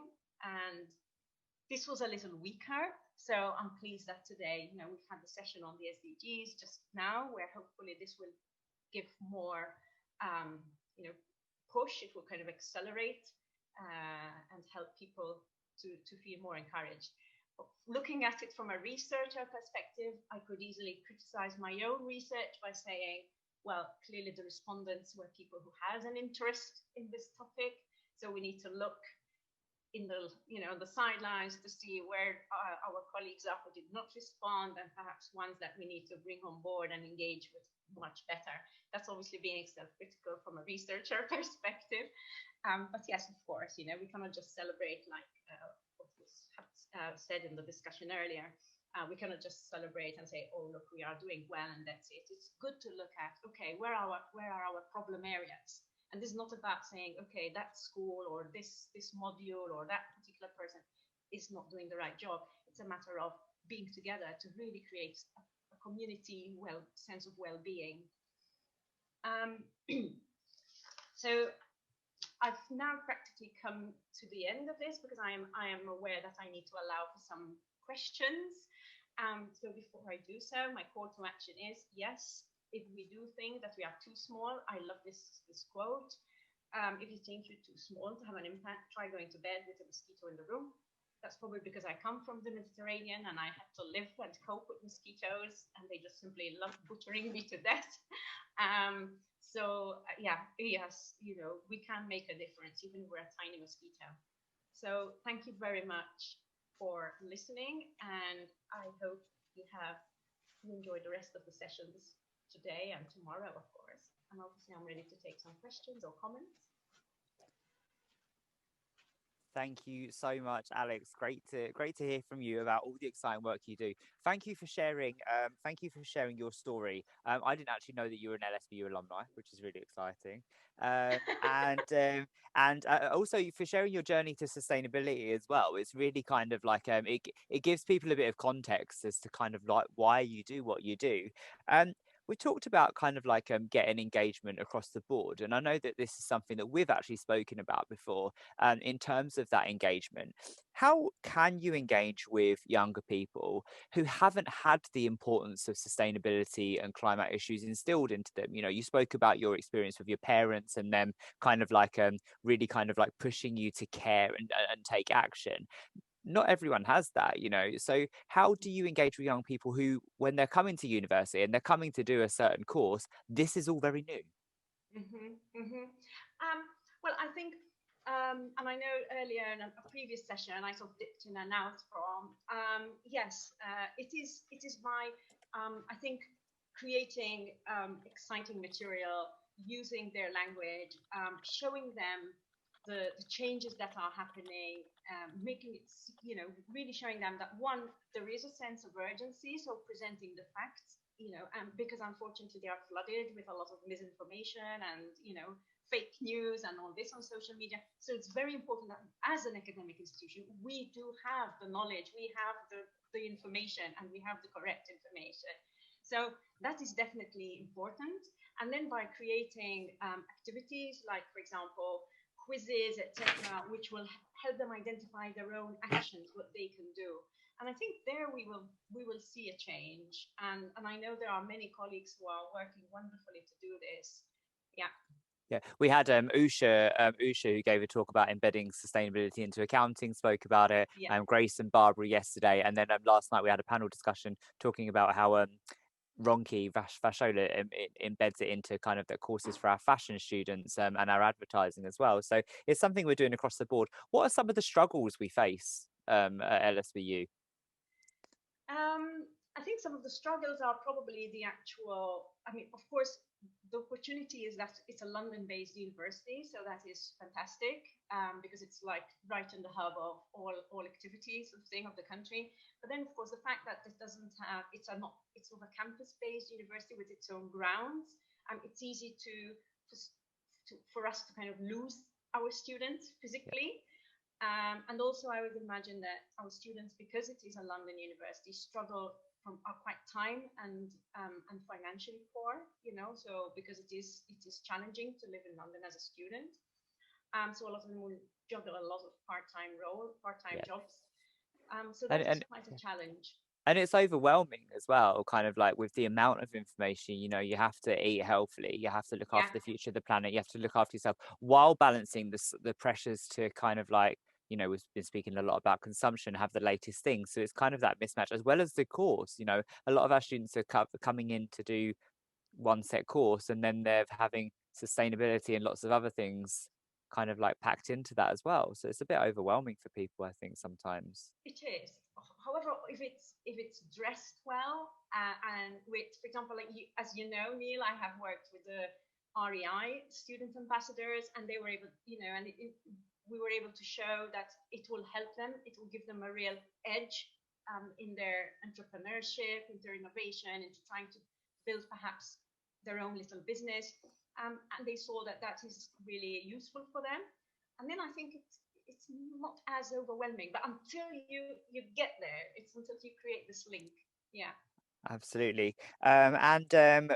Obviously kind of like we have to bounce back from the pandemic as well. We've kind of had a break from kind of getting through to people. And I know that kind of like there's so much out there around the pandemic at the moment that's kind of like you now have to kind of like take a back step and try and bounce back from that and get it back into people's kind of like in the forefront of people's minds.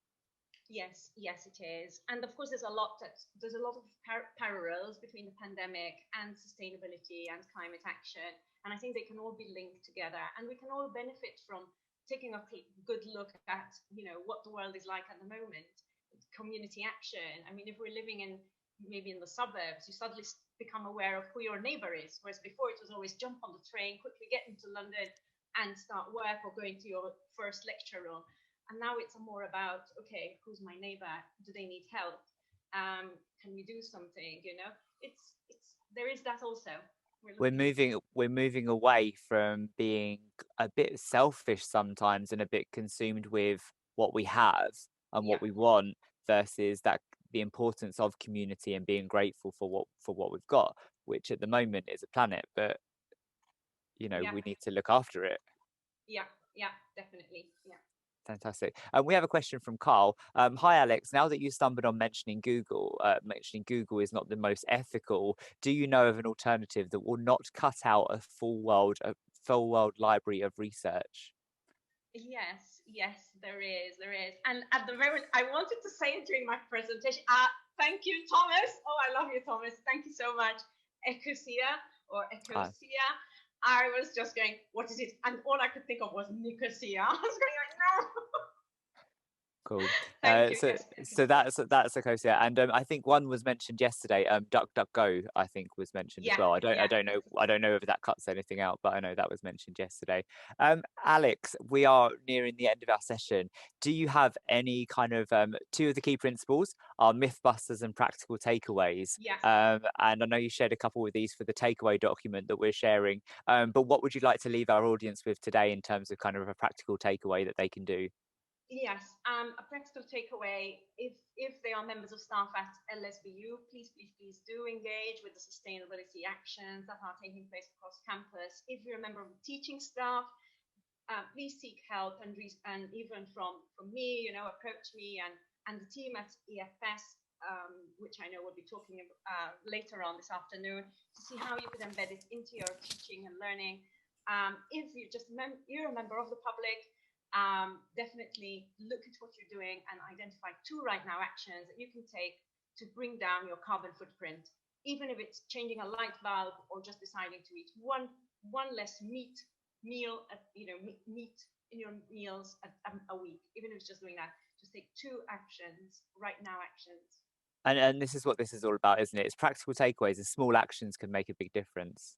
Yeah, definitely. Oh, Alex, thank you so much. It's always so lovely to speak to you. And thanks today. I hope you can stick around for a little while. And we'll catch up soon. Thanks so much. Thank you. Bye. Bye.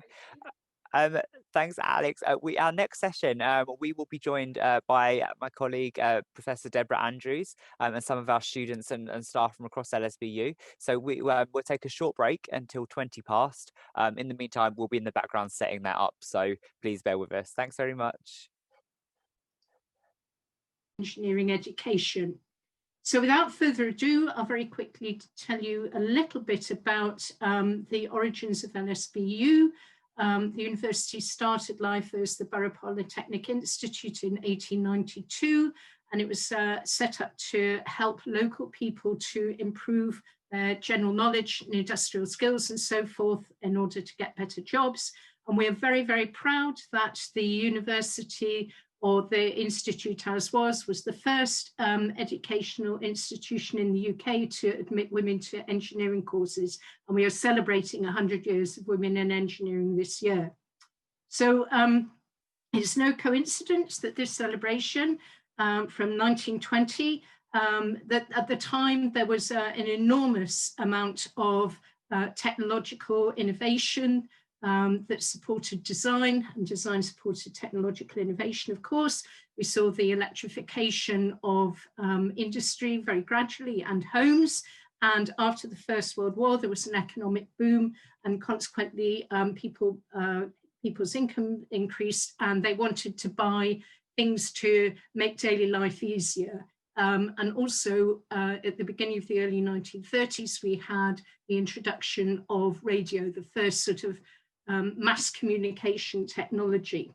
So this is really, really important date. Unfortunately, sorry, for some reason the slides are jumping ahead, I don't know why. Unfortunately, there was a Wall Street crash in 1929, which led to the Great Depression. And that meant obviously that an awful lot of people found themselves unemployed and so forth. And an economist called Bernard London had a fantastic idea to stimulate the economy through something called planned obsolescence. In other words, you make things that have a limited life, they're not very durable, they break earlier than they could or should, and have to be replaced. And he saw that as a way to stimulate industrial production and therefore the economy. So this was something that designers supported. They were complicit in this, and right through the 1950s, 60s, 70s, etc. As well. And even somebody like Brooks Stevens even said that design should create the desire to own something a little newer and a little better, a little sooner than necessary. So design was very definite, had a very definite contribution in stimulating the economy, but of course there was a downside to that too. Not all designers were sort of took a kind of negative approach, if you like, to consumption and production. And people like Richard Buckminster Fuller wanted to do more with less, while Victor Papanak was very concerned about designing things that people really needed. And in fact, he got himself thrown out of the Industrial Design Society of America by saying that there were few professions that were more harmful than industrial design, because he recognized the amount of waste and unhappiness and so forth that was related to mass consumption. Now, LSBU, the design and engineering courses have been running for a long time. The engineering product design course was one of the first in the country, and it was set up in the, I think, the late 1970s. And since then, we have been engaged in sustainable design and engineering activities. And we've got some early examples here, including a lamp that was made for use, well, it was specifically designed for manufacture in Africa, where it was going to be used, manufactured from waste materials, in inverted commas, by local people to improve light in the home and therefore extend working hours and hours in which people could read, etc. We've also worked a lot on sustainable energy projects. Students have developed wind turbines and solar cookers, and also the Mad Dog solar car project ran for a number of years, and Mad Dog 2 in the middle of the slide there has been on show in Making the Modern World exhibition in the Science Museum for a number of years, and it's still there. So we've got a very good history of sustainable engineering design at LSBU. We continue to do this. The sustainable design activities are now, rather than being seen as an adjunct to the courses, they're very much embedded in them. And for example, we encourage students not just to think about environmental sustainability, but also the social aspects of sustainability. So first year students, for example, may engage in a project designing a sustainable and inclusive garden. This particular space is in the middle of the halls of residence, the McLaren House, and it's a sort of concrete courtyard at the moment. So they came up for ideas for a community-focused garden that was suitable for elderly and school children as well as students. We've also engaged with industry and life projects. In this case, you can see it was a project with the hospitality industry, which produces millions of tons of waste every year. And one of the students came up with an idea for making bathroom slippers out of corks. Really nice use of something that would otherwise just either be composted or sent to landfill to reduce waste. Sorry, Deborah, that your camera's slipped, so we can't see your face. Oh, sorry, I moved it so that I can see the screen, sorry. Oh, no worries. Okay, it's really difficult. I can either see the whole screen or... No worries. We'll turn your camera off while you're doing the presentation. Could you turn my camera off? Yeah, I've done that. Sorry, and then I can put the screen down. Okay. No worries. It's gone into full screen mode. Okay. So, I mentioned that we have been engaging in sustainable engineering design projects for a number of years. Right from the beginning of the courses, students learn about sustainability and they take that through to final years projects. And the courses are generally 4 years because they include a sandwich year in industry. And students in the final year work on one major project. And we have got examples of output here, a small electricity generation, a little turbine to go into downpipes, etc., to make electricity, small amounts of electricity for charging phones, a foldable scooter that it literally folded up to A4 size for commuters. And then the Washbox project was quite complex. It was developed for people living in refugee camps, for example. It's made from cardboard and waste plastic drums, and it has a hand-operated mechanical system. And the idea was not just to wash clothes, but by cleaning clothes, that helped to improve people's sort of self-perception and their feeling of self-pride as well, their general sense of well-being and health and so forth. So lots of sort of spin-out benefits from this project for users. So we have been thinking, or mainly looking at sort of 20th century design coming into the 21st century. And we see that behaviours and challenges have really changed for students, challenges to education about and for sustainability. Education about sustainability is learning about, how other people do it, and for sustainability is really how you might implement it in your own life. And that's something that we really encourage in our courses.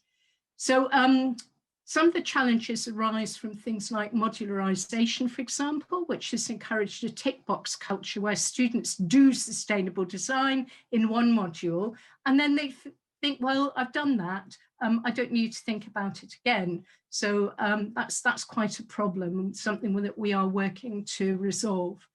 Some students are they suffer from eco fatigue, and it's not just students, it's many members of the public too, because there's too much confusing information around, and they feel very overwhelmed. You get tired with being sort of told about the challenge of climate change, etc.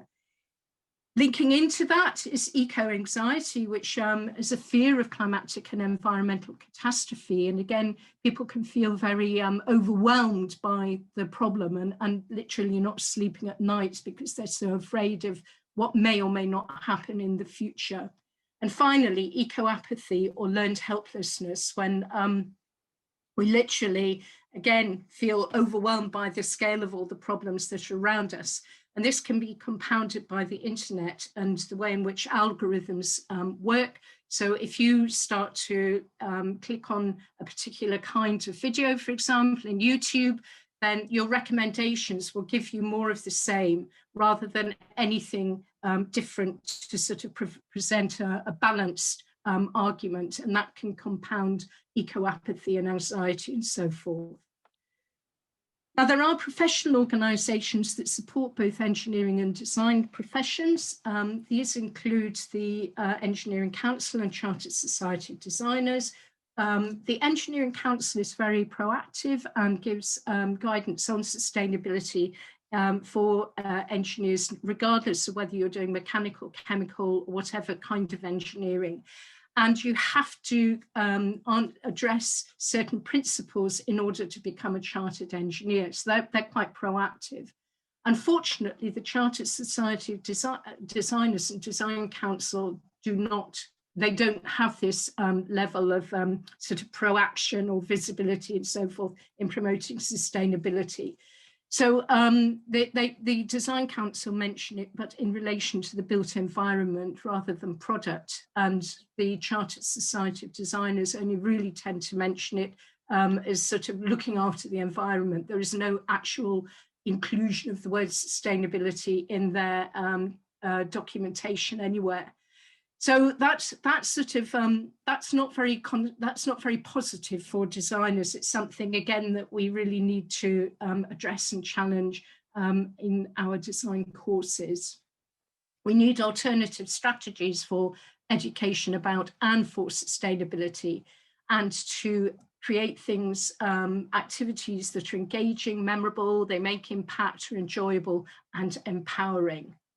And with that in mind, and this sort of shift, okay, we have a good history of sustainable and design and engineering education at LSBU, but now that we are facing these new challenges, we have to come up with strategies to address them. And one of the things that we developed in the School of Engineering was a project for design students called Being Bad to Do Good.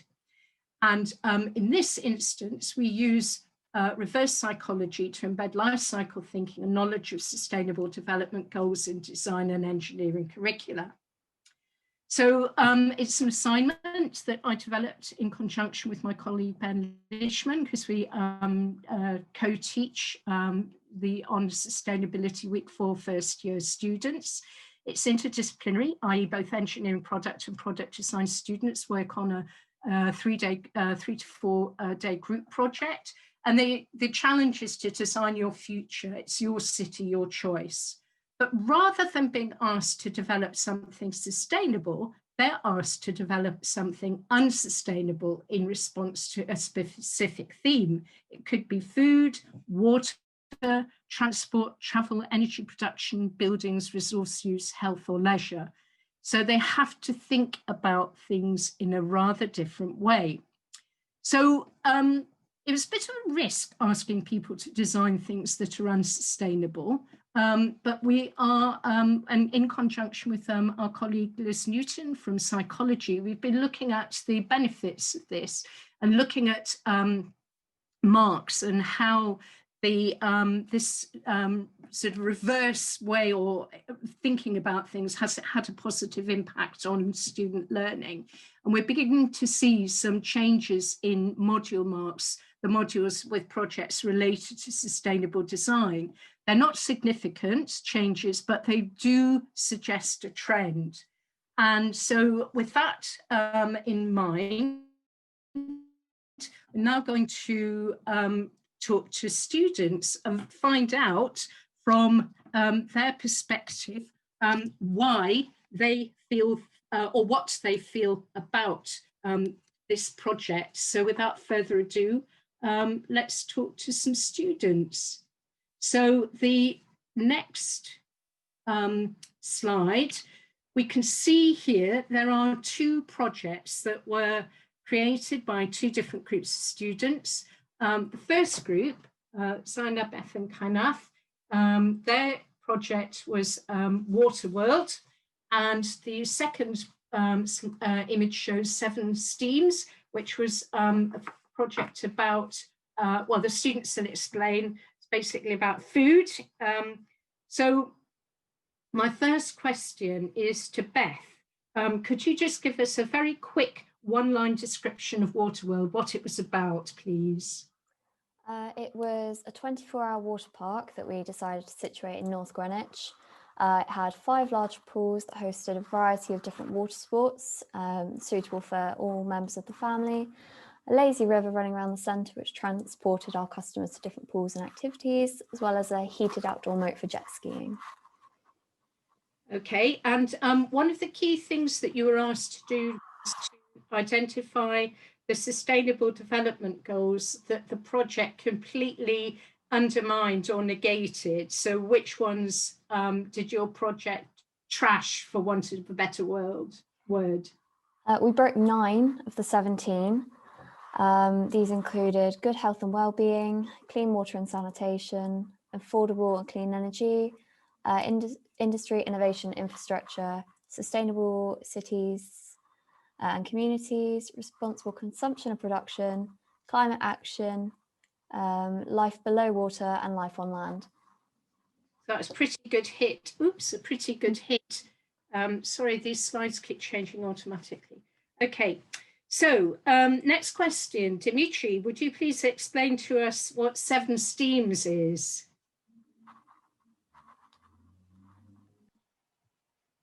Yes, hi. 7 Steams, our plan was to use the nuclear-powered heaters equipped to freighter-sized boats in order to feed 820 million people globally affected by the world hunger crisis that hasn't improved since 2016.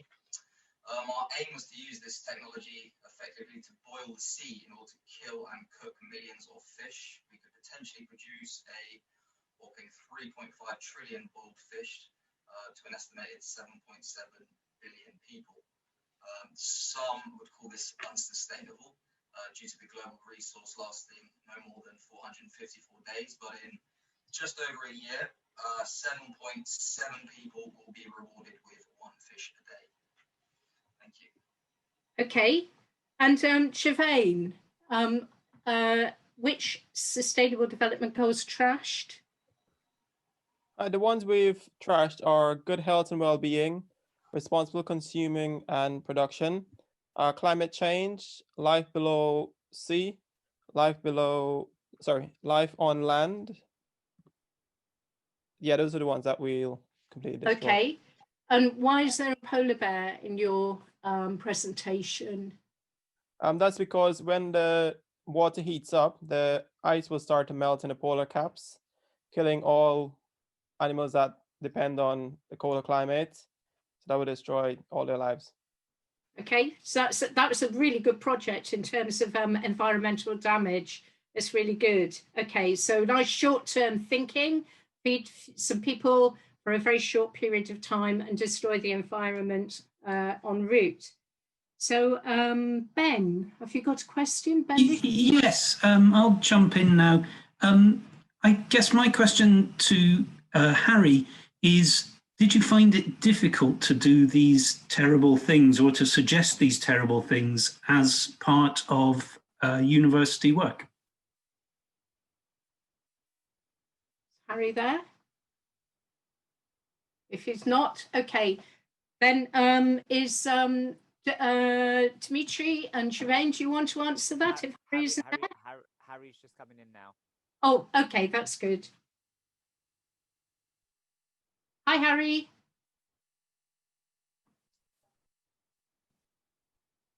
Hello. Join now, 2 seconds. Right. Harry.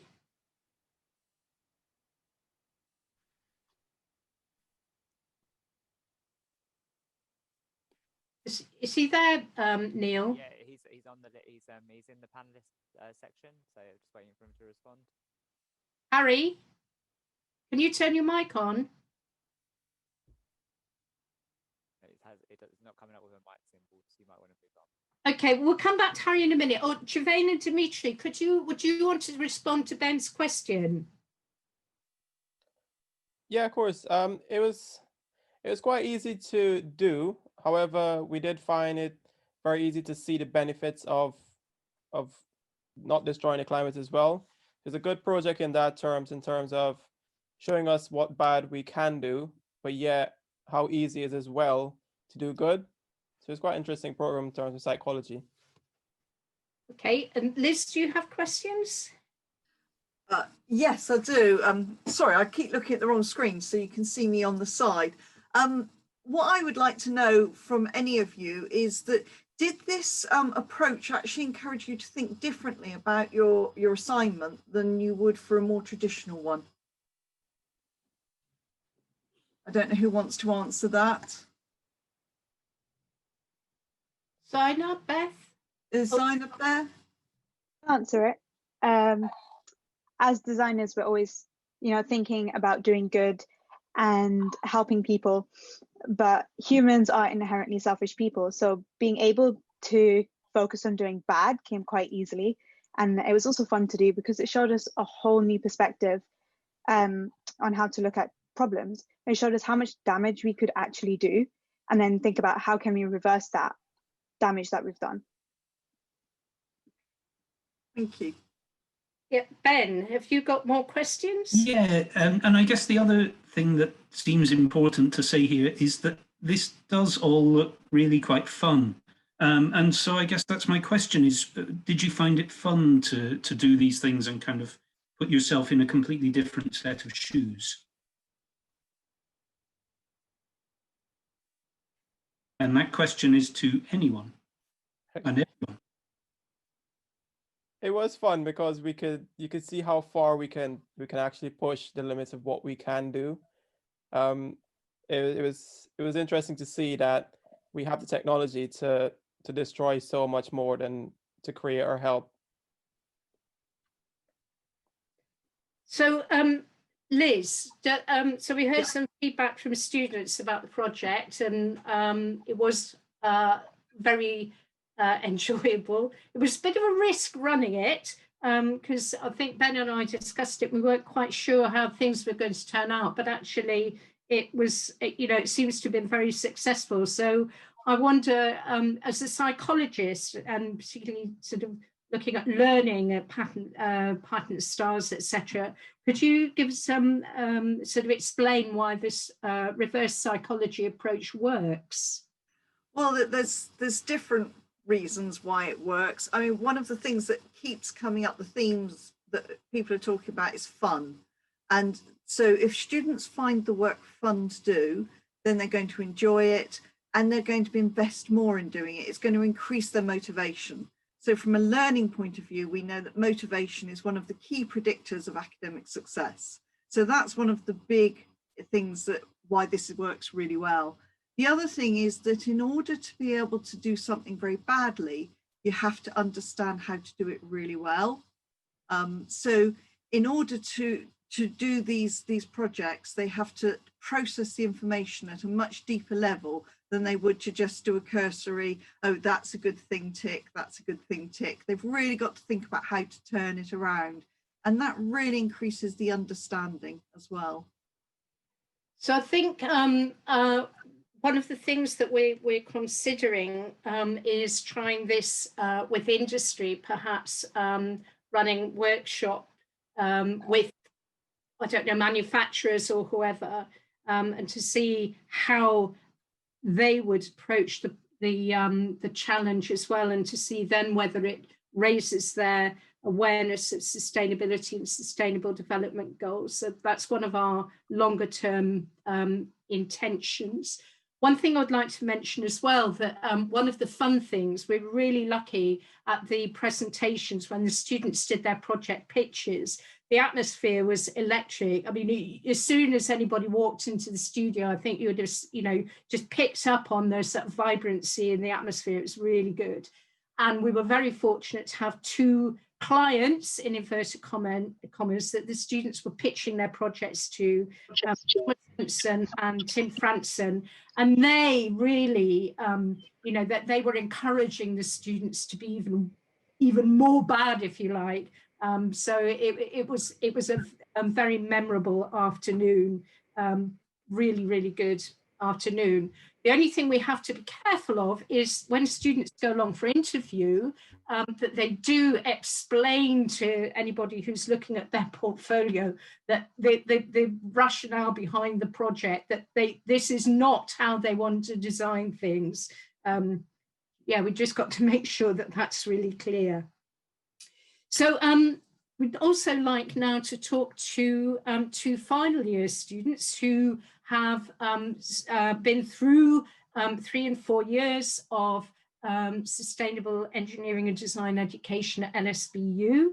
Last year, they took part in a competition which was organised by the Design Museum and the Royal Commission exhibition of 1851. It was called The Great Competition, and it was celebrating or referring to, obviously, the Great Exhibition of 1851, which took place in Hyde Park.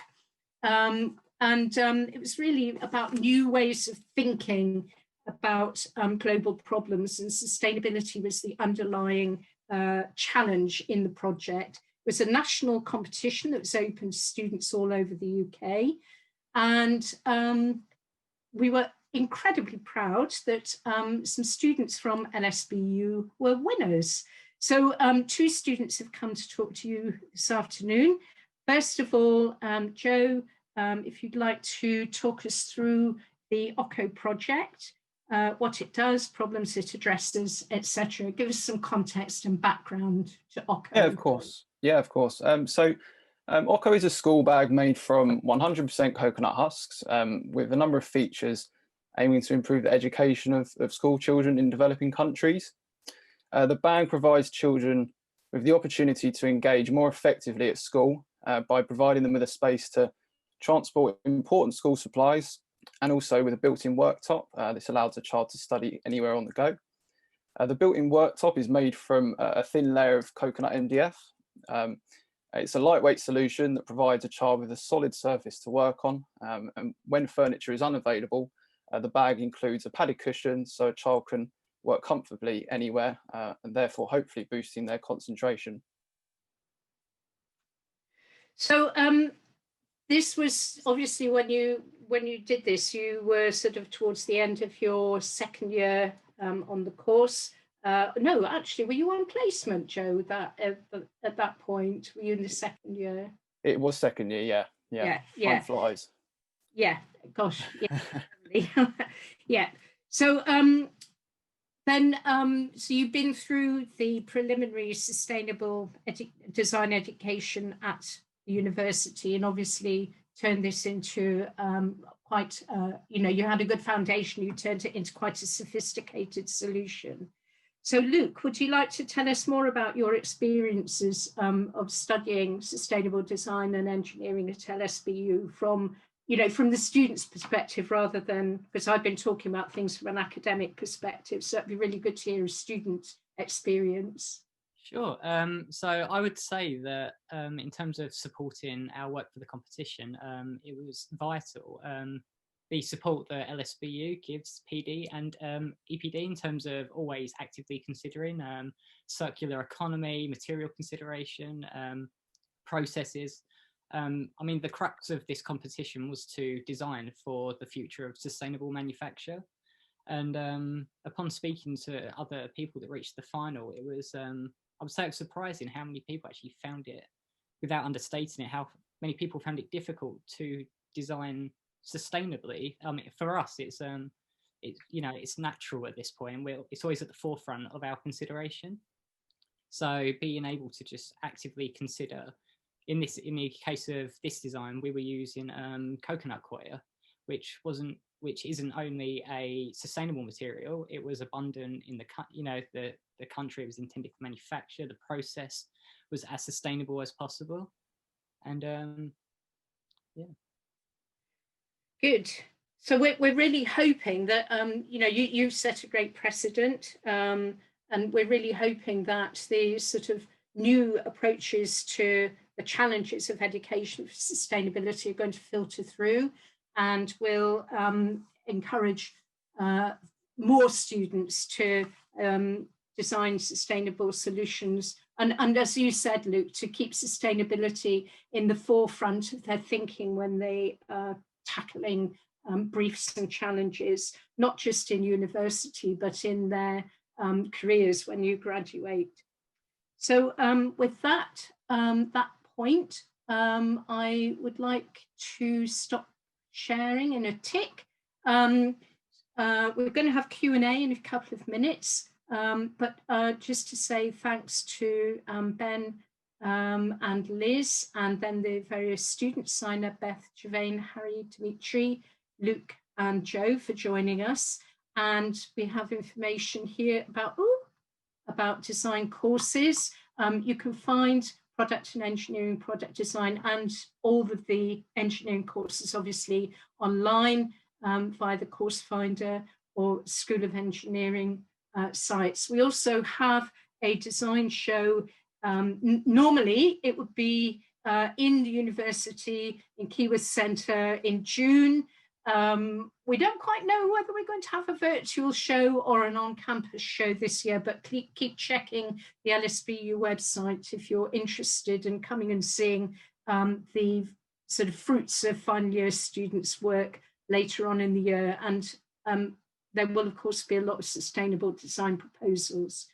So, Neil, I guess we have time now for some questions. Should I stop sharing my screen or leave it on? What? If you're happy to stop sharing, then we can. Yeah. Then we can. There we go. If all of our panelists would like to turn your cameras on, it'd be great to see you all.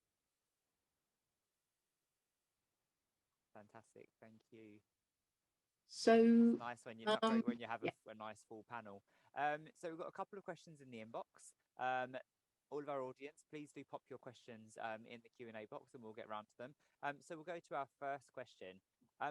This is from Rach. We've got two questions from Rach. How were your perceptions of the importance of sustainable design changed, or were they? Luke, we'll go to you first because I know we've worked together before. Sure. So I would say if I related something, I mean, at the moment, my final year dissertation is working on the responsibility of companies to move towards more sustainable design, the responsibilities they have in ensuring that in their processes. And it's interesting, really, I guess, how much we don't realise sort of how big the gap is between what we should expect of them and what is actually happening. I mean, without going into it, one part of my dissertation looks at greenwashing and how these companies are giving us the perception. We think that these companies are massively sustainable and they're driving the future, but in reality, they still have a massive way to go. And I think it's really important to continue to hold these companies accountable and make sure that the way we're consuming is supporting that sustainable progression. It's something that's popped up over the last couple of days, Luke. You know, look behind the marketing speak.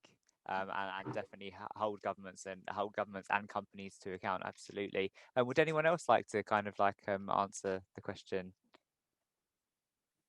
Beth? I think it did massively change it, because it makes you realize how easy it is to do something that's unsustainable. And when we did the part 2 of the project, when you're trying to rework it to then be sustainable, it's very clear that it's a lot easier to break it than it is to make it sustainable. That's it. It's hard, and you have to be, you know, sometimes there's sacrifice and willing. It did look really fun. I remember when we first started kind of like talking about having the event on campus, and Deborah was really keen to kind of like roll it out to people in person. And hopefully we can do that when we're back on campus. Rachel also asked, has the project changed your opinions on unsustainable businesses and personal consumer choices? Zainab, come to you. It has. I've definitely now been looking more at more sustainable companies and companies that are better for the environment, rather than just buying things that are trending or things that everyone else buys. Definitely looking more at companies that are doing good rather than bad. That's, yeah, absolutely. Would anyone else like to respond, Javain? Yeah, it made me look at my life personally and the stuff that I do.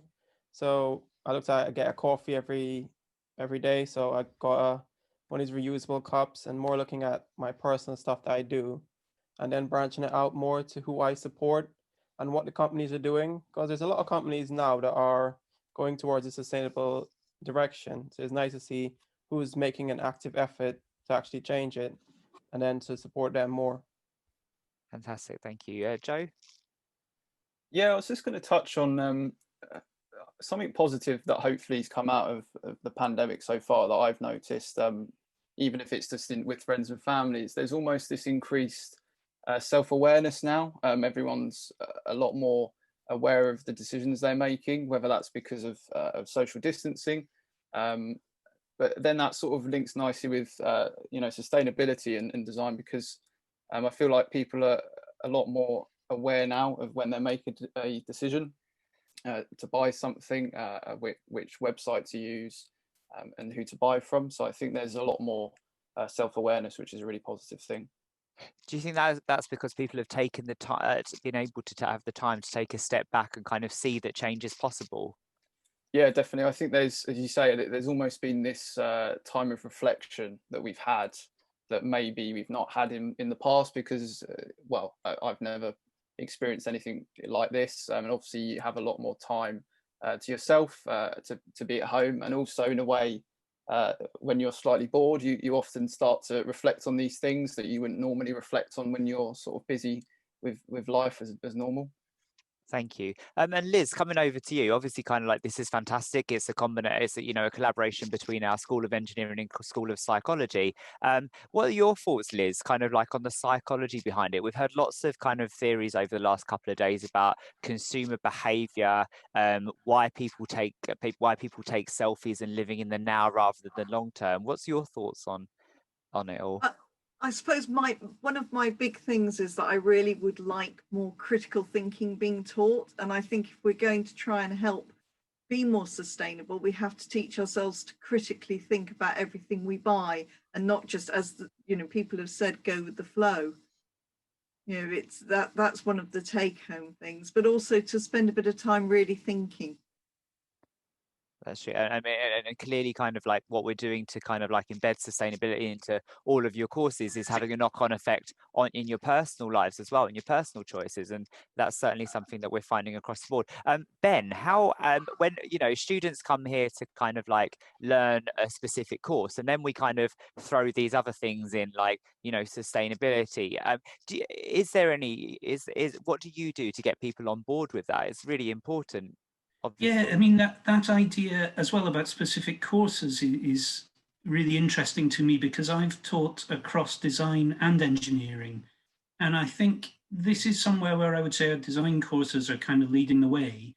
And then I'm really interested to see how we can filter it into engineering courses as well. You know, I think there's a huge amount that we can pass through to our engineers, who are just as responsible as our designers for kind of what happens in the future. So I think that is a big question that, that we'll keep on looking at across the School of Engineering, really. That's an interesting one to focus on. Brilliant, thank you. And actually, what the last couple of days have shown is actually other courses across LSBU are rolling it into their curriculum as well. Alex would like to ask a live question, so we're going to go over to Alex. Hi, Alex. Hi, sorry, I couldn't put it in the chat because I think I'm as a panelist. Yeah, so my question was actually to the students. I was wondering if they would be able to share with me after this experience, would they feel that it has improved their possibility of sort of finding a job in terms of your employability skills? Do you feel you've gained something which has a bit of an edge over others? And would it impact the sort of employer you'd be looking at for your jobs? Harry, you've joined us. We'll come over to you first if you're able to answer. I think your camera's frozen.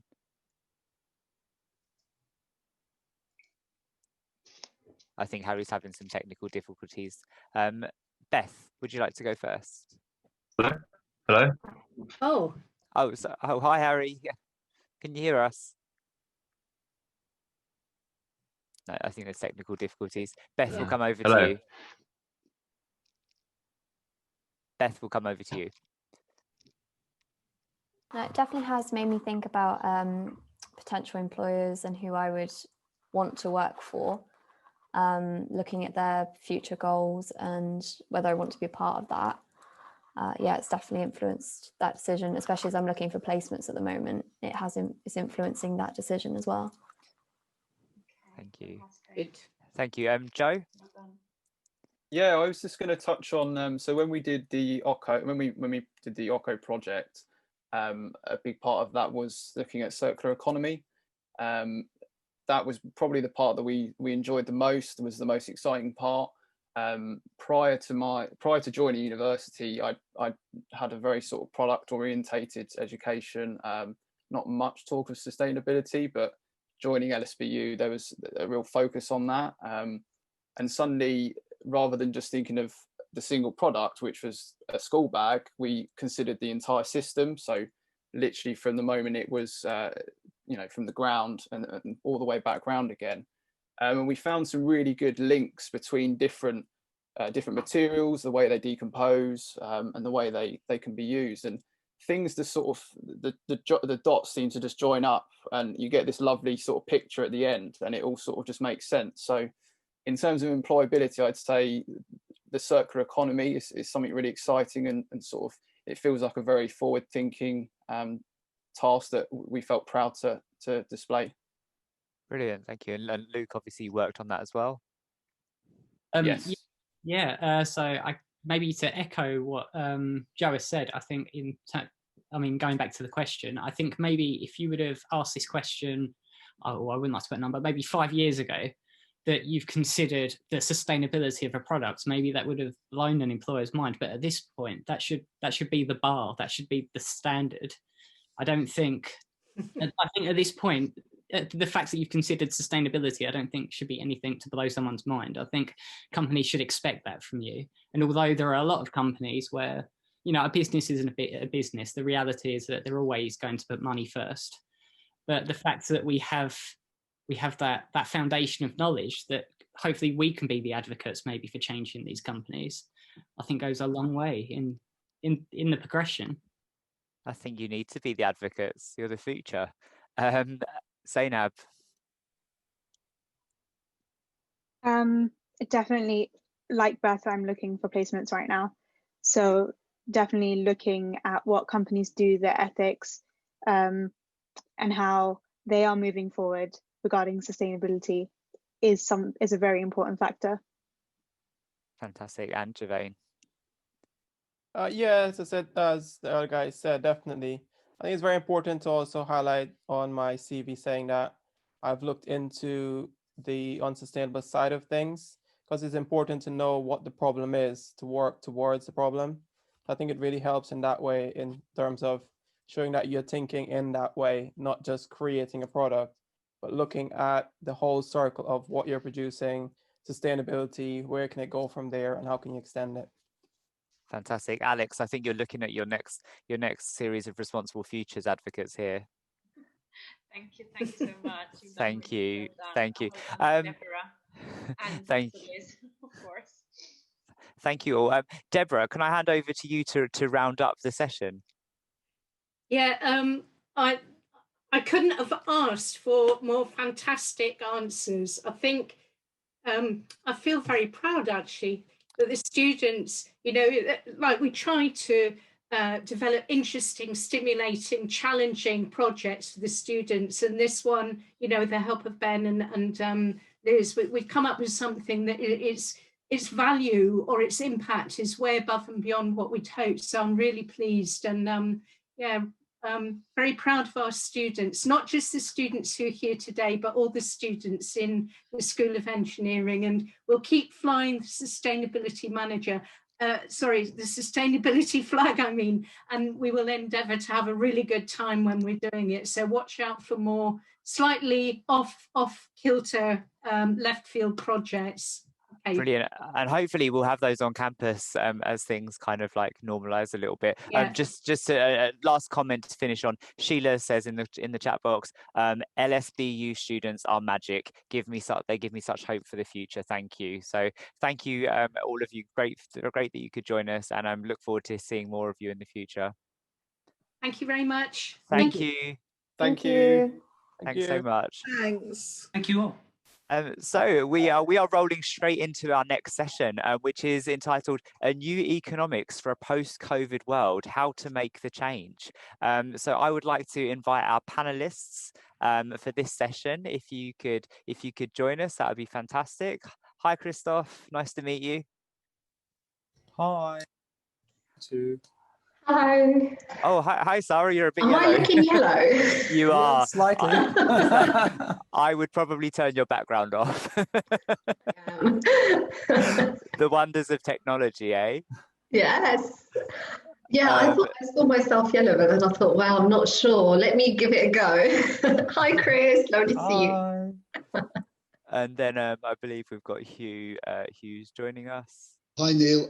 It says here, you cannot start your video because the host has stopped it.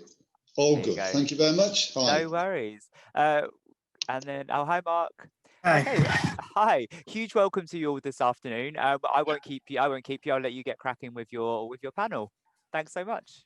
What did you do to go yellow, Sarah? That was intriguing. Yeah, thanks a lot for that. That's such a good last session. We'll try and follow it, but it's a tough ask, but I'm sure we'll do a great job. Thanks very much. We're going to have a panel discussion today with no presentations. As Neil said, I'm Hugh Atkinson. At the moment, I'm a distinguished fellow at the Schumacher Institute for Sustainable Thinking. Distinguished is really a euphemism for getting old, but there you go. Just briefly, I'll introduce our speakers. We've got an excellent panel. I won't say distinguished, excellent panel today. We've got Dr. Chris Beale from the University of Birmingham.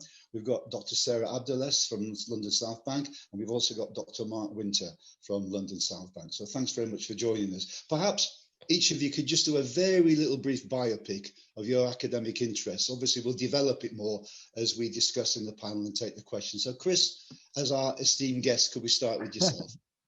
Yes, I'm more than happy to start. So my academic interest, or maybe let's start with the title. So I'm lecturer in responsible business. So my academic interest is non-surprisingly in responsible business, and especially in responsible finance and investment.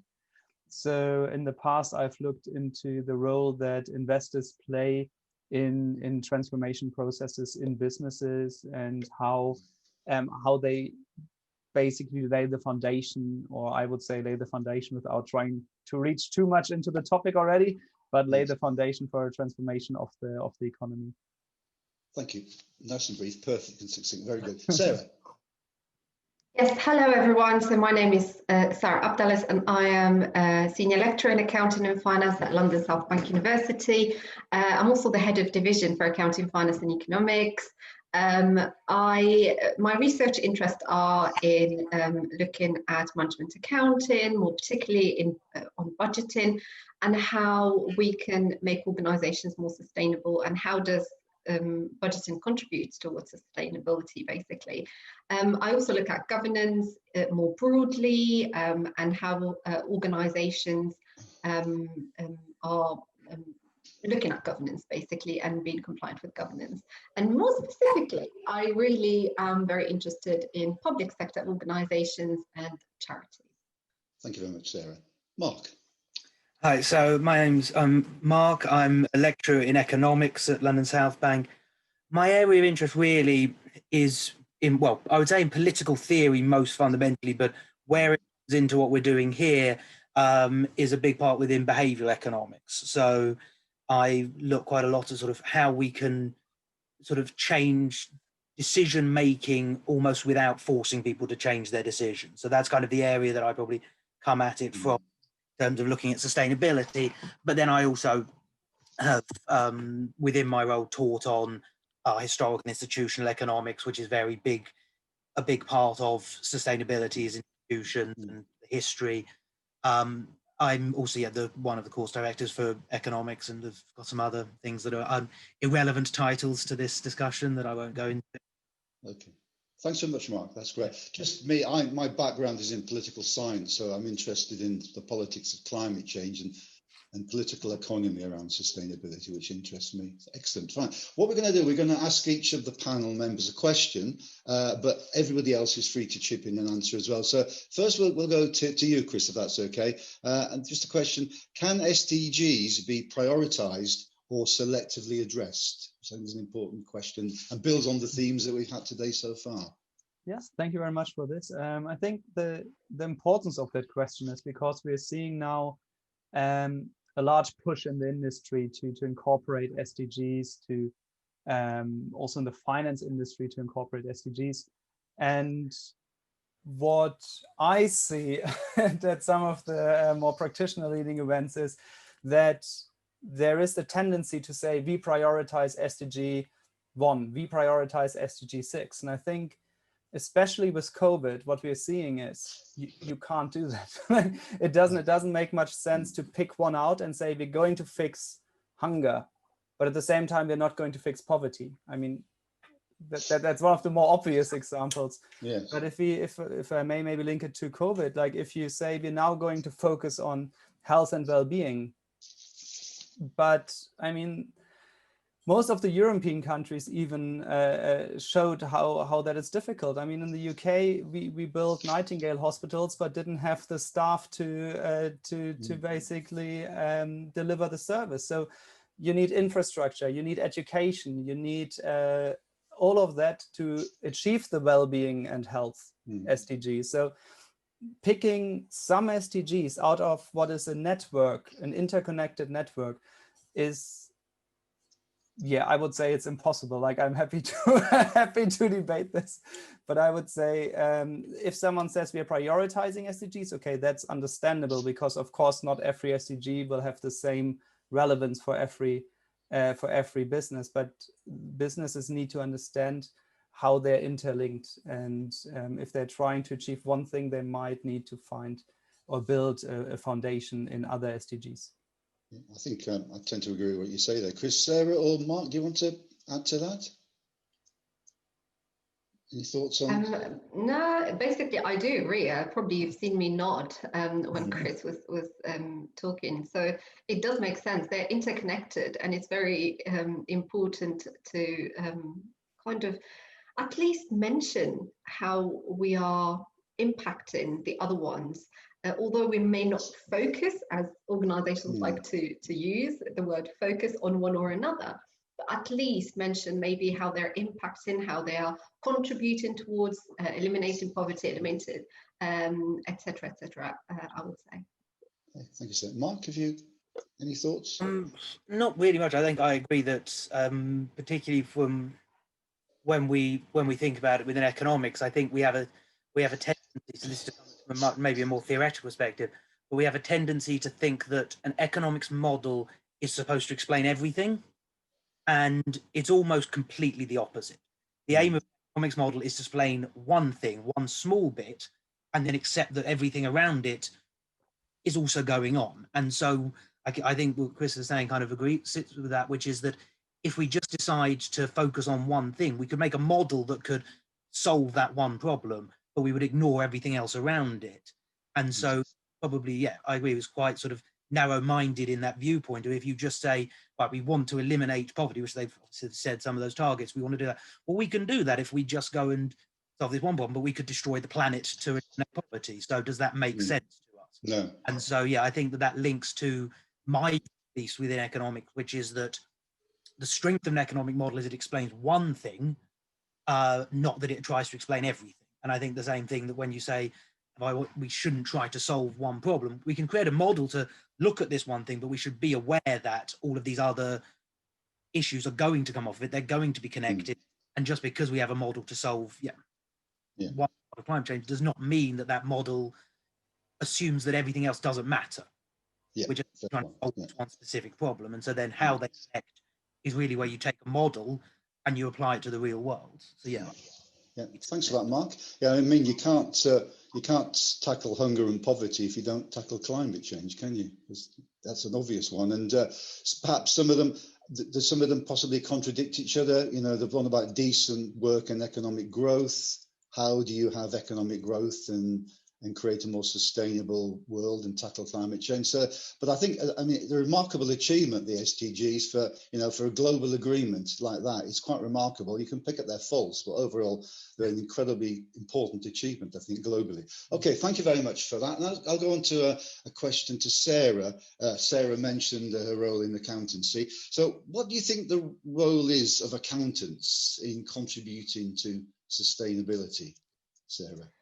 Well, I think accountants are very important to sustainability, and although some of them may not think that, and I'm going to talk about that in a minute. But first of all, before I start, I just wanted to say what is accounting in very brief terms and what I mean by sustainability, because a lot of people do talk about accounting and sustainability, and there are so many definitions. So the way that I look at accounting in a very simple way is that it is a system that enables us to capture and put a value to business transactions or any organization's transactions. It also enables us to record those transactions, communicate through the recording, which could be in a number of financial statements, be it the profit and loss account, a budget, cash flow statement, etc., and then make decisions based on those transactions that we have captured and communicated.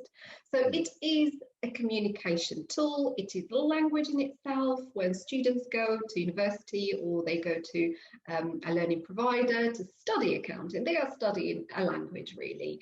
And it is very important that we give importance to that in the sense that when we are capturing that value, we are giving a monetary number to the transactions that businesses have or organizations have amongst themselves. So for instance, I'm able to say, how much money am I owed? How much money other businesses owe me or organizations owe me? How do I finance my business, etc., etc. One key element there is, do we capture all of the transactions that we are doing, and do we capture all of the capitals that we're using and the resources that we're using? And the answer is no, we're not. And this is where the problem is that accounting, the traditional way of accounting, is not capturing the whole picture. And that's where we have different new models that are enabling us, to a certain extent, obviously, to give a value, give it not necessarily a monetary value, but a value to the natural environment, to the impact of an organization on its communities, on its social environment, on its employees, etc., etc. So in that sense, it is very important that we understand that accounting plays a vital role in making sustainable decisions, because once we have captured those transactions, those impacts that a business or an organization has on its natural environment, on its social environment, etc., we're able to make the right decisions, because we will have that information in a format that people understand, in a format that key people and key stakeholders understand, for instance, the shareholders, both existing and potential shareholders, and maybe Chris is going to talk about that later on, and make those very important decisions and influence the strategic direction of a business or an organization. So that's where accounting is very important. Accountants themselves are very important, obviously, because they create those artifacts, if I may call them so, but they do not necessarily realize it, okay? And I've had interviews with loads of accountants doing my research, mostly management accountants, and when I ask them about sustainability and how do they contribute to sustainability, a lot of them would say, well, I do recycling, I do double-sided printing as a default setting on my printer. I do this, which is amazing, it's excellent. However, they don't see themselves in the bigger picture. And I'm not blaming accountants here at all. I think it is a training thing, and business schools have a big role to play there, and business schools are trying to address that. I think they have been for a while now, and I think the previous session was talking about embedding sustainability in the curricula, and this is something that is very important. So accountants need to be aware of what sustainability is, how they can contribute as accountants, not just by recycling and doing the other stuff, but sustainability is much bigger than that. And when I talk about sustainability there, I mean it's the ability of individuals or organizations to make use of resources without jeopardizing the resources that are available to future generations. And that is, again, key to understanding how, as businesses or organizations, we can carry on doing what we're doing by understanding how much resources we're using, giving them a value, understand how much we use, and hopefully minimize the use, minimize the negative impact, and maximize the positive impact that we have. And all of that is through accounting and accountants. Well, I've learned a lot there, and I think, yeah, there's a potential, because practical on-the-ground action by accountants can make a big difference. That's really, really interesting. We'll be coming back, dig deep a bit further down the line in this panel discussion.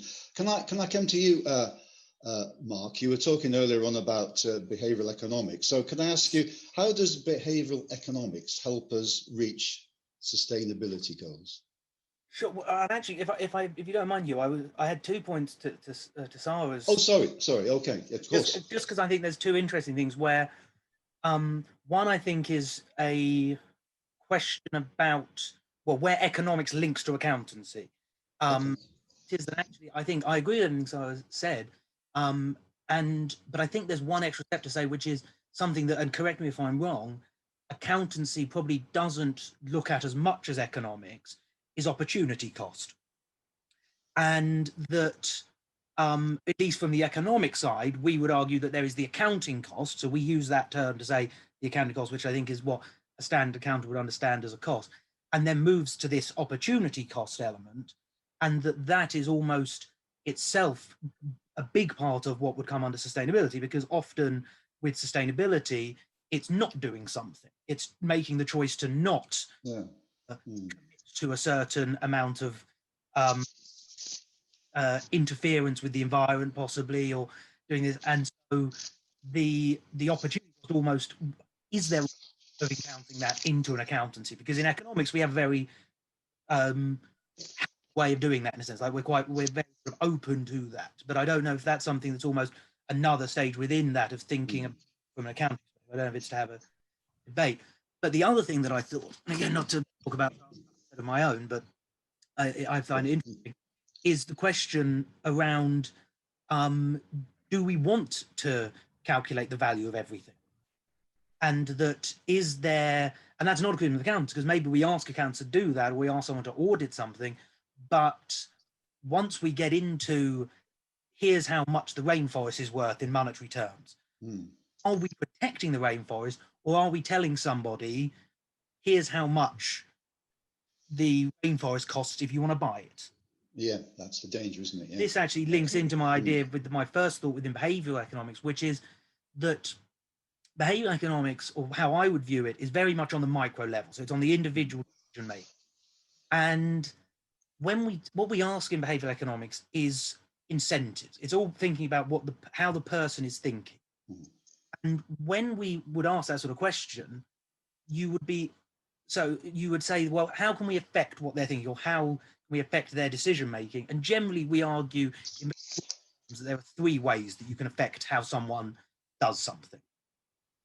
You can stop them doing certain things, you can punish them for doing them, or you can trick them into changing their mind effectively. And I think that from a punishing perspective, that's sort of links into what I was talking about with calculating the value for everything, because I would always argue, and from the behavioral perspective, we've seen lots of studies that show this, that if we set out a punishment for something, a punishment isn't to stop someone doing something. We can't view a punishment as stopping someone doing it. A punishment is telling them how much it costs to do it. And so if we, from a behavioral perspective, when we've looked at it, and there's lots of, I mean, there's random studies here, but the most famous one is a study that showed that, and it was in Israel, where they had a daycare, and everyone knows it because it's in free economics, but they had a daycare, and they asked everyone, people were showing up late, people were not enough, and then they put in a tax. They put in this will cost you X amount of money, we're going to punish you. In people waiting longer to pick up their children, because they didn't see it as a punishment, they saw it as, here's the cost of another hour's daycare. And so from the behavioral perspective, I think that's the first question we have to ask, which is, how do our decision, like how do these things we put in, how we change it, change people's mentality? And so I can see on the side a real value in working out the value of the environment, but it also then becomes, do we ever not treat it as a public good? Can we accept that we can then privatize it? Because that's where I think that's the next step that goes on from working out the value of something. We work out the value of it, and then we take one step, not even one, maybe it's multiple steps, but down that line is the argument of, can you privatize it?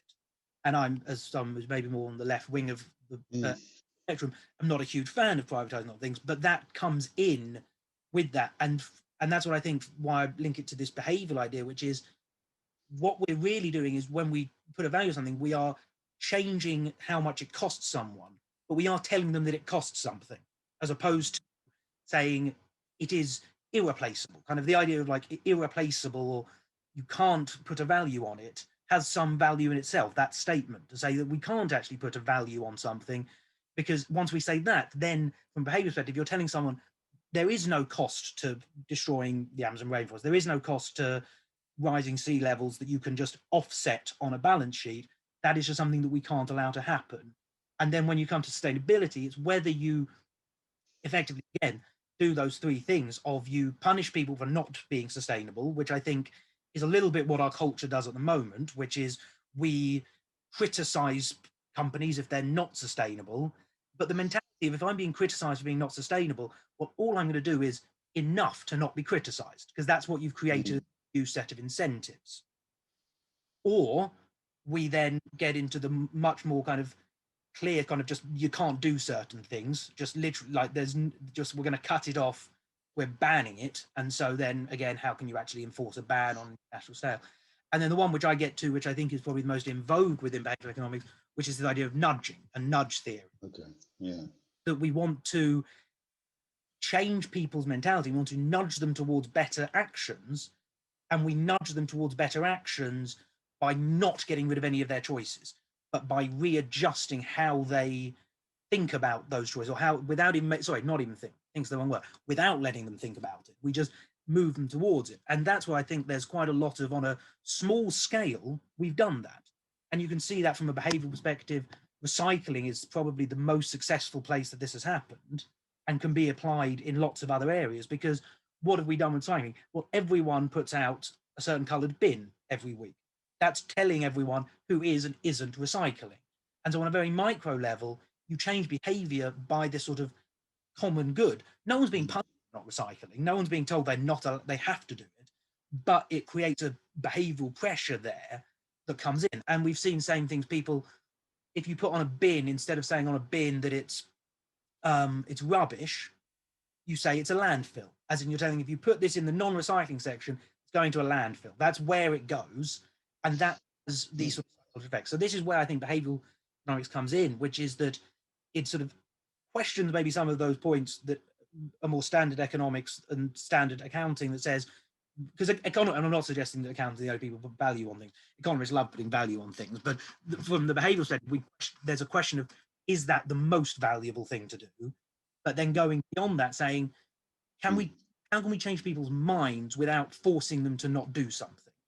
Yeah. And that's where it comes in. There's a lot of very small things you can do, and in particular, with the key of this nudging is, the last thing you want to do is tell them you can't do something. And we see that severe. If you tell someone they can't do it, it almost automatically makes them want to do it more. Do you think how do you nudge them towards it can really help? Yeah. Does it link into a broader question about the narrative around sustainability, about, is a danger that we say the changes that are so big that it demoralizes people? What you need to do is have a positive message and tap into people's hopes and aspirations. I think that's, the challenges are big. I know one thing, people say going carbon neutral by 2050 is a huge challenge. Well, research from the New Economics Foundation says just 2% of GDP could solve that problem. It's £40 billion. It sounds a lot, but compared to the £1 trillion the government has spent so far during COVID, it's doable. Do you have anything to add, Chris, or to this particular? Is Chris frozen? We've lost Chris. No, I was just going to add, Hugh, if I can just. And of course. There are some questions, but I don't know if we are answering them as we go or in between. But I agree. So about 10 years ago, when I was a secondary school student, we had a debate, and the debate was the economy versus the environment. And I was on the side of the economy in terms of it.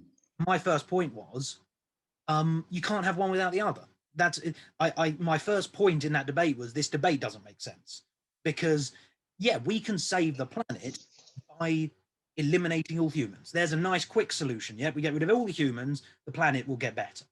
And so again, like you say, the narrative can't be kind of punishing people for existing, but it can be adjusting where they look to and where they go. I just saw a question about that we could open up that I... Well, we can take some questions. We'll take those when we've finished. That's really interesting. That is, I think, sadly, we've lost Chris. We've lost communication with Birmingham for the moment, I think, haven't we? So perhaps we could go... I was just thinking too about, situations, events can also change, have a significant change on people's behaviour and attitudes. I noted that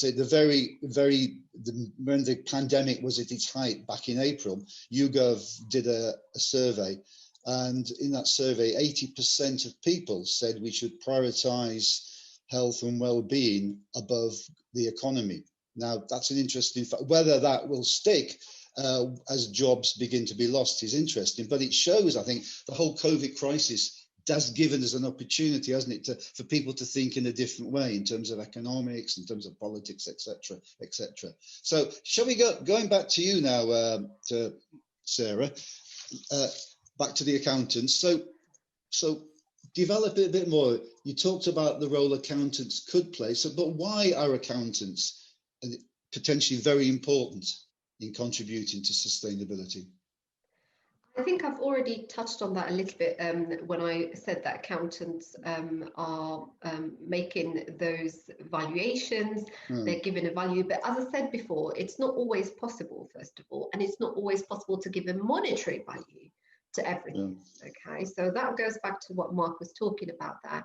And it's not necessarily helpful either. So there is, and I'm probably going to burn some steps here, but there are ways of doing that. And if we look at one of the ways, which is integrated reporting, it is doing just that. It is a report that encompasses both the traditional financial accounting information, and also captures the different impacts of an organization on its environment and on its different capitals.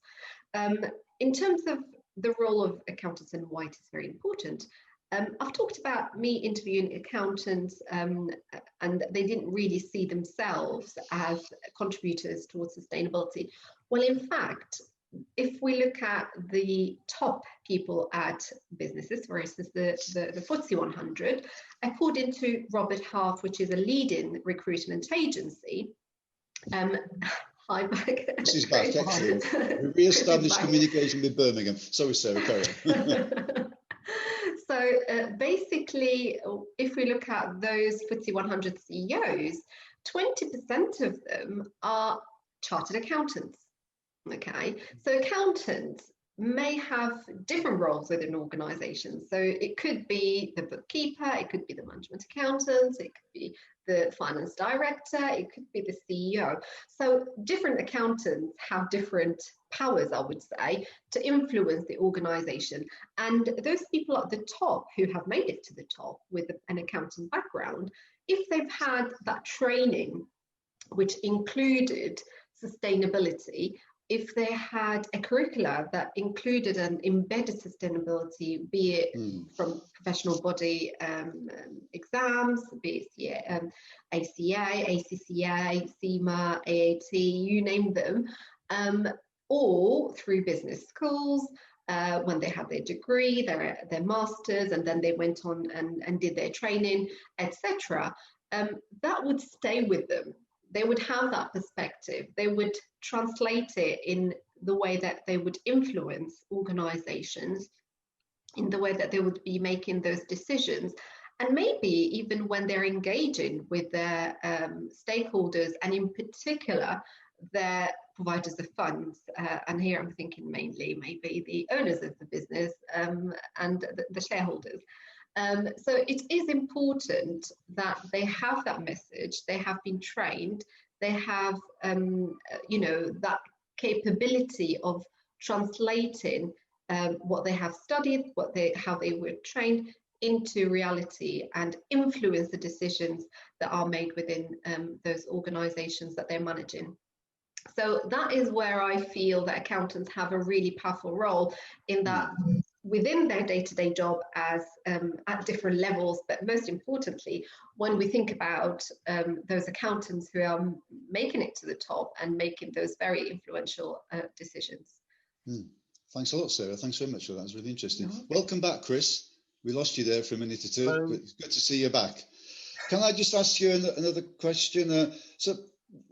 What does what does building resilience mean in terms of the SDGs, and why is it important for post-COVID recovery? Yeah, I'm really sorry, I'm on my phone now because for whatever reason, Virgin Media decided that I don't need internet for the rest of the day. So I can't tell you. I'm really sorry for just dropping out like that. No problem. What I realized with my first answers, I might have sprinted a bit ahead and did head dive into the topic. I just assumed that everybody is familiar with the SDGs, but then Sarah started brilliantly with just explaining the topic area.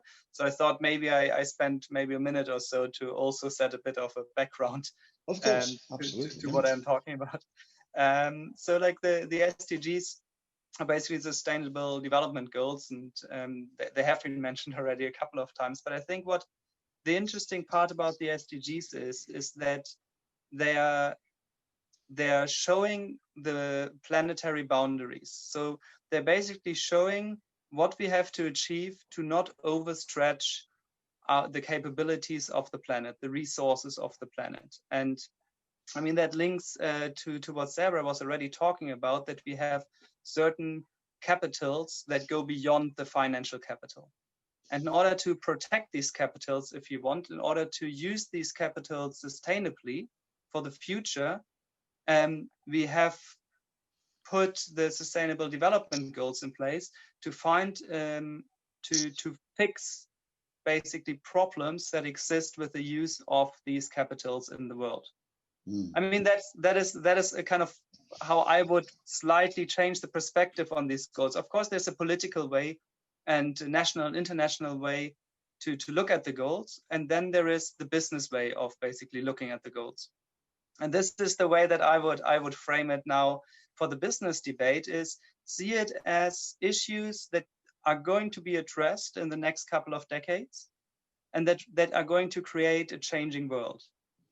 And then think in terms of the business, are you ready for that changing world? And I mean, I think that is what Mark is more or less talking about, and Sarah is also talking about. It is that there will be behavior change, and we will need new ways of accounting, and so on and so forth, to get to this sustainability. And one part, for example, and I promise I'm getting to the question now. That's fine. So one part of the problem is basically, or not necessarily the problem, but one part of it is that we have for years and years basically learned, and as academics we have also taught students, that the best is just in time, right? Slack is bad. Slack needs to be cut. Like, we need to get the cheapest supplier. We need to deliver things just in time, because otherwise we have storage costs and so on and so forth. And COVID is showing us where the limits are to that system, right? Because we suddenly realized just in time and everything, like this kind of idea that we can immediately get supplies, you know, if you pay a little bit more, then you just fly them over and they are there the next day, these kind of things. It doesn't work like that anymore. And it won't if we want to be resilient in the sense that we want to be able to operate in a world that is under stress from different directions, like may it be political stress, may it be climate change as a massive stressor to the system.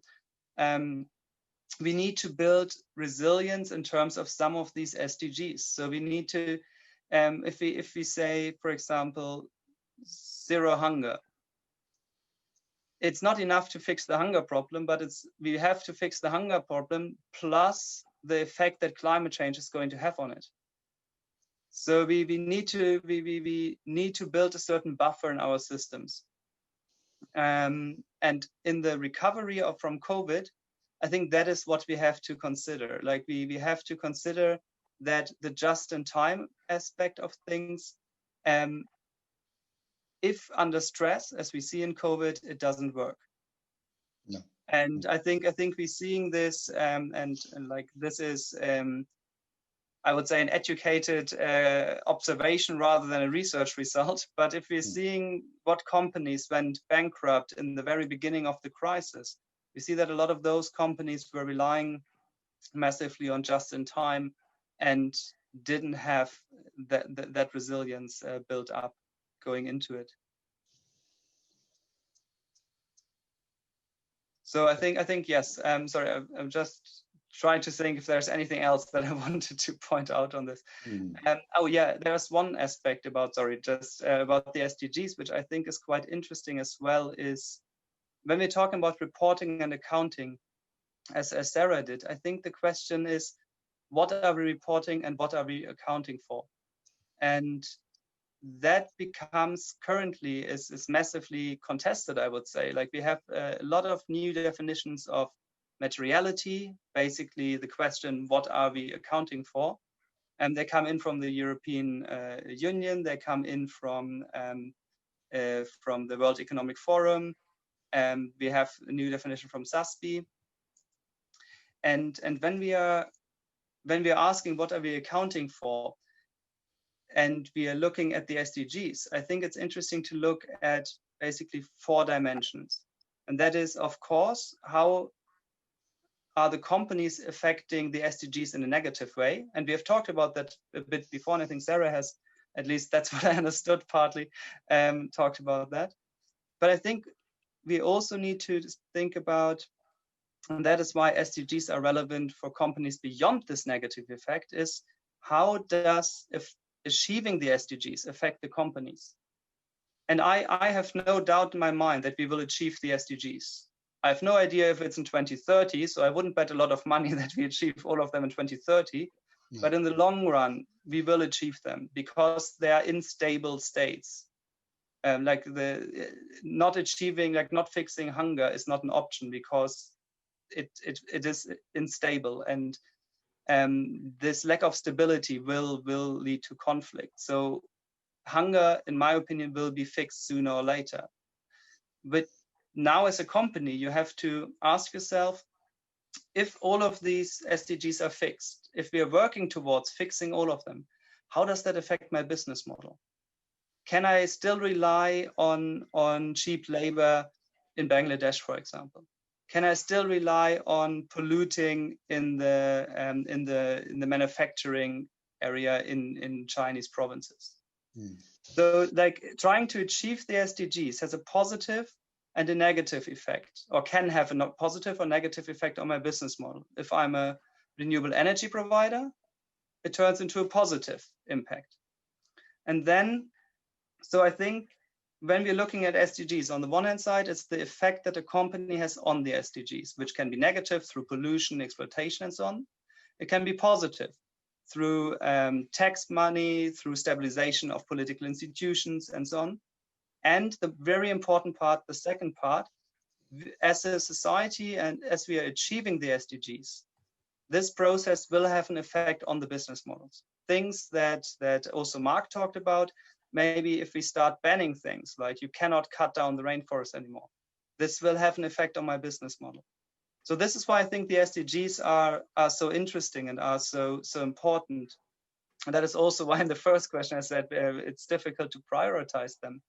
Because as the process of achieving them changes the way that we conduct business in the world, and that will be massively relevant for any business going forward, and especially now in the post-COVID recovery, when we are almost when we are like, I'm not saying we're all going back to the drawing board, but a lot of businesses are thinking about how do we recover from this. Yeah, and I mean, this is the time to say, okay, we need to recover from this, but the next stuff is coming, right? Climate change is just out there. Like, if you recover now, you have to be ready for climate change, and you have to be ready for fighting the other or not fighting, but accounting for the effect of the other SDGs as well. And there's a lot of evidence and research that shows, building back better after the COVID crisis, sustainable green projects not only help the environment, but they actually produce greater jobs than conventional stimulus packages, I think. Yeah. So just Sarah, that's interesting, Chris. Does Sarah or Mark want to chip in here at all? Sarah, have you? No, in terms really. of the SDGs? It was really succinct, and it is probably just to maybe connect and also say something about what Mark said earlier.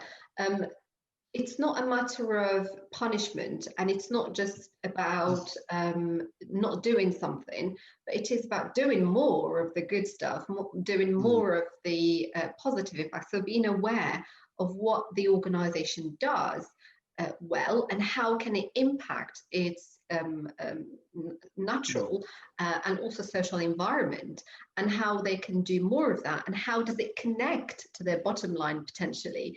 It doesn't always connect, especially not in the short term. It is something that companies have to commit to, and organizations in general. I talk about companies, but they're just one part of the big picture, because we've got all sorts of organizations.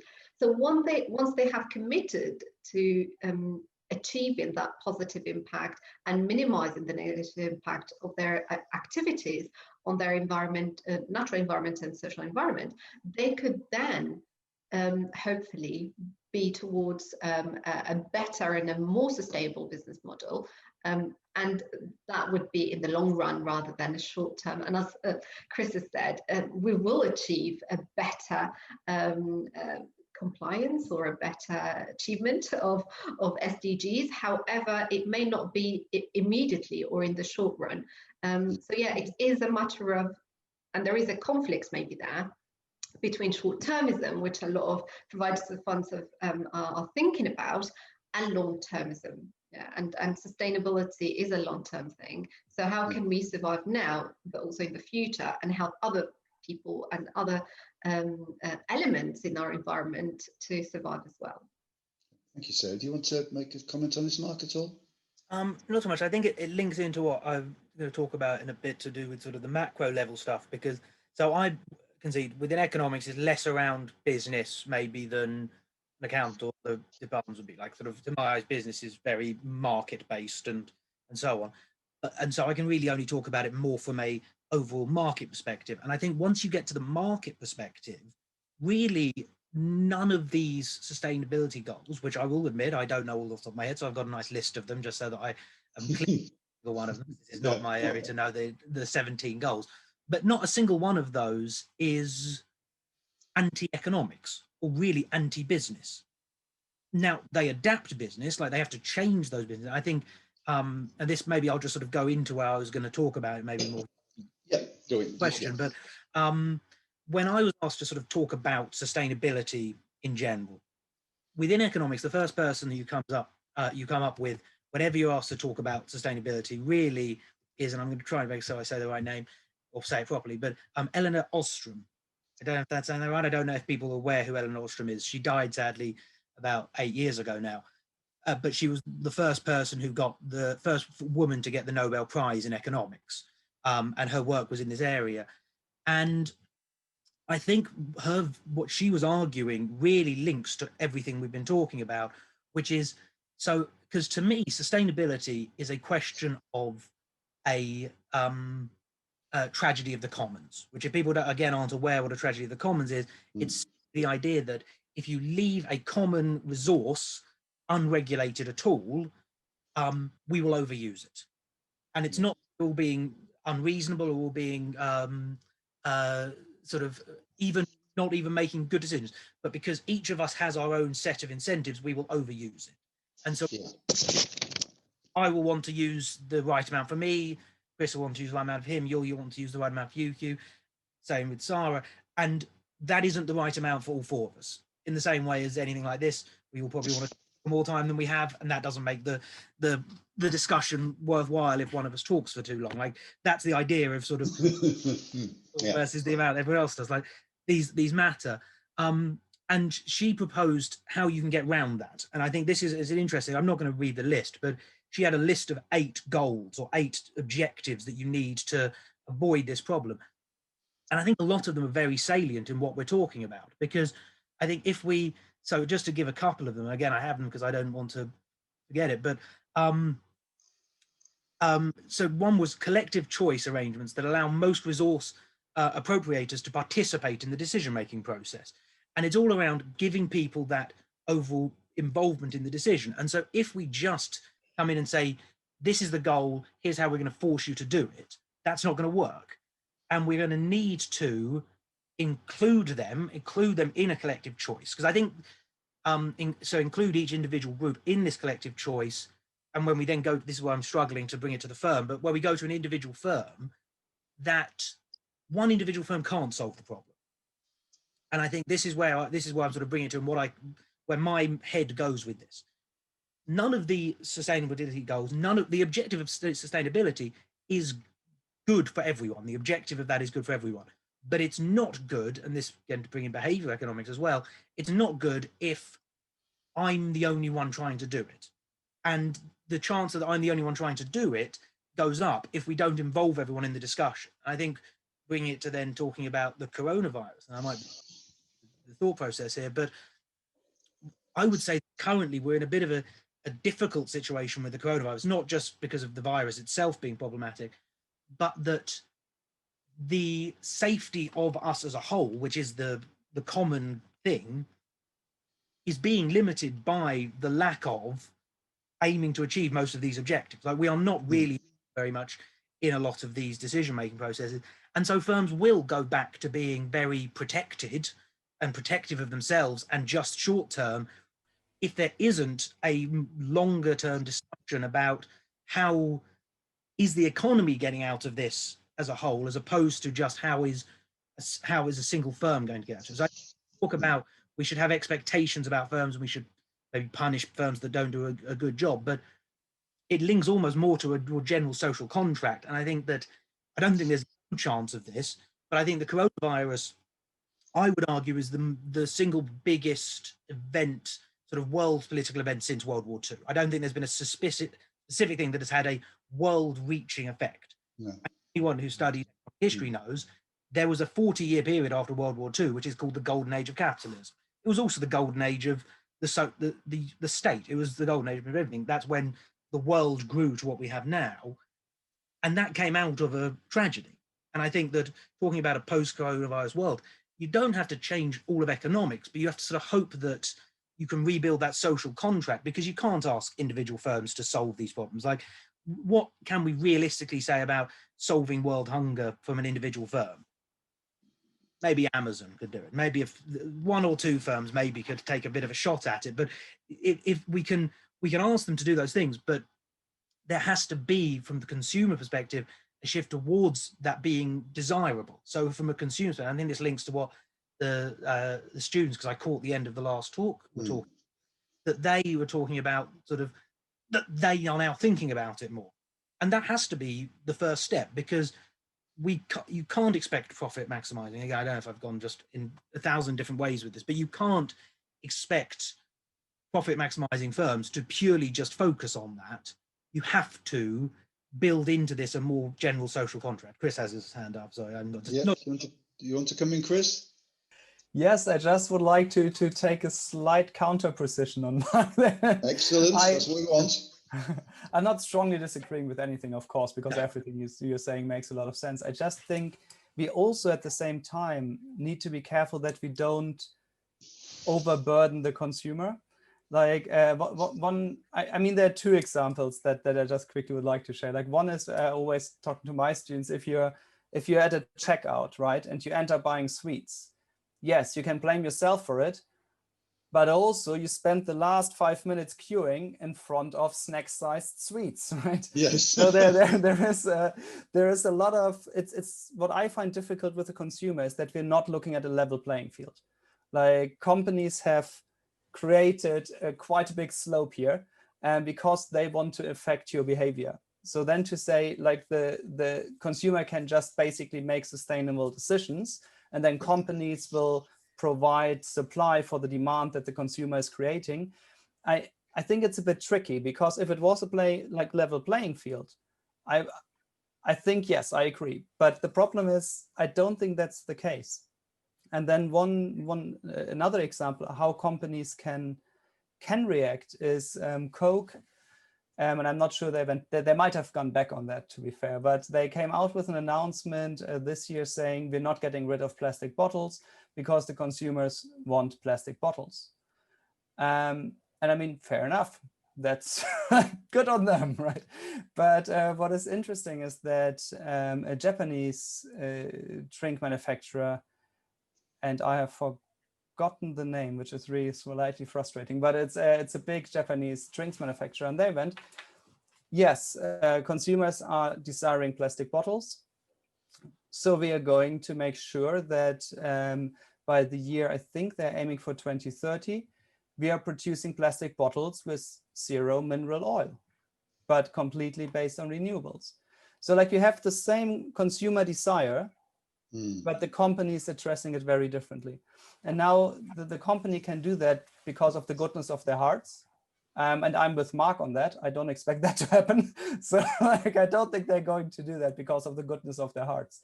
But I think they might be doing it because they're predicting legislation that would come in the future. And I think that is maybe the point of where's the state in it? Like, when does the state come in and changes the framework of how we do business? Well, that's the key thing, isn't it? The political decision making and policy making. And I think going back to your point, Mark, too, what you're talking about, in broad terms, politically, in terms of sustainability, we need more democracy, not less, because the way to get people to buy into this is if they can participate and express their views, you know, citizens panels, citizens juries, all those kind of things, to make it much more participatory. Just telling people what to do doesn't work on its own. So thanks for that. Can we go one more question for you, Chris? This is something I'm interested to learn about here, is how can investor stewardship contribute to SDG resilience? So yes, I think, I mean, if you can tell us what investor stewardship is, because I'm not sure I know myself. Let's start with that. So investor stewardship basically is a movement or a tendency that is getting a lot of traction all around the world, and especially in the last couple of years in Asia. And the idea is, it started basically, I mean, it started before that, but it got the first wave, let's put it like that, after the financial crisis, where people went, where on earth were the investors? Like, how could the banks do all of this and basically run us off the cliff without any oversight whatsoever? Where are the owners of the bank? And why did they vote with management for the last, I don't know how many 100 years, right? So it's basically a challenge of the Wall Street rule. So the Wall Street rule used to describe, if you're an investor and you're invested in a company, at the annual general meeting, you always agree with management. Always vote with management. So that's basically the Wall Street rule. You don't challenge the management because management knows how to manage the company. Right? That was basically the Wall Street rule. And then stewardship basically means be a good steward. Look after the companies that are in your portfolio as an investor. Don't be bossy, overpowering, and whatever else negative you want to describe this process, but be a good steward. Be engaging, have a dialogue, have a two-directional conversation with your company, and also increasingly with sustainability, share best practice. Because if you're an investor, chances are that you are invested in some leaders in that area, in the area of sustainability, in that specific industry, and you can share best practice with some of your other portfolio companies. So stewardship in that sense means, again, like, be a good steward, look after your investment, ask maybe some of the difficult questions, and just make sure that, I mean, in your own interest, to be fair, that your investment is safe in the long term. And I mean, the biggest, maybe, like, I mean, arguably the biggest push came from Mark Carney and the Task Force for Climate Financial Disclosure. When he basically, Mark Carney went out and said, every company that doesn't take climate change into consideration will go bankrupt. I mean, that's a rather strong statement, that he is not a known hippie, right? Like, so it's really about investment risk, and that is what I mean. Like, I'm with anyone who says most companies are not going to do sustainability because of the goodness of their hearts. I mean, I'm not expecting that whatsoever, but I think we are seeing more and more the risk dimension of it, and companies. Like, if we're talking about stewardship, we're also most of the time talking about long-term investors. So pension funds, for example, the Japanese pension fund, which is the largest pension fund in the world, with $1.7 trillion under management. I mean, they came out to basically say we need to focus on sustainability. And it's really a shift in the long-term investors who say, actually, this climate change thing, it's coming, and we have to be ready for it. And I see it similar with the other SDGs. I mean, how long do we think we can continue exploiting workers, right? Like, how long can we drive at least accepted as externalities if we talk about hunger and poverty? So, and that is why I think investors are starting to build up SDG resilience, as I call it. They are using the stewardship process to protect themselves against the risks that achieving the SDGs would pose to their business model. How do you, I find that really interesting about sustainable investment. I'm no expert here, but increasingly many financial decisions are made by algorithms, aren't they? So how do we deal with that particular problem? I understand that most pension investment decisions are not done by people, they're done by algorithms. So how do we deal with that? And like what I find in my research is that we're basically going to the extremes. So what we had most of the time is we have in active decision making by people that based on accounting data, based on the fundamentals, build a reasonably sized portfolio. And what I see talking to investment managers is that we're now moving away to that, on the one hand side, passive. So a lot more ETFs, a lot more algorithmic trading. But on the other hand side, we also get more of the, like, I want to concentrated portfolios, where it's a lot more about really understanding the companies you invest in, understanding how they interact also, especially in terms of sustainability, and invest for the long term. So I think you're right. There is a lot of drive to algorithms, and there is a drive towards passive products. So like just not copying, but mirroring in index. But the fascinating part there is that a lot of these indices, like for example, the MSCI indices or the FTSE indices, a lot of them are offering sustainable options. So like you can have a sustainable algorithm if you want. Can I just add to that? I think sustainable algorithms. That's an interesting concept. Yeah. Yeah. And I think actually, but I would argue that you could do that if you look to, for example, value investing, because if you look to value investing, which is the idea that certain stocks or shares are undervalued or overvalued because they have overreacted to certain specific news, and are looking at the long-term, just like the long-term value of the company, well, that just fits perfectly into this because, well, being sustainable is almost by definition surviving into the long term and therefore having a long-term strong value. And so I think you could argue for that, which is, I mean, the most famous proponent being Warren Buffett, but that has had somewhat of a renaissance in response to possibly, Hugh, the overuse of algorithms, that algorithms cause problems because they just sort of buy and sell at a certain price or buy and sell at a certain indice. And so there can be a sort of move, almost reverse move back towards that. But you have to have a sufficient amount of expertise and to then be able to have that environmental algorithm, whatever it was, sustainability algorithm that can tell you how these things will help a firm predict into the future. Yeah, okay, interesting. Just to finish, that's sort of more what I meant, I think, in terms of with the responsibility of the firms, that an individual firm will not solve it, but the long-term sustainability is good for all firms, and by having them in those debates allows it to go. That's more my point. No, I agree that by no means can you say of the consumer to solve everything, but to say it's the no, you're right. Debate will push that forward, but one firm trying to will probably be punished. One firm doing it on its own probably would lose out financially. And maybe just briefly, I promise, Chris, 10 seconds. Of course, no time, absolutely. I completely agree with Mark, and the interesting part is like there, the active investor, the good steward can actually play that role of looking into the portfolio, disseminating information on sustainable, maybe best practice guidance, which some like CDC Group is an amazing investor in London as part of the DFID ministry. And they are producing amazing documents on sustainability for their portfolio companies. So they can actually foster this discussion and foster the risk training, if you want. So yeah, I completely agree with you, Mark, on that. Thank you. I'm mindful we've got about 9 minutes left. Are you there, Neil? I think there's a few questions in the chat, aren't there, we could perhaps take. But before we do that, is there anything else the panel would like to just say? Obviously, we can wrap up at the end, but anything in addition?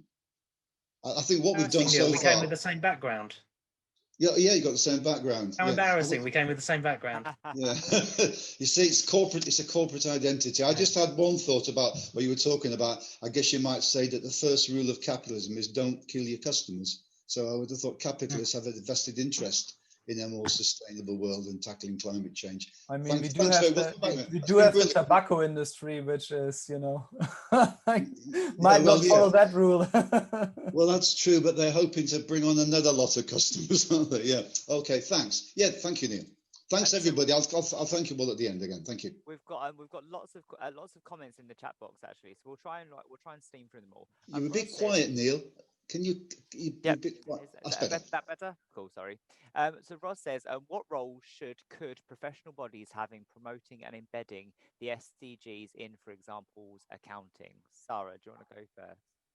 Well, they have a very important role because they design the curricula, they promote the curricula, they do the CPD, and they influence the profession. So it is very important, and they are including and embedding. They've just reviewed most of the professional bodies in accountancy have reviewed their curricula recently.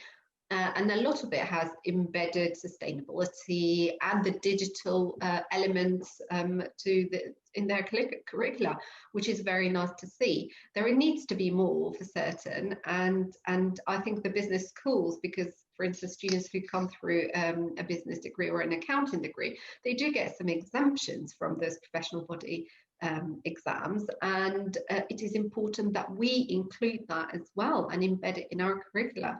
In the same way as professional bodies have the same responsibility, in my opinion. Thank you. We'll just do one-on-one answers unless someone has a burning comment, if that's okay, just because we've got a lot to get through. How can we move from a GDP as a narrow and unsustainable measure to one which includes well-being of people and planet? Hugh, can I come to you for that one? Yeah. I mean, the standard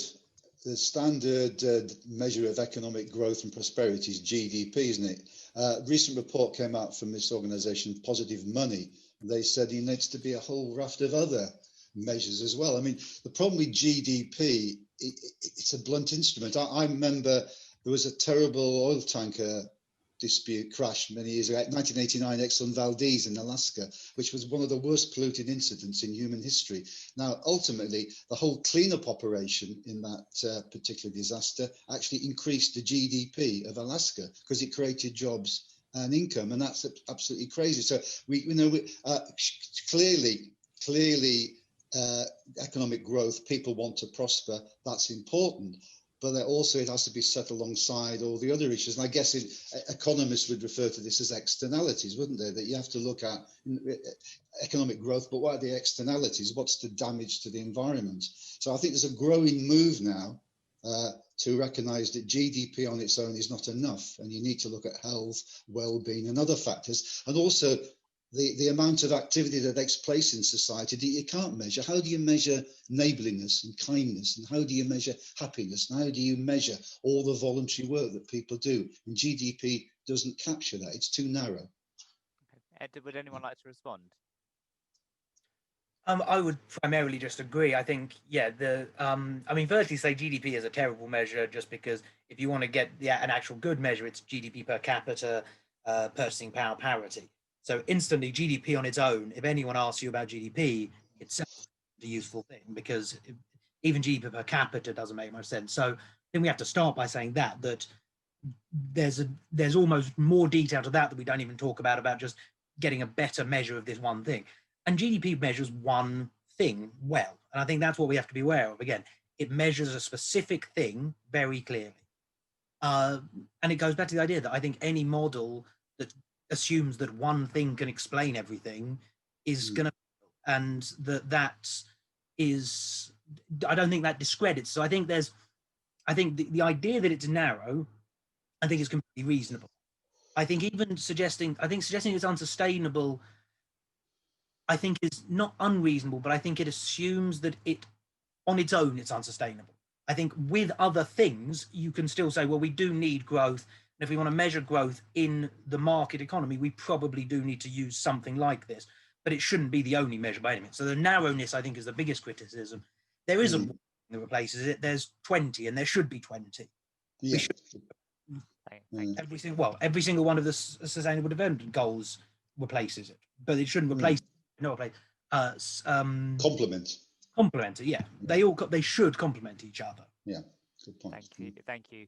Jessica asks, do you think the idea of best practice in business could cause complacency? And do you think that the development of consistent ESG reporting metrics would help or hinder sustainability? Chris, we'll come over to you for that one.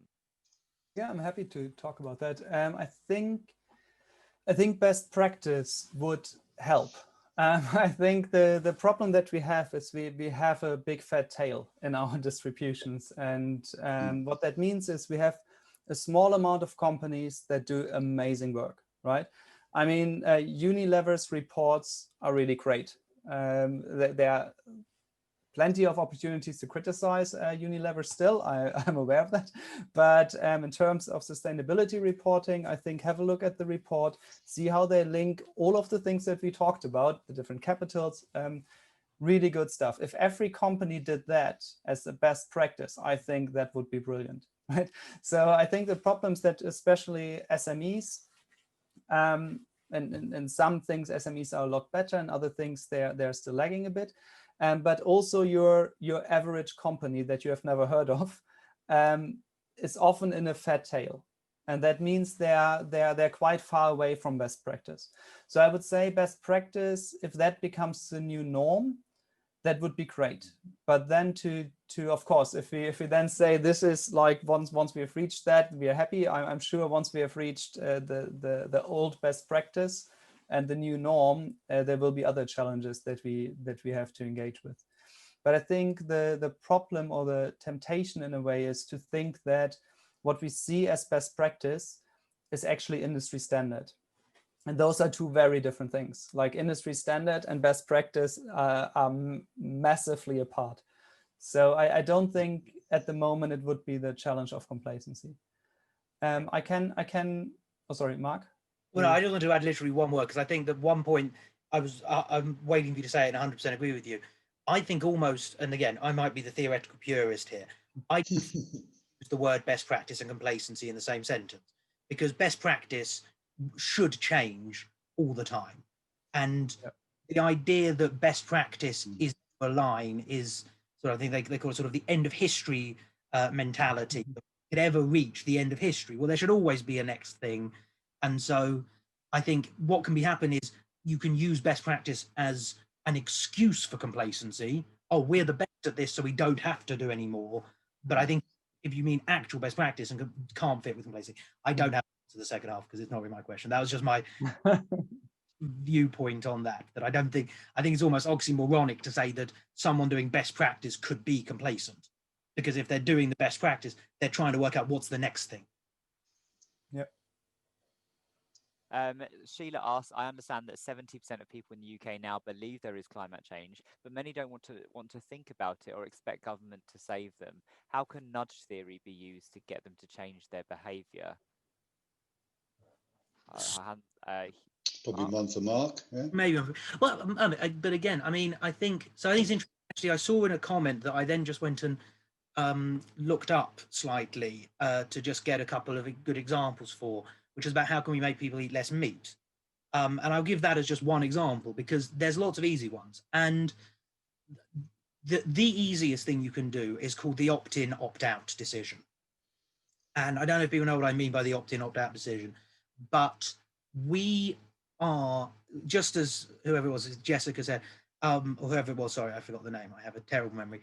We are very slow-moving creatures in terms of adapting to things. And so if you set up the specific default position, more people do it. Yeah, if you set it as a default. So just an example for eating less meat, which most people would agree, I think everyone would agree, would reduce the amount of damage.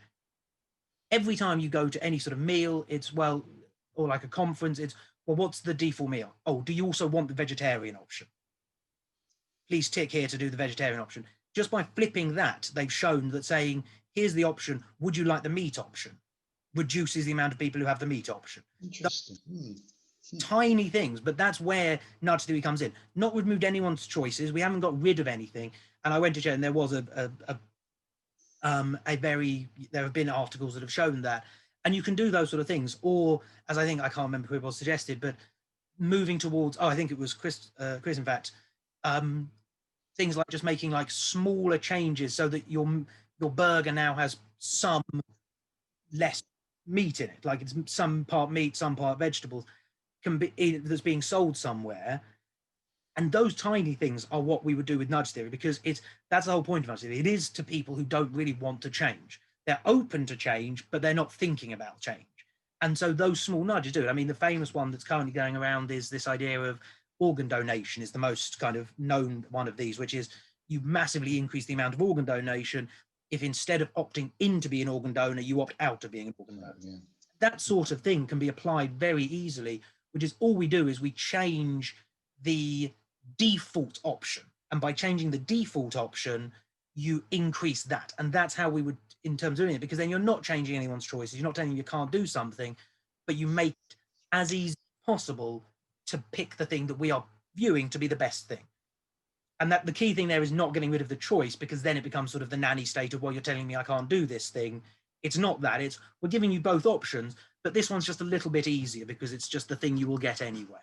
So that was but there's lots of those sort of things you can apply to most areas that can make small things, and links to one of the other points of the chocolate bar, which is the thing you put at the counter when you come through nudges people to buy more of it. Those sort of marketing things are all kind of interlinked there.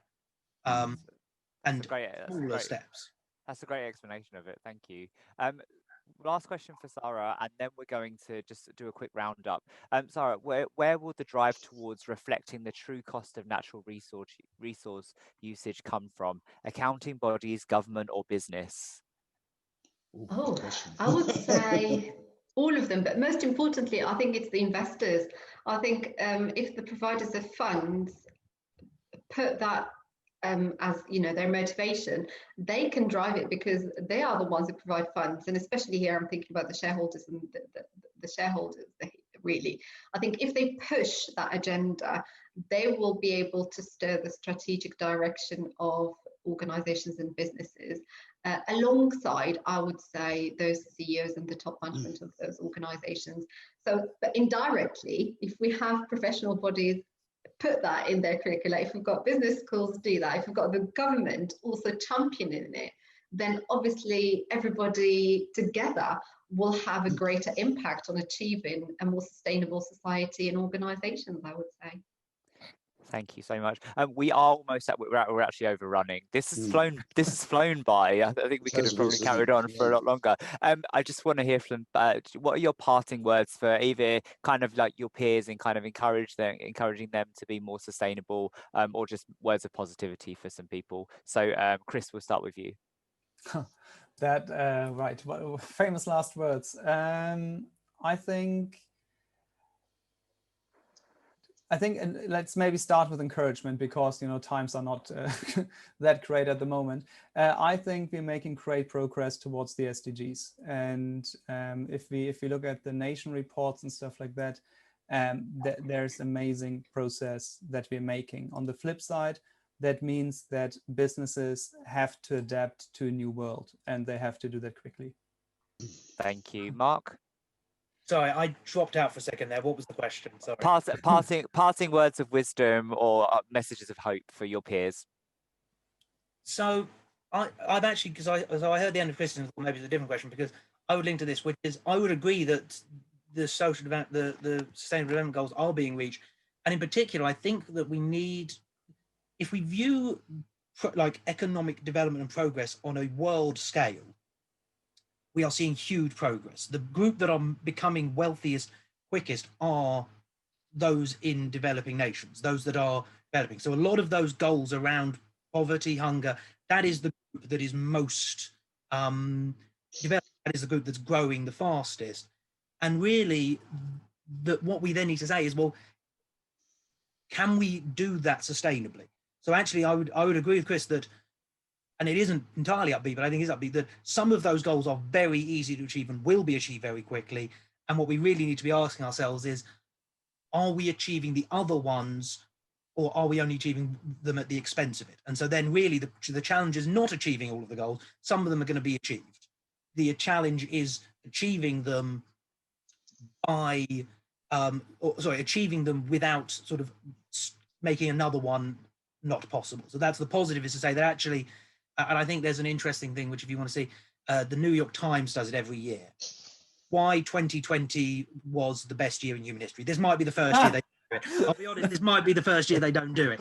But prior to this year, they did an article that was why 2019 is the best year in human history, why 2018 is the best year in human history, where they come in with the statistics. And statistically, it has been. This may be the first year that column is left blank. I'm not so sure. But from a lot of those development goals are only improving from an economic perspective. Sarah? Yeah, I'll actually link into what Marcus just said. I think there are certain things that have happened during the pandemic that are probably worth noticing and carrying on doing, because that will hopefully achieve loads of other development goals, not just eliminating poverty. And I think it's that community feel, it's that people getting together. Yes, it is a very bad time for many people. A pandemic is not a good time at all, but a lot of good has come out of it. And I think it is that sense of community, it's that sense of care, and it is what sustainability is. It's about caring for other people, it's about caring for the environment. And if we carry on those skills and maybe what we've learned during this pandemic and we've practiced, and spread it across other aspects of our lives and our businesses, then yes, that would be great.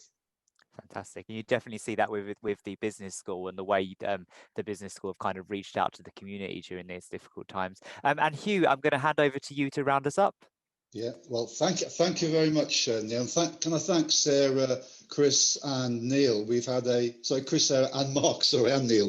I think we've looked at really big picture. Just because we have the same background does not mean that's true. You look the same. We've looked at really big picture issues, but we've also drilled down with practical solutions. So I think it's been I've learned a lot in this discussion. I am an eternal optimist. I think human beings are very adaptive. That can be a curse, but it can also be a blessing. And the COVID crisis has shown that, the resilience of communities, what's important in life, the kind of people that we rely on. I hope and I pray that when we come out of this, that the experiences of COVID will help us on the path to a kinder and more sustainable world. But brilliant panel. I've enjoyed it thoroughly. Thanks ever so much. You can all go now and have a cup of tea or whatever you prefer, I think. Thanks a lot. And thank you. Thank you very much, Hugh, thank you very much for sharing, honestly. Thank you. We'll do it again next week. We'll go on the road show, shall we? We'll go on the road. Okay. Thanks a lot. Thanks very much. Thanks everyone. That was brilliant. And it really did fly by, so quickly. We have. I'm really sorry. We are overrunning.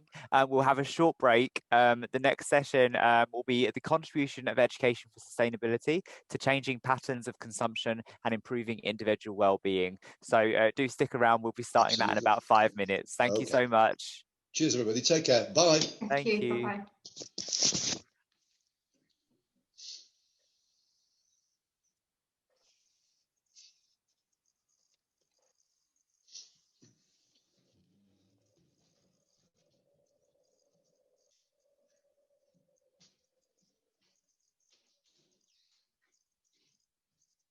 I would like to introduce our final panel discussion of the day to round up day two of part 2 of LSBU's Sustainability and Climate Action event series. This afternoon's panel is entitled The Contribution of Education for Sustainability to Changing Patterns of Consumption and Improving Individual Wellbeing. And without further ado, I'll hand over to my colleague, Glenn. Thanks, Glenn. Thank you, Neil. Welcome, everybody. I'm going to start just by briefly introducing our panel. I can say that each one of the panel has got a connection of some sort to the Education for Sustainability course at London South Bank University. Myself, I've been a tutor on the MSc programme there since 2002, and I'm a former director of the programme. And I was also a student on the course way back in the 1990s. I'd like to introduce Dr. Jaya Gajparia. She's a lecturer in sociology and the current course director of the Education for Sustainability MSc. She's also co-chair of the Sustainability Research Group and chair of the working group on domestic abuse here at London South Bank University. Next, I'd like to introduce Dr. Rolf Jucher. He's currently the director of Silviva, the Swiss Foundation for Nature-Based Education, and he's a Learning for Sustainability expert, having gained an MSc in Education for Sustainability here at London South Bank, which I believe, Rolf, probably contributed to a significant shift in your academic career at the time. He's worked extensively on education for a viable future and published widely on the subject, including his books, Can We Cope with the Complexity of Reality? Why Craving Easy Answers is at the Root of Our Problems, published in 2020, And do we know what we are doing? Reflections on Learning, Knowledge, Economics, Community and Sustainability, published in 2014. And Paul Maitney. Since the age of 7, Paul's perspective on the world has been dominated by ecology. He has a background in practical conservation work and education, and he was an original member of the tutor team that started the MSc in Education for Sustainability here at London South Bank in 1994. His constant disappointment in seeing the same resistances to behaviour change has driven his interest in eco-psychology, leading him to train and practice as an ecological psychotherapist, alongside his teaching commitments at LSBU and elsewhere. Paul also has an MBA in organisational development and research experience with UCL, Oxford University and the Open University. So that's our panel. The format for today is we have a couple of questions to offer to the panel to get some reaction to, but essentially we're trying to explore what it takes for people to change their behavior in a way. And we'd like you to think about that. Those of you that are viewing in on this panel discussion, we'd really like you to think about your own personal experiences. What is it? Can you think of examples where your own personal experience has caused of learning in some way? It could have been one of those aha moments or a penny dropping moment that you've had that has caused you to change your behavior, to reduce your consumption perhaps in some way, and also at the same time feel that you're enhancing your well-being. We're going to offer plenty of opportunities to draw in questions from those of you that are viewing. So please bear that in mind as you listen to our speakers on the panel here during the session. So to get things started, Education for Sustainability has emerged over the last 20+ years or so, but its roots go back much further in the broader field of education. So why is it that this particular approach to education is needed now? Jaya, could I ask you to start by responding to that, please? Yeah, sure, Glenn, and thank you for the introduction. I'd like to start with a quote from UNESCO, where they start off by saying that education for sustainable development, which is sometimes used interchangeably with EFS, allows every human being to acquire the knowledge, skills, attitudes, and values necessary to shape a sustainable future. And this aligns with the design and content of the Education for Sustainability master's degree, of which I'm course director of, which simplistically put, it's about the systems that sustain everything and the principles or methods that help to contribute, enhance, and facilitates the shaping of a sustainable future. The systems that I refer to here are political, economic, and social systems. I also think the moment we move away from passive learning, which I think Education for Sustainability and ESD, Education for Sustainable Development, does, we're moving more towards reflexive, inquiry-based and participatory learning. And this is where we start to open up the possibility to enter a realm of where there are great opportunities, actually. And I think another articulation of this is, I think this approach to learning is activating, particularly against the backdrop of right now, for instance, of all the mind-numbing different forms of consumption and the pressure to consume, and that's quite overwhelming, right? And that's what I'm referring here to is the digital, the information, or even fashion. I think there needs to be more opportunities available to activate thinking and acquire this EFS, ESD alchemy. If more people had the chance to dip into the learning alchemy, the possibilities, I think, for creating mutually kind societies and ecosystems could increase massively. And although I'm exclusively answering this question in relation to the master's degree, There are many students on the programme that come to the degree as primary or secondary school educators, wanting to employ the EFS principles and embed them into all levels of learning, whether that's formal or informal, and the school management system too.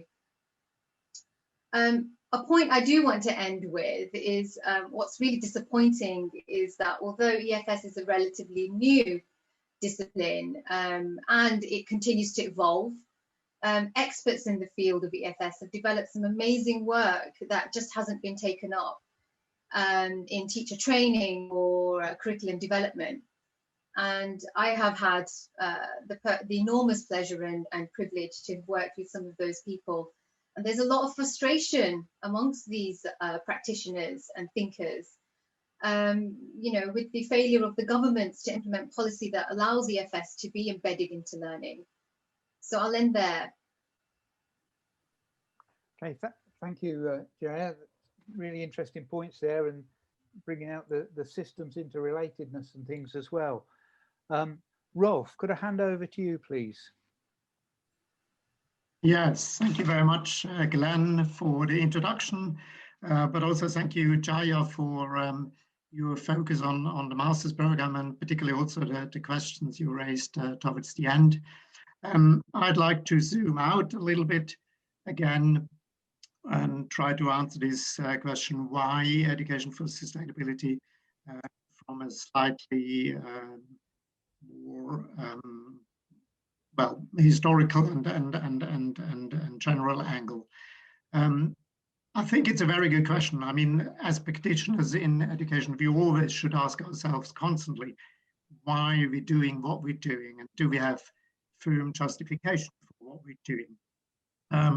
I think education for sustainability was really a reaction to changes in the world. It was a reaction to climate change, to biodiversity loss, to resource overuse, to overdevelopment, as Jaya mentioned that, overpopulation, the Anthropocene in short. And clearly that calls first and foremost for political, economic and social changes. That is where the change is urgently needed, and at the beginning that was how it was conceived, but then people started to understand, hey, if we want to change these systems or subsystems, economy, social interaction, we can only change them. There is always an educational element in it. I mean, we need education wherever we want change. Maybe not formal education, but certainly learning we do need. Because change by definition is that you start to see, that you start to understand things in a different way, that you start to enable yourself to treat things differently. So this was clearly the birth then of environmental education, development education, and what we call now education for sustainability. Now, as I see it, I mean, we look back on a history of, depending when you start, if you start with the Tbilisi, the first international conference on environmental education, that was in 1977. You look back quite a bit if you start, say, with the launch of your course, the LSBU course, it's slightly less. But education for sustainability, like many other types of education, in my view, have suffered from, at the beginning, that's totally understandable at the beginning, but from a missionary approach. It was very often ideology driven in the sense of we, the educators, we understand what's wrong with the world, and we're going to tell you and we're going to educate you so that you do the correct solutions. Jaya has referred to this as well. It was and still is, a niche approach. I would say that a lot of normal education, and particularly also lifelong learning, is still very much unaffected by, for example, all these magnificent tools and approaches that Jaya has referred to, which have been developed in the last 30, 40 years in EFS. So, but in my view, just because something is not done doesn't necessarily mean that it's not needed. So because the world is more and more complex, getting more complex by the day. Glenn has mentioned a book I've recently written. I can't. I paste the link into the chat if you want to have a look. I think we really need to reconfigure all our educational activities to systemic thinking, to systemic understanding and action. In my view, that is what's usually missing from many of our educational approaches, that we are actually not applying a systemic approach. And sustainability, it's not just a systemic approach, it's also an understanding of sustainability which we need. And sustainability, the bottom line of it is the understanding of interdependence. We are all connected, plus we are dependent for our survival on a functioning biosphere. To quote UNESCO as well, there was, I think, the midterm report in the UNESCO decade on education for sustainability. They said, on a depleted planet, there is no need for economic or social well-being because we can't create it. So we have to look after the planet so that we actually can create functioning, well-being societies and economies. So for me, to wrap it up, education for sustainability is the best quality education we can muster today, enabling us to cope with all the big challenges that we are facing in the 21st century. And I mean that really broadly. You know, this doesn't just mean formal education. This means informal education. This means education in the workplace. This means education of us as citizens. So it's I would say why EFS, because it has this systemic, wide-ranging perspective, which addresses problems not in a little corner, but it tries to see that interrelatedness and to understand how systemic change can happen and should happen. Okay, thank you, Rolf, and thank you for following through on the systemic perspective, but also connecting education and change. In the information about this session that we put out in the program, I quoted Bateson from his book Steps to an Ecology of Mind. The word learning undoubtedly denotes change of some kind, and I think that's inseparable.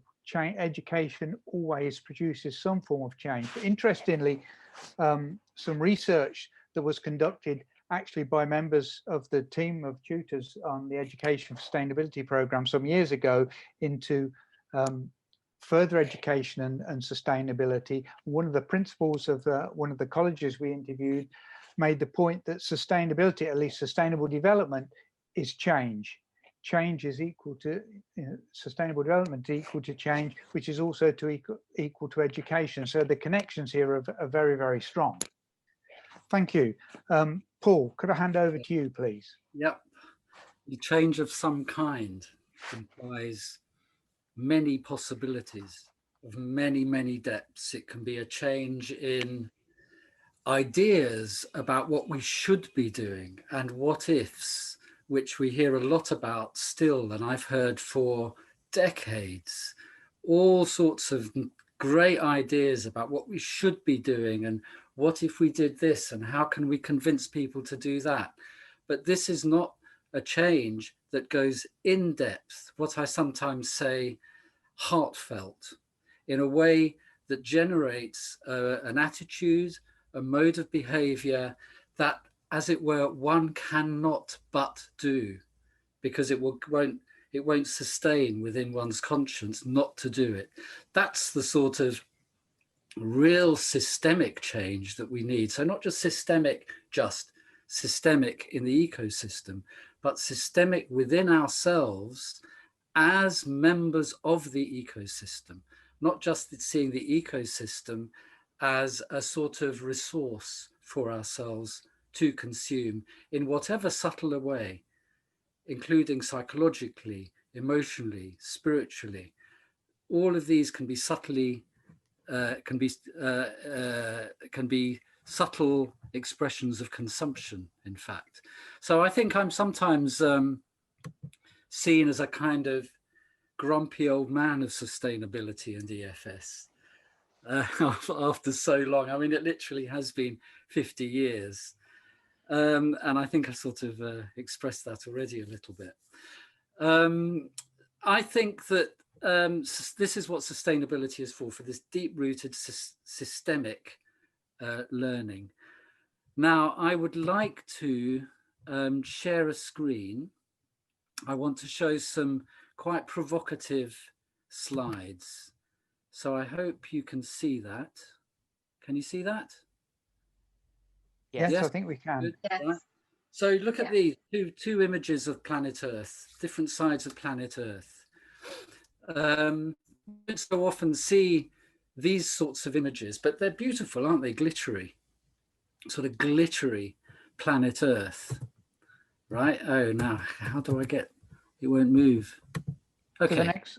Yeah. So, but actually these beautiful glitterings are an indicator of the planet Earth on fire.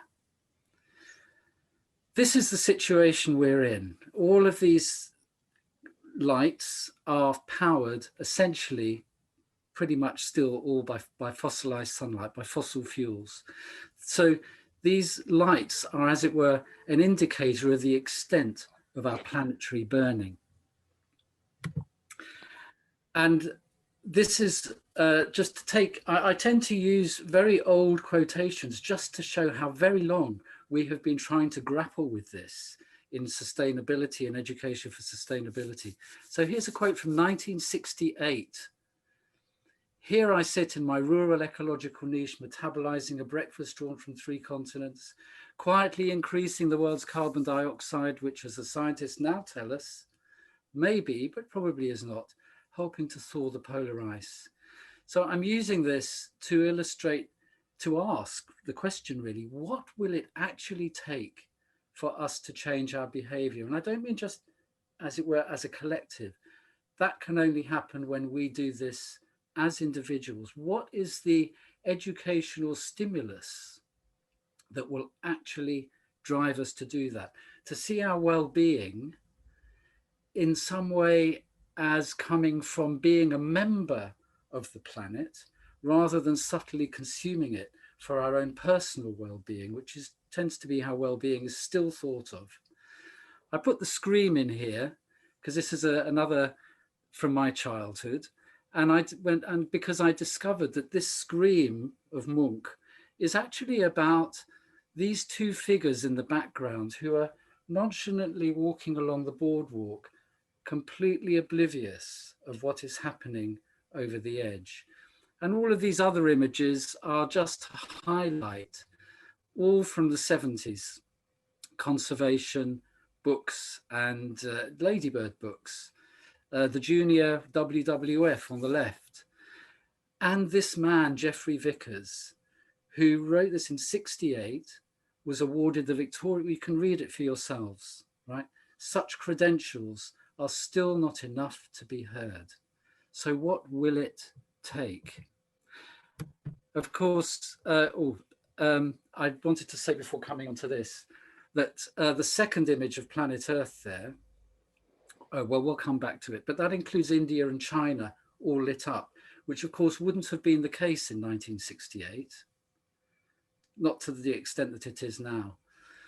And then in 1998, this publication came out, a report to the Club of Rome. I won't go through all of the text, but I will just point out that there were 3 conditions that this book set. It basically provided hundreds of management, technological, industrial processes which could double wealth whilst halving resource use. In other words, without changing consumption, our rates of consumption.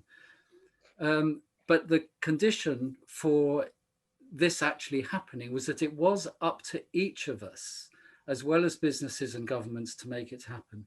We had to have the will, the personal will as well as the political will.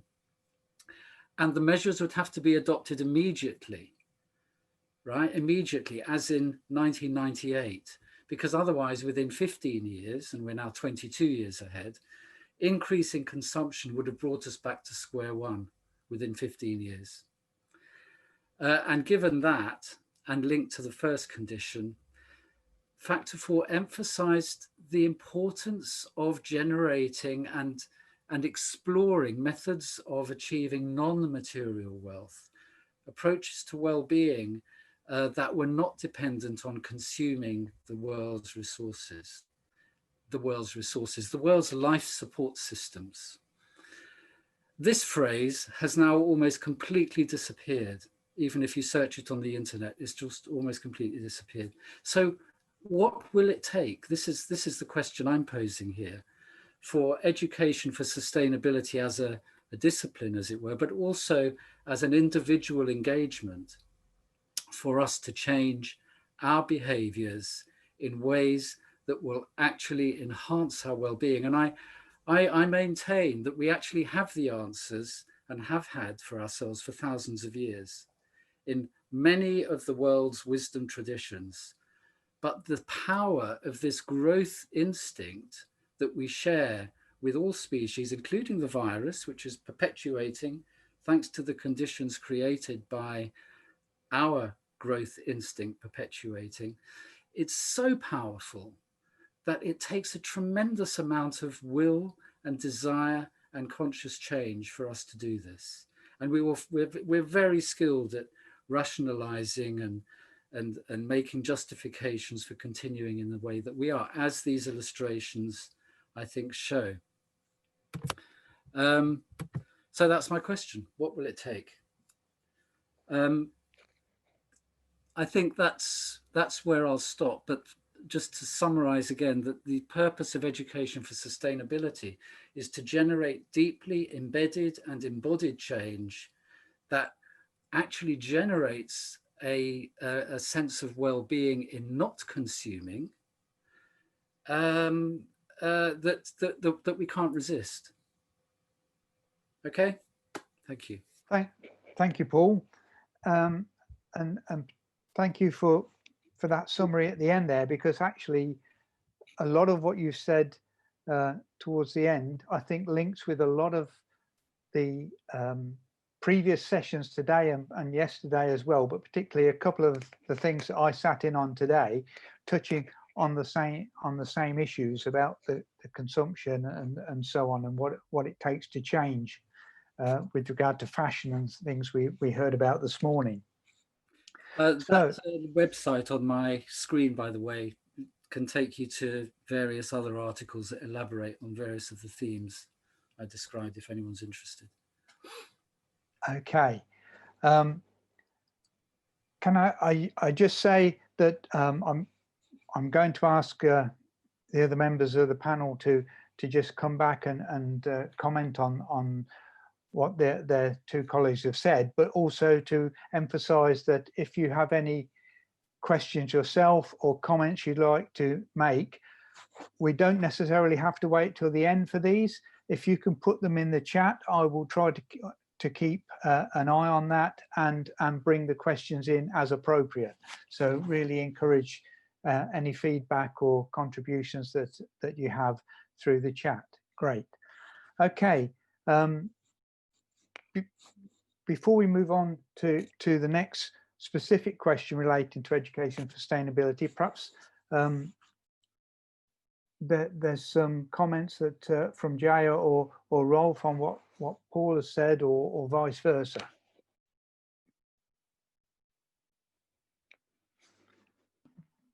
I'm happy to take up a few things. Maybe also in a slightly provocative manner. I'm listening to you, Paul, and I'm thinking, and this has been my mantra for the last 2-3 years, and I'm thinking it's not either or, it's as well as. So I'm hearing your message, which says, hey, it is very important that we finally understand that individual change has to happen. You know, we're not gonna get to the level of change we need if we continue to run away from that understanding. And I would say, yes, you've got a point there. That is certainly something we have to take into account. But I would say, yeah, but that's not necessarily the only way, and it's not going to provide the change, the level of change we need. I'll give you a quick example. Probably all of you know these measures, for example, ecological footprint or carbon footprint. And if you look in detail in a differentiated way at these indices, you very, very quickly see that at the very most, a third of your personal ecological footprint or carbon footprint is actually in your control. The other 2/3 are embedded in the infrastructure, in the mobility system. If you're, for example, renting, I know that's not that prevalent in the UK, but on continental Europe, most people rent and don't own their houses. So you have no control, for example, over your heating system. So these 2/3 of the impact which we're generating can only be influenced by political changes, by economic changes, by laws, by ruling things in or out. There you can have as much individual internal change as you want.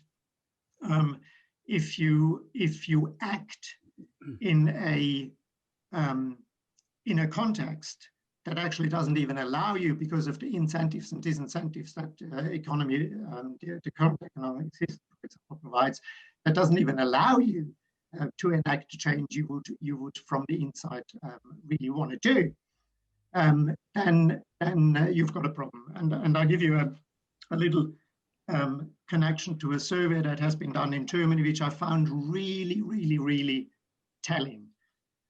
They've, for the very first time, it was the Department of the Environment which did a large survey across entire Germany.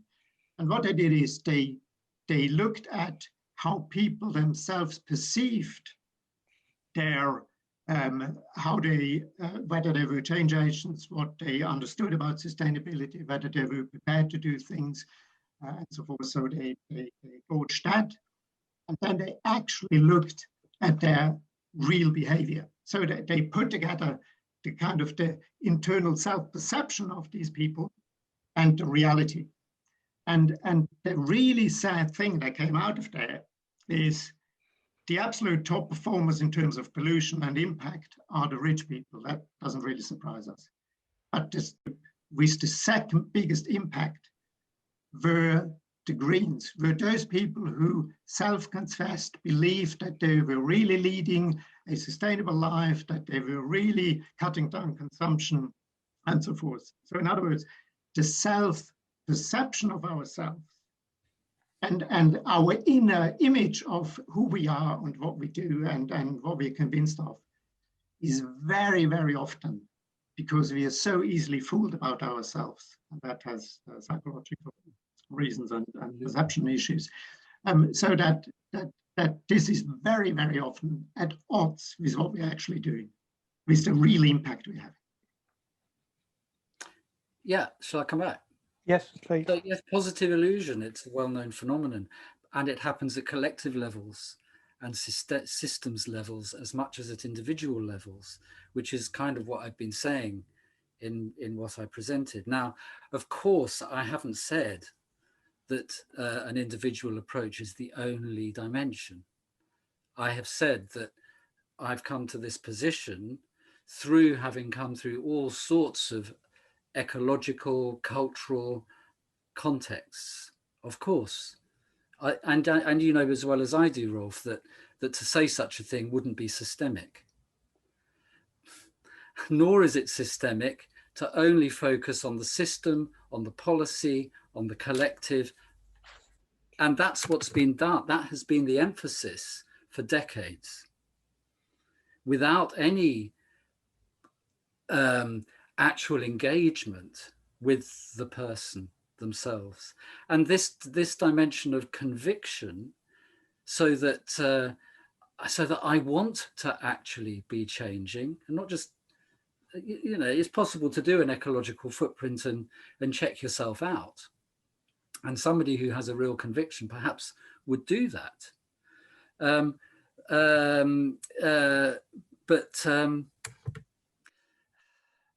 Of course, we need systems to control ourselves for us, particularly those of us that are very orientated towards continuing to consume and very resistant to any change like that.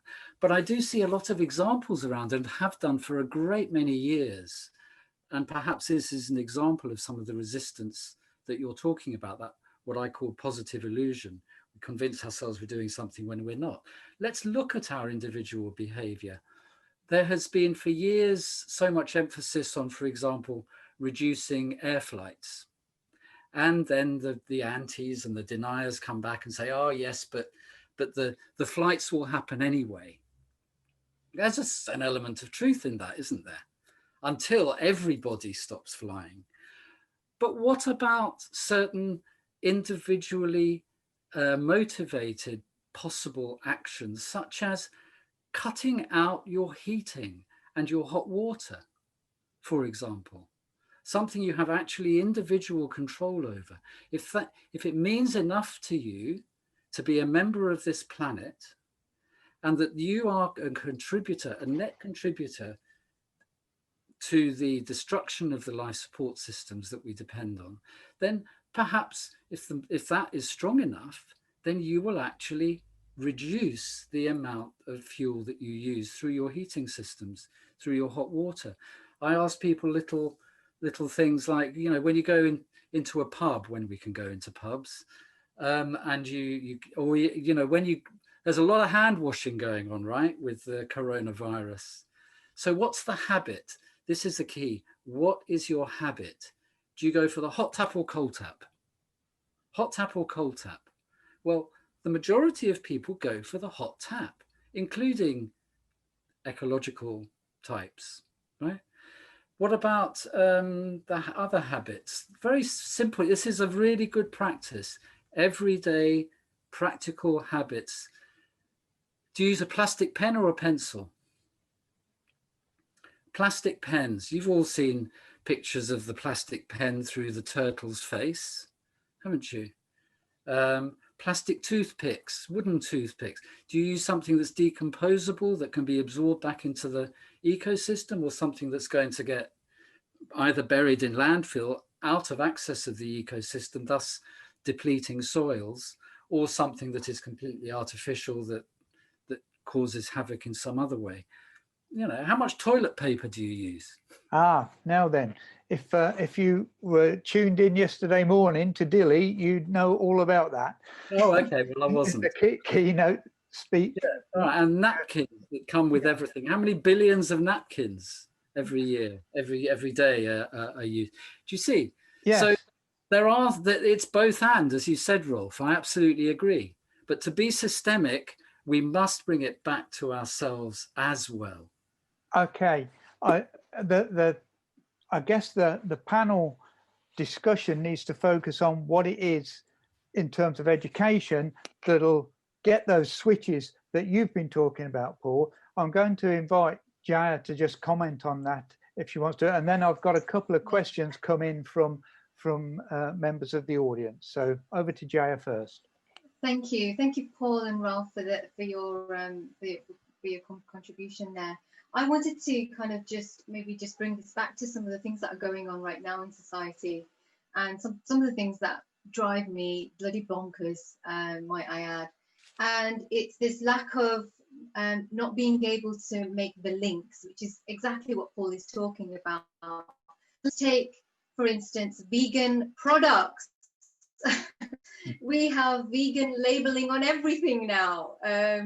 Even plastic things, such as clothing or shoes, they're vegan.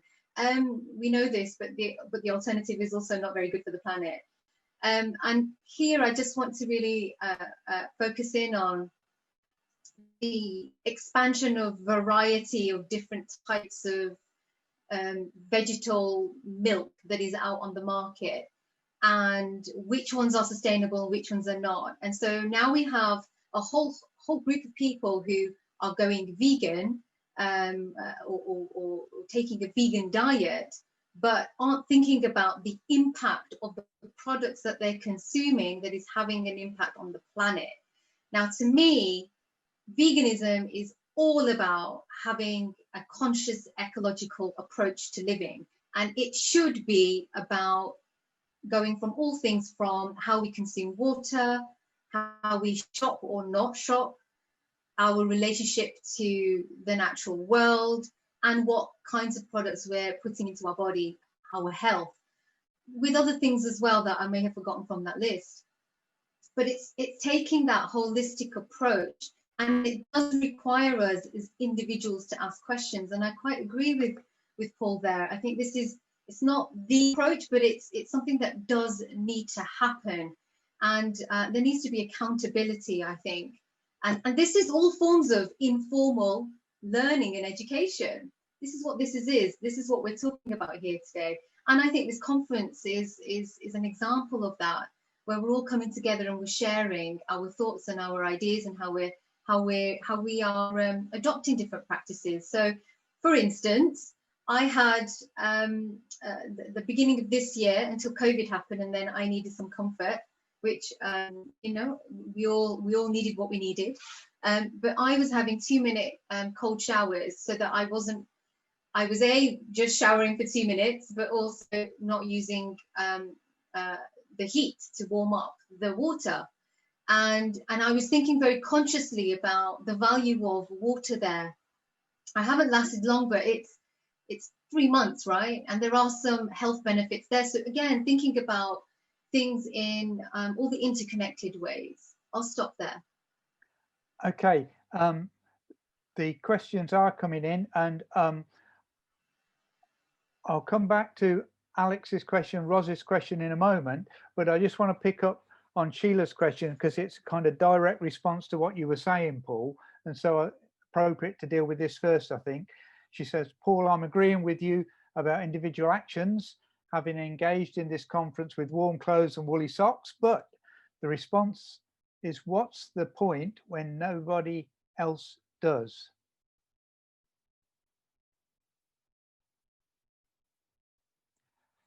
Unmute. The point is that this is not just about saving the planet. This is, as I keep saying, this is actually about that we are not going to. It seems to me that in the long run, we're not going to save the planet until we actually experience ourselves as members of the planet. And so by doing these things, even though we cannot know any more than we can know the impact of policy over the years and political campaigning, of the impacts of our own actions, the point is that we actually become emotionally connected as being a member of the planet rather than as a planet there as a resource for our own consumption. Okay, thank you. Question from Alex. What is required at higher education institutions to bring about the educational approaches in EFS across their programs, and what role do governmental policies have in shaping these educational approaches to create a change in social behaviour? Rolf, would you like to start on that one? I'd happily take that up. That very directly links to what I was trying to say and what I think both Chaya and Paul also said. In my view, what is really lacking is really understanding systemically, really putting A, B, and C together. And that means we don't necessarily need to label EFS and say, okay, in every university department, we have to have a part EFS, or we have to have a module or something like that.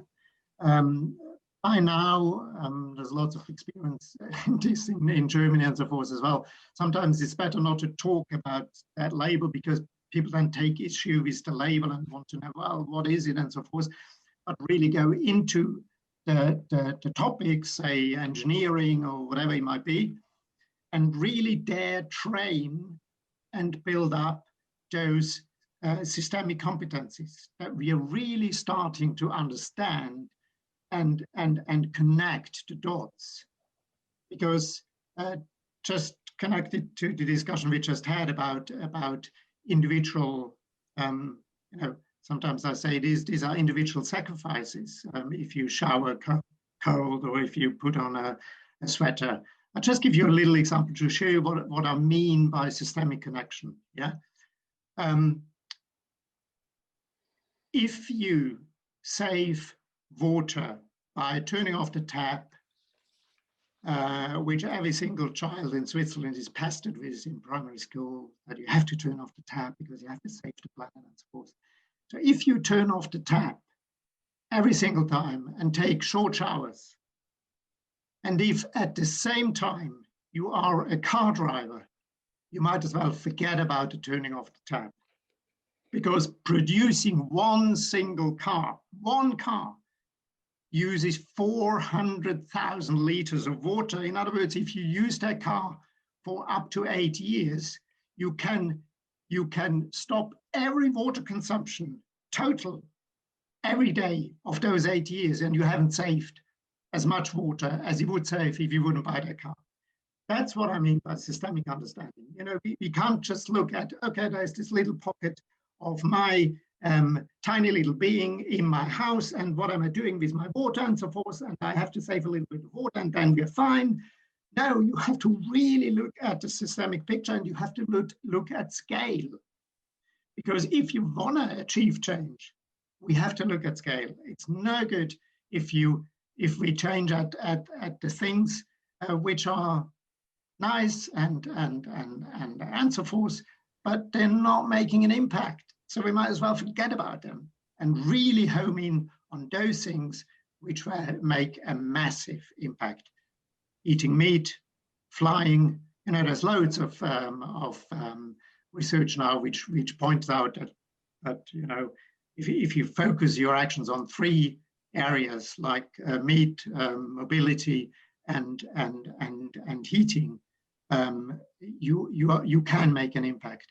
If you focus on things like milk or not milk, that impact is so vanishingly small, you might as well forget about it. Okay. Well, let's forget about it then.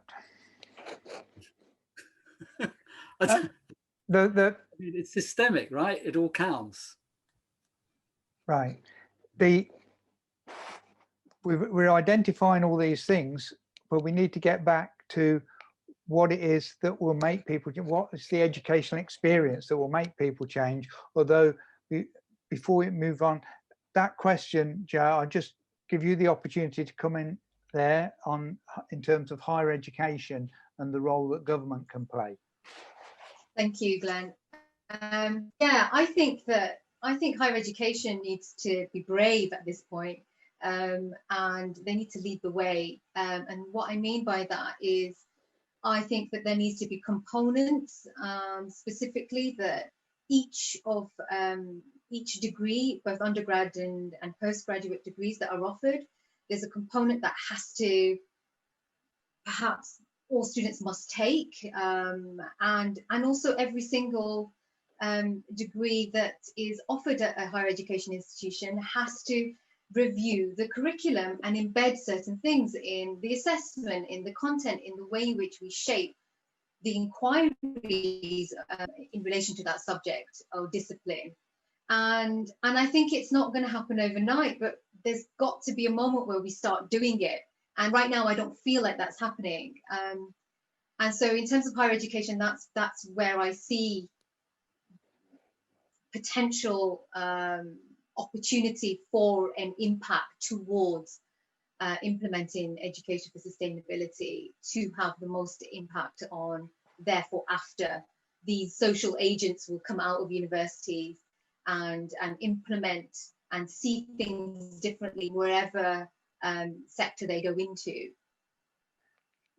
Just coming back to you on that very briefly, Jaya, you mentioned about the content and embedding and that sort of thing, but isn't it more about the pedagogical approach, and in particular something that you and I have been discussing for the last year or so, the type of assessment that is associated? If education for sustainability demands a different approach, a different perspective and pedagogical approach, and if the assessment of learning is also part of learning, then shouldn't that assessment reflect the EFS approach as opposed to being something separate out there that's a box to be ticked?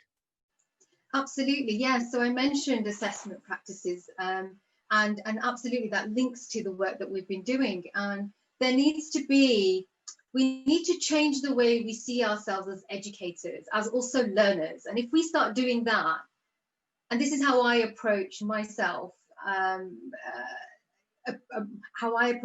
to teaching. I am there as a learner also. I don't have all the answers, and not one person can say who teaches in a university, they don't have all the answers. We are exchanging and we are consistently growing and evolving. And so if our assessment practices are designed in that way, and I think we need to redesign how we assess anyway, because, you know, so many assessments are very limited and narrow and very traditional, and those traditions keep going, and we have to question who made up those traditions and what did those people who made up those traditions look like, because they didn't look like me. I wasn't, somebody like me that looked like me was not on the table 30, 40 years ago, you know, drawing up and making decisions about how we assess learning. So there needs to be a brave approach to reviewing everything, and it might feel overwhelming, but we've got to take the first steps, and everything starts in small steps. Okay, thank you. I'm going to take one more question from the chat, and then move on to another question that we want to address and focus on this, what is different about EFS. But first of all, Ros has said, COVID has shown that people can change quickly when they feel that they are doing something which benefits us all. When they feel that we are all in it together, as they did for the first lockdown, what can we learn from this in relation to the type of education that we need to change people? Paul, would you like to start on that? I was distracted writing something on the chat. Could you ask me again? Right, it's about COVID and what's happened recently through COVID that is shown that people can change quickly, especially when they feel they're doing something that benefits all of us and they feel that we're all in it together, as they did through the first lockdown. What can we learn from this in relation to education that will shift people and change things towards sustainability? Well, I think I've actually spoken, there's an interview with me on YouTube where I talk about coronavirus ecology and the psychological aspects, psychocultural aspects of this sort of thing. I think there is a difference between the coronavirus phenomenon and something like extinction of habitats of species or global burning, in that it is very anthropocentric. It's very focused on the human specifically. Of course, being systemic, ecosystemic, so are these other problems. But I think that it's the immediacy that that really spurred people to action. There is still a self-orientated dimension to it compared with these other questions. I remember years ago, Tom Burke, ex-Green Alliance, he used to use the example of comparing or when he was asked, how come the banning of CFCs, chlorofluorocarbons, that were destroying the ozone layer, was so much easier to deal with than carbon dioxide emissions. It's because it was a very specific, something very, very specific, a bit like kind of seat belts, something simple that has a very immediate benefit. It seems to have a much more ready impact on people than something that is that involves a whole complex change in lifestyle. And also, I think we were presented with a scenario whereby by stopping, which we really need to do. I think one of the big messages of this is that we need to slow down, not lock down, but slow down in the longer term. That somehow that would be the solution, and then we could go back to normal. Okay, there were lots of hopes that we might actually change something more systemically within ourselves, but unfortunately that doesn't seem to have been the case. So the complexity of change once again proves to be more problematic than a more immediate, more kind of self-orientated change. So I'm not sure what the lesson is. It shows that we can, if what is meaningful to us becomes bigger than us, perhaps we can do that for the ecosystem more generally. Perhaps. Maybe we can discuss how that might happen. Rolf or Jad, you want to come in on the lessons possibly learned from COVID? Yeah, I think that COVID has taught us very simply that we, as a society, both locally, nationally, and internationally, can mobilize and react when necessary, and in a state of emergency. Climate crisis is a state of emergency, and I quite agree with what Paul has said.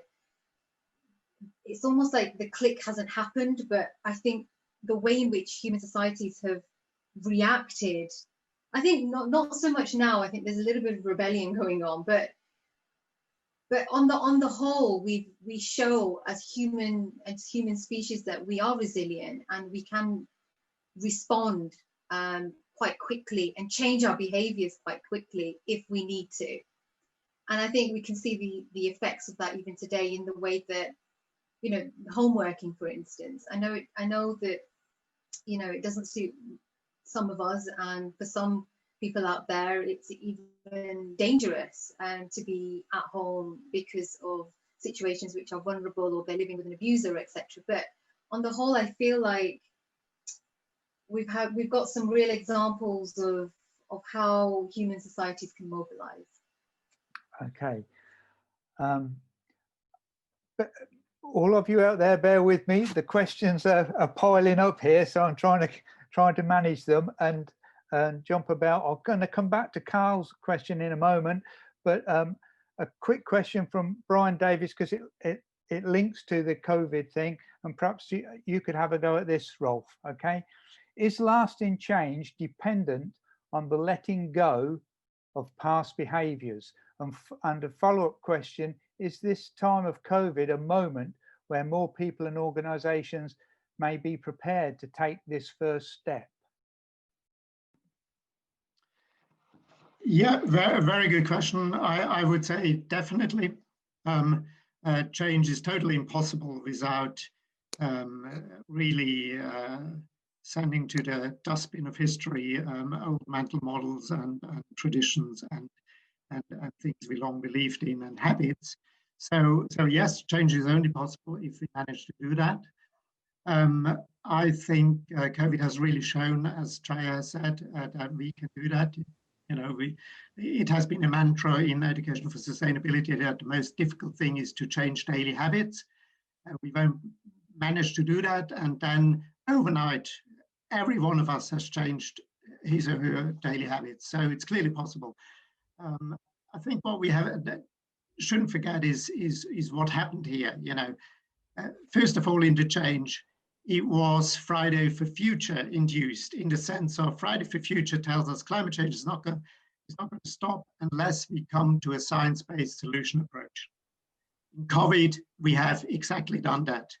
And that has had a tremendous impact, which I think is certainly a step forward from which we can learn for the climate change issue.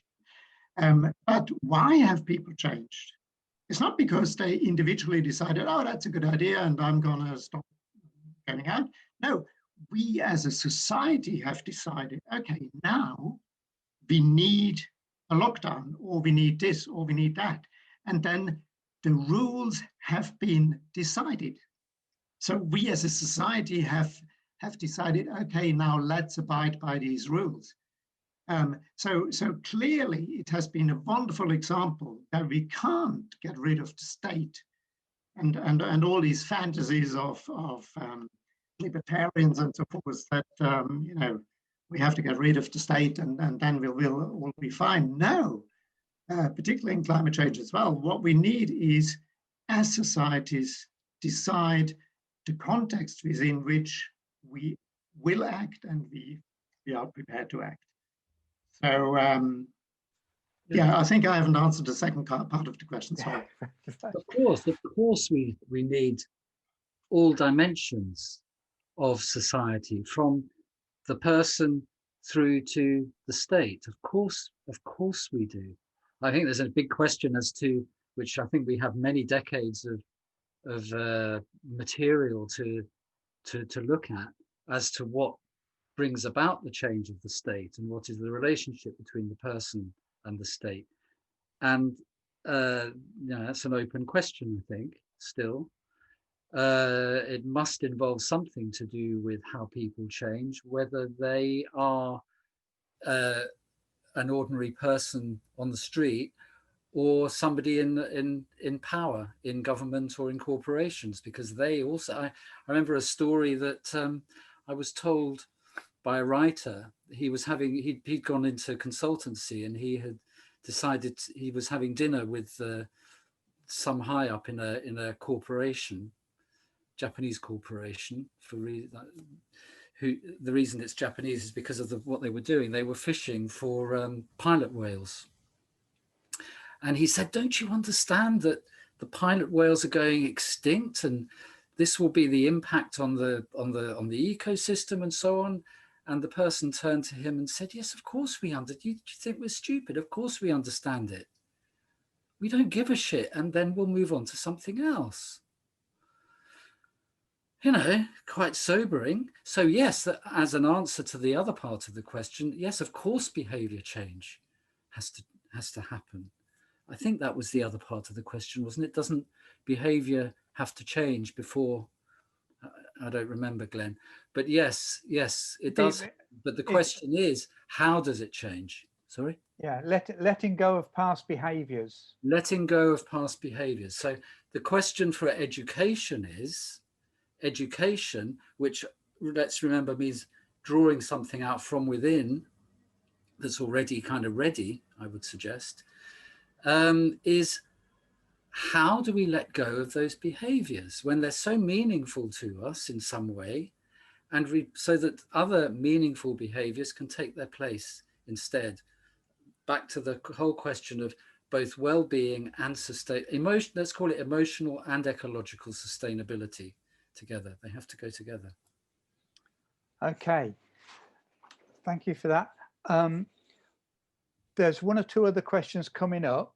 I'm going to incorporate one of the questions in a pre-planned question, because I want to keep the focus on education for sustainability.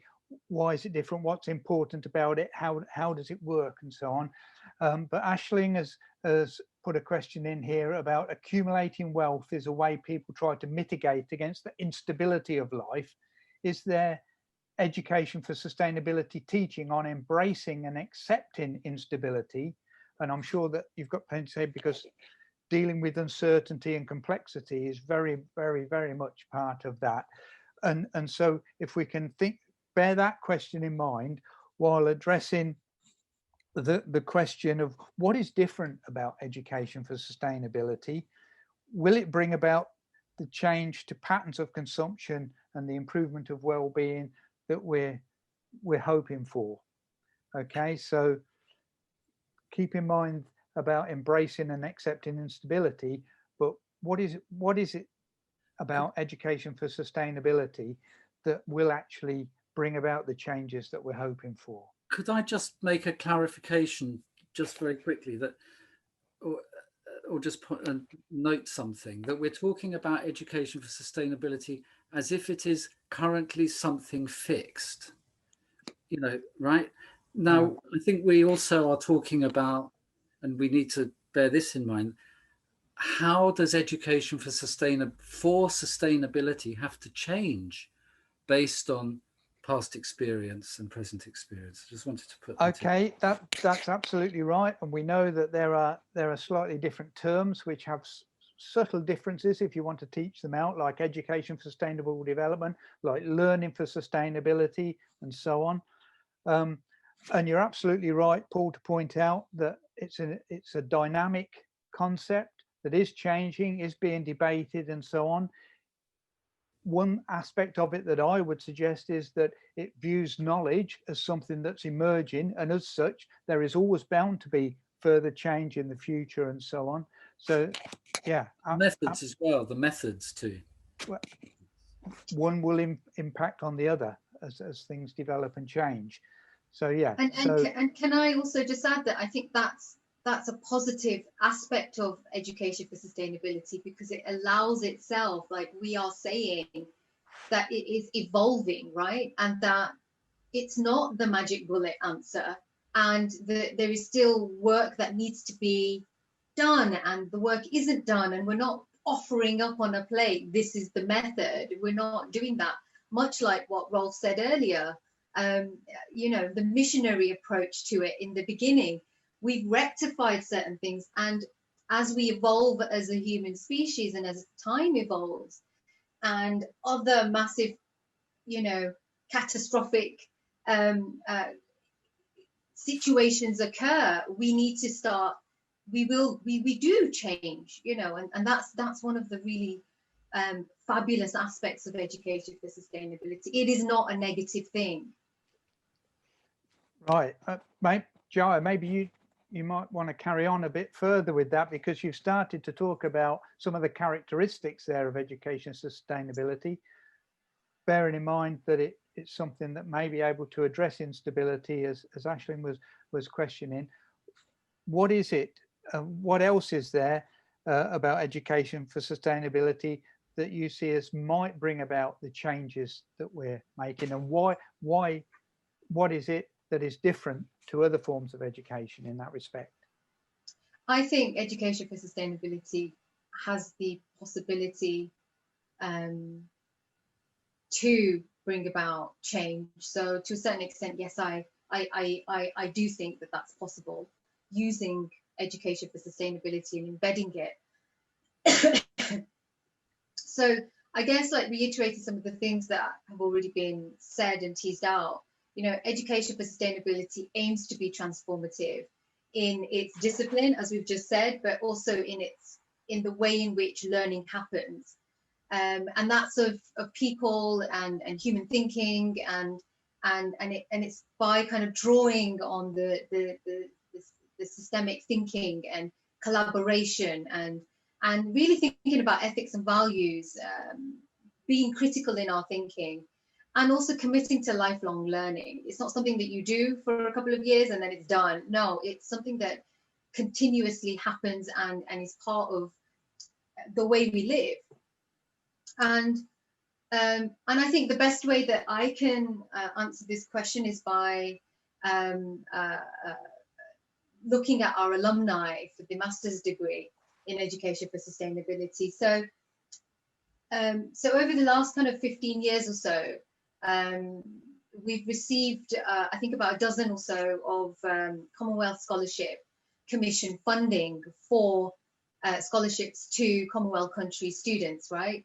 And some of the alumni, and I'm specifically thinking about the African Commonwealth Scholarship students, the graduates have gone on to lead a variety of different projects in their home countries, having undergone or gone through the 3 years of the master's program.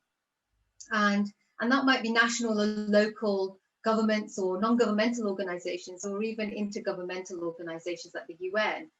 And some of these students have also continued working in the positions that they were in at the time of their study, and use the learning to inform their practice, while others have gone on to, you know, go into further research around this subject area, and or setting up organizations of their own. So what's important to note, I think, is that EFS learning has the potential to impact work, home, and community. So it's not just one aspect, it's all the different aspects of an individual person's life. And it has the impact to pervade all areas of human and social existence and ecosystems. So these are kind of like the real examples of what moving away from traditional ways of learning can achieve, towards creating agents of social change, and social change that can positively, I think, impact human societies, and by default well-being of humans and of local and national ecosystems. So for some of the audience members here, they might not know this, but our chair Glenn and Rolf, you know, you're both graduates of the program, and you've both gone on to do some really impressive work. You might not say it yourself, but I can say it, which is, you know, you've gone on to work on policy and research and teaching and capacity building schools and organizations to embed education for sustainability. So I think like the transformational learning journey of the MSc degree has the potential to lead students to becoming the social change makers that we're all talking about, you know, wanting to take people with us individually and collectively. But I think one must remain cautious, and that is, it's not always guaranteed. Just because you do the program doesn't mean this is what's going to happen, right? Which leads me to re-emphasize a point around kind of education for sustainability is not by any means, and I've said this before maybe once or twice already, that the magic bullet answer to solving you know, the issues around sustainability or the climate crisis. And much like this event series, both the series 1, 2, and the one that's coming up in January, series 3, I think we need to bring things together and look at things holistically. So taking a holistic approach and using a whole systems thinking and taking a multi-pronged approach to affecting change positively. And I think we've all said this, we're all saying similar things, maybe articulating it in a different way. And these are kind of all the different strategies then come together across kind of the political, economic, and social landscape. And so I think I'll leave it there, but that's what I think. Okay. Thank you very much, Ja. And just a couple of points that that cropped up there. You did mention the Commonwealth scholarships, and it was spread over about 12 years in total, as you pointed out. But we are talking about well over 200 scholarships during that period. Right. So you know, I think it did have a big impact, because most of those people would not have been able to do the program had it not been for the scholarships. Absolutely, and I think it's also about inclusivity, right? That is such an important part of it too. Like, I think this is where the scholarships were so important to what we offered as a team, and the program, the degree itself, is that we were trying to think about how we can support students that might not be able to otherwise afford being in a place of learning collaboratively. I'm not saying that students are able to access an education that is far more superior than anywhere else. No, it's what we offered was a learning space where the educators and the students were learning together, and it was a symbiotic relationship. And I think that's that's something that I'm really very proud of and proud to be part of. Okay, thank you. And another thing that you mentioned, and all of you have mentioned at different times, is the business of systems thinking. And it's something that we emphasize, or it is emphasized in a lot of models of education for sustainability. But like many things that are characteristics of education for sustainability, these techniques, these pedagogical approaches can be equally well used to drive an educational experience that is changing people to be even more unsustainable. So there's got to be something else as well. Is it the ecological thinking behind that as well, or whatever? Maybe I can throw that one down to you, Paul, bearing in mind that we're talking about, what's different about models of EFS or an approach to getting involved with EFS that's different from other forms of education. Oh gosh, where do I start on that one? There's a filmmaker called Adam Curtis, who you might have heard of from Oxford, who has his website, or I don't know if it's his website, but all his films are available on a site called thoughtmaybe.com. Thoughtmaybe.com, and there's one on there called All Watched Over by Machines of Loving Grace.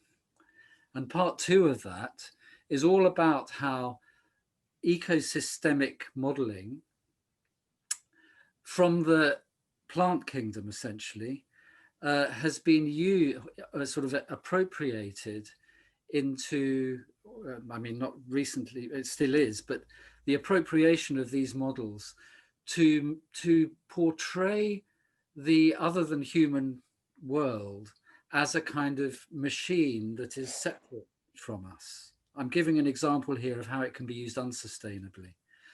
And what that cuts out really is the human sense of valuing, of everything, of conscience, of our ability to make choices, and putting it all onto sort of systems that have been premised on systems thinking that take the need for us to actually make willed and conscious choices out of it, because it's all got so complicated.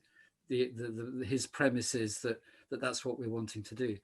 Now, I think a systems thinking that is really truly systemic must include the human within itself, and there's a guy called Peter Checkland, Professor Peter Checkland from Lancaster University, who came up with it was a management method.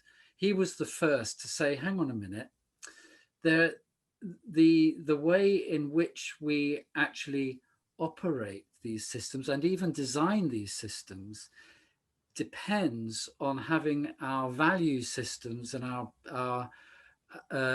outlook on the world, our worldview, our Weltanschauung, right at the center of the model. Because depending on what that is, the system and its operation and its purpose will be quite different. This is actually very related to what Geoffrey Vickers was doing as well. Because so you take a simple example, what is a prison? Well, a prison for a prisoner is a system to escape from. That's the purpose, as it were, their purpose. A prison for a prison warder is something to keep under control. So a big error in systems thinking for a long, long time was to sort of delude ourselves into thinking that we could work with systems without putting ourselves at the center of it. That doesn't mean for our purposes, but recognizing that our cognitive and emotional structures are inherently part of the system. And unless that's done, then it's not a systemic model. I don't know if that's helpful, but I think it's important. Okay. Rolf, thinking about education for sustainability, what's different about it? Why should it be successful in achieving what we want to achieve? I quite liked Chaya's approach. I was going to start that we haven't achieved as much as we could have.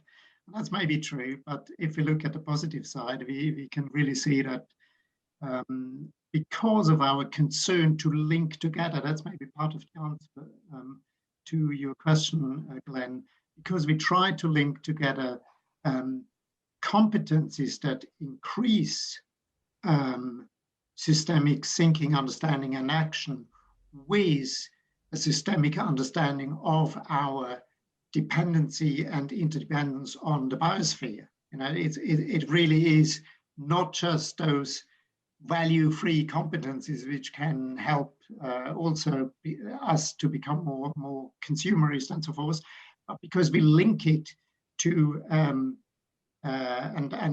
there, you know, Paul's two model pictures of the Earth were a wonderful example for that, you know, because we have started to understand that we are actually in that, we are part of that, you know.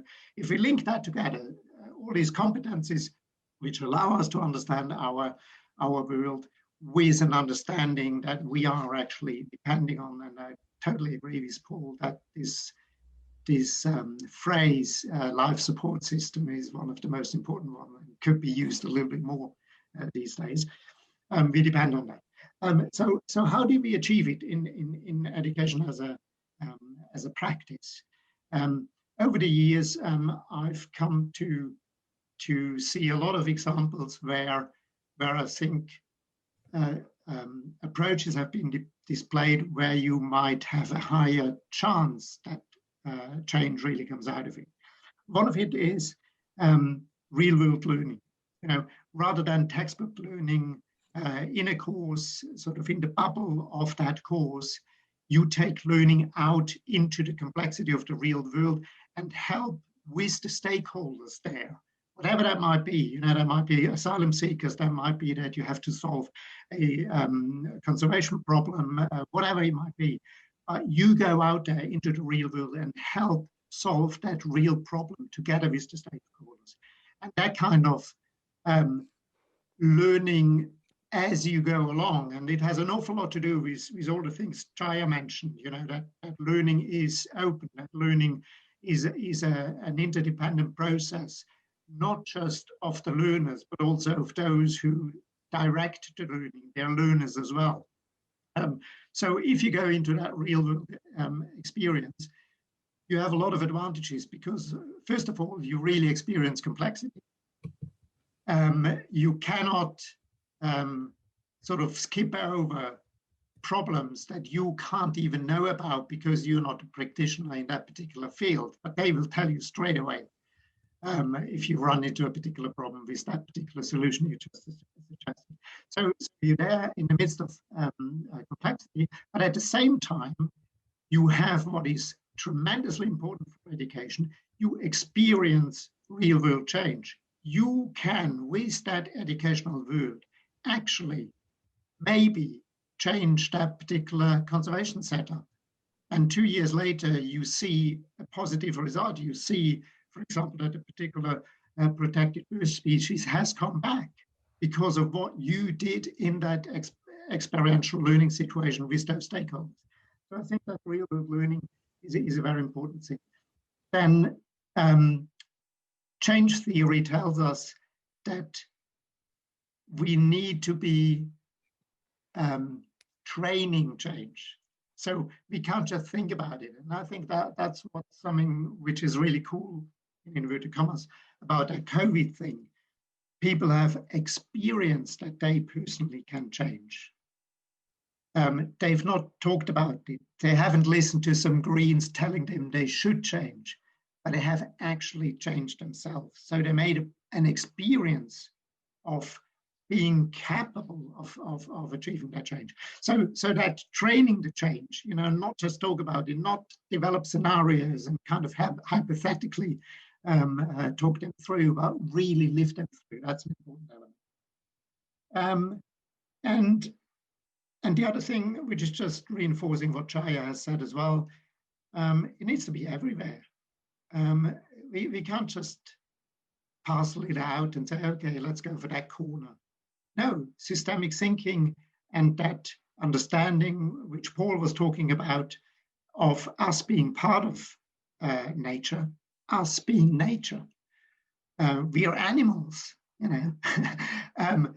Members, yeah. Yes, and that needs to be part of it. You know, we can't just say, okay, let's do education for sustainability here in that little corner, but let's forget about it in all the other corners. It needs to be everywhere.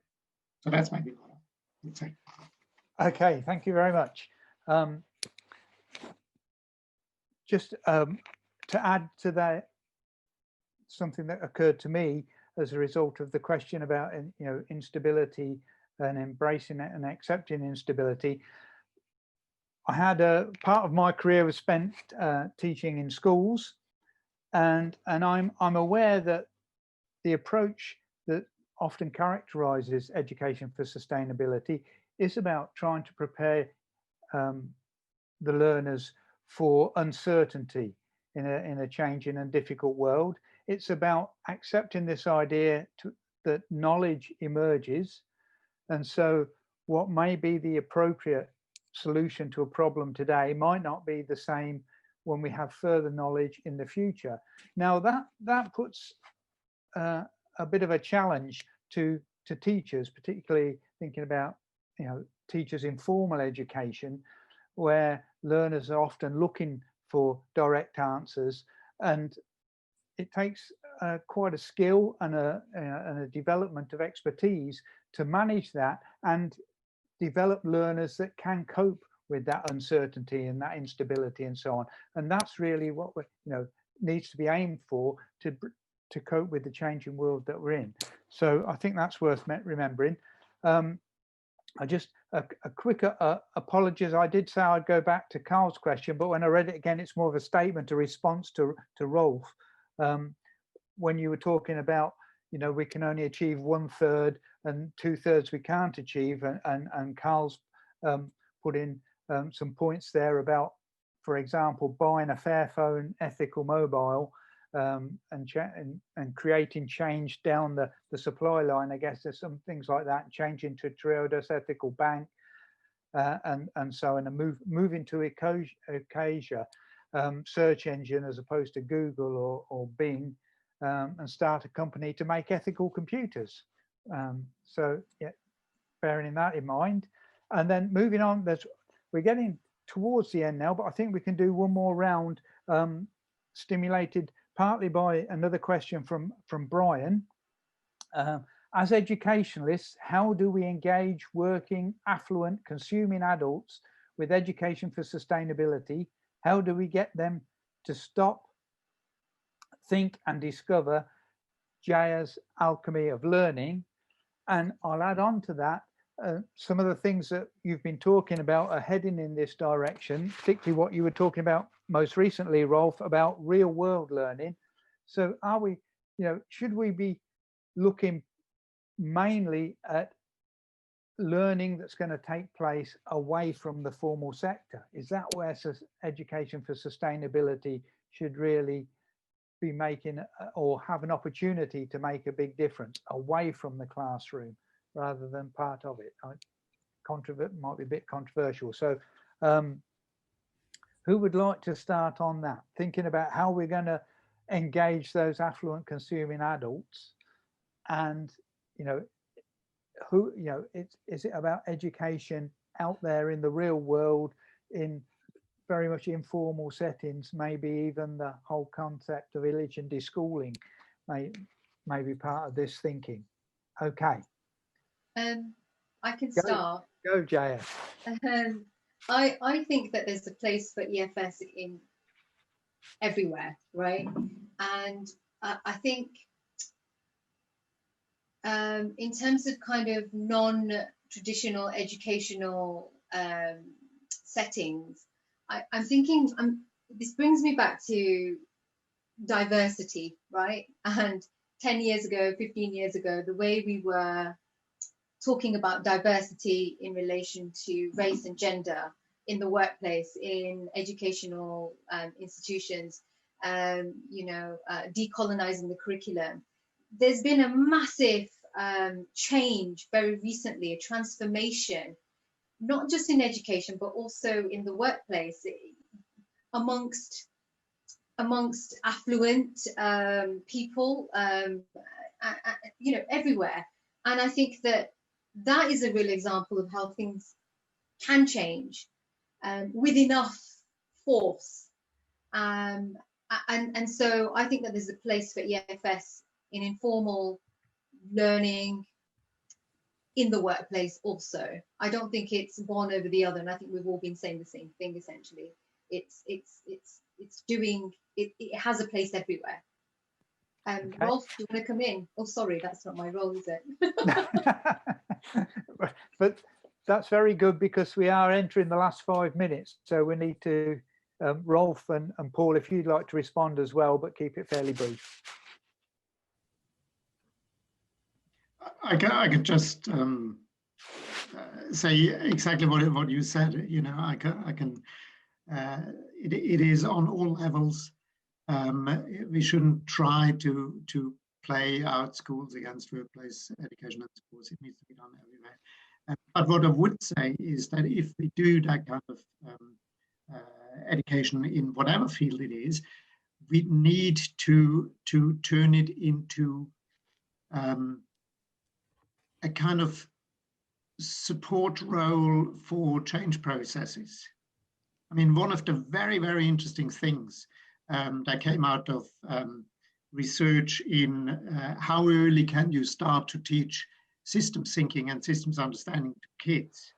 You know, the conventional understanding was we can't teach that to early kids because they don't understand. It's far too complicated, it doesn't work. A lot of researchers, total bollocks, you know, that is the adults who kind of think, you know, I'm clever, I can understand it, but these kids, they're not there yet, they can't understand, so we have to make it simple and reduce it, you know, all this talk about the didactic reduction and so on. The clinching factor is if you support those kids very early on, if you support them well, in a resilient sense, in a we're there if there are questions, but we don't know the answers to the question necessarily, but we can help you deal with them and start developing processes how you can get answers. And so if you support those kids, you can actually start talking about systems very, very early on, and kids understand it. So I would say that probably goes for all of education for sustainability. If we want to further that resilience, then we need to maybe think about what that means. That means a learning process that is a nurturing process, a supporting process, an enabling process, and not kind of the old I tell you what to do process. Yeah. I think that's absolutely right. And certainly a lot of early years education is very multidisciplinary, integrated. It's all there. It's what goes on further up then after that. Very briefly, yeah, Paul, I'll do my best. Yeah, one of the reasons I trained as a psychotherapist was because of all sorts of assumptions there were about how people learn about sustainability and for behavior change in a cognitive way, that if you have the facts about what the problems are, what you can do, then in some magical way your behavior will change. Now, I don't think that's proven by experience or evidence of other sorts. And so I started to write about what are the emotional causes, consequences, blocks and catalysts of behavior change. The thinking and the feeling have to go together. And that's one of the reasons that I trained as a psychotherapist. So this instrumentalist assumption that there are particular guaranteed methods for bringing it about, I think doesn't stand up. And I'm with you, Rolf, about being, what was the phrase you used? A supporting environment, a facilitating environment. You know, many of the people watching this, participating in this, are probably some of those very people that Brian's describing, affluent ones that have come round to it. So back to that basic premise of environmental education years ago, it's where the learner is. Where did you start? There might be a clue there. And I did ask 2 or 3 times if there were any examples that people could bring of what has it taken for you to change in a really systemic, embodied way towards what we're doing here. And I'm not sure if there have been any examples offered, which is a pity, but I think it illustrates something that we all too, we as a therapist, it's the situation that I'm in is actually in their lives. They are engaging very deeply in their lives. And even if it might take a little while, eventually something comes through. It's often about what's the meaning of my life? What have I been doing with my life? Eventually it comes round to consumption, habits, the way I live. And so it's an emergent process. There's another systemic concept that it emerges, it evolves. I'm not sure it can be instrumentally engineered. Okay, thank you very much indeed. We're just past the 6 o'clock now and don't want to keep people any longer. Thank you very much, Rolf, Jaya and Paul. Been brilliant working with you on this. Thank all of you out there who have been looking in, and I think I hand back to Neil at this point. Hi, thank you all so much. That was so insightful and a great way to finish up today's event. It's been a really full-on day. There's been so much to take away from it, and I really thank you, Rolf, Glenn, Paul and Jaya for finalising today.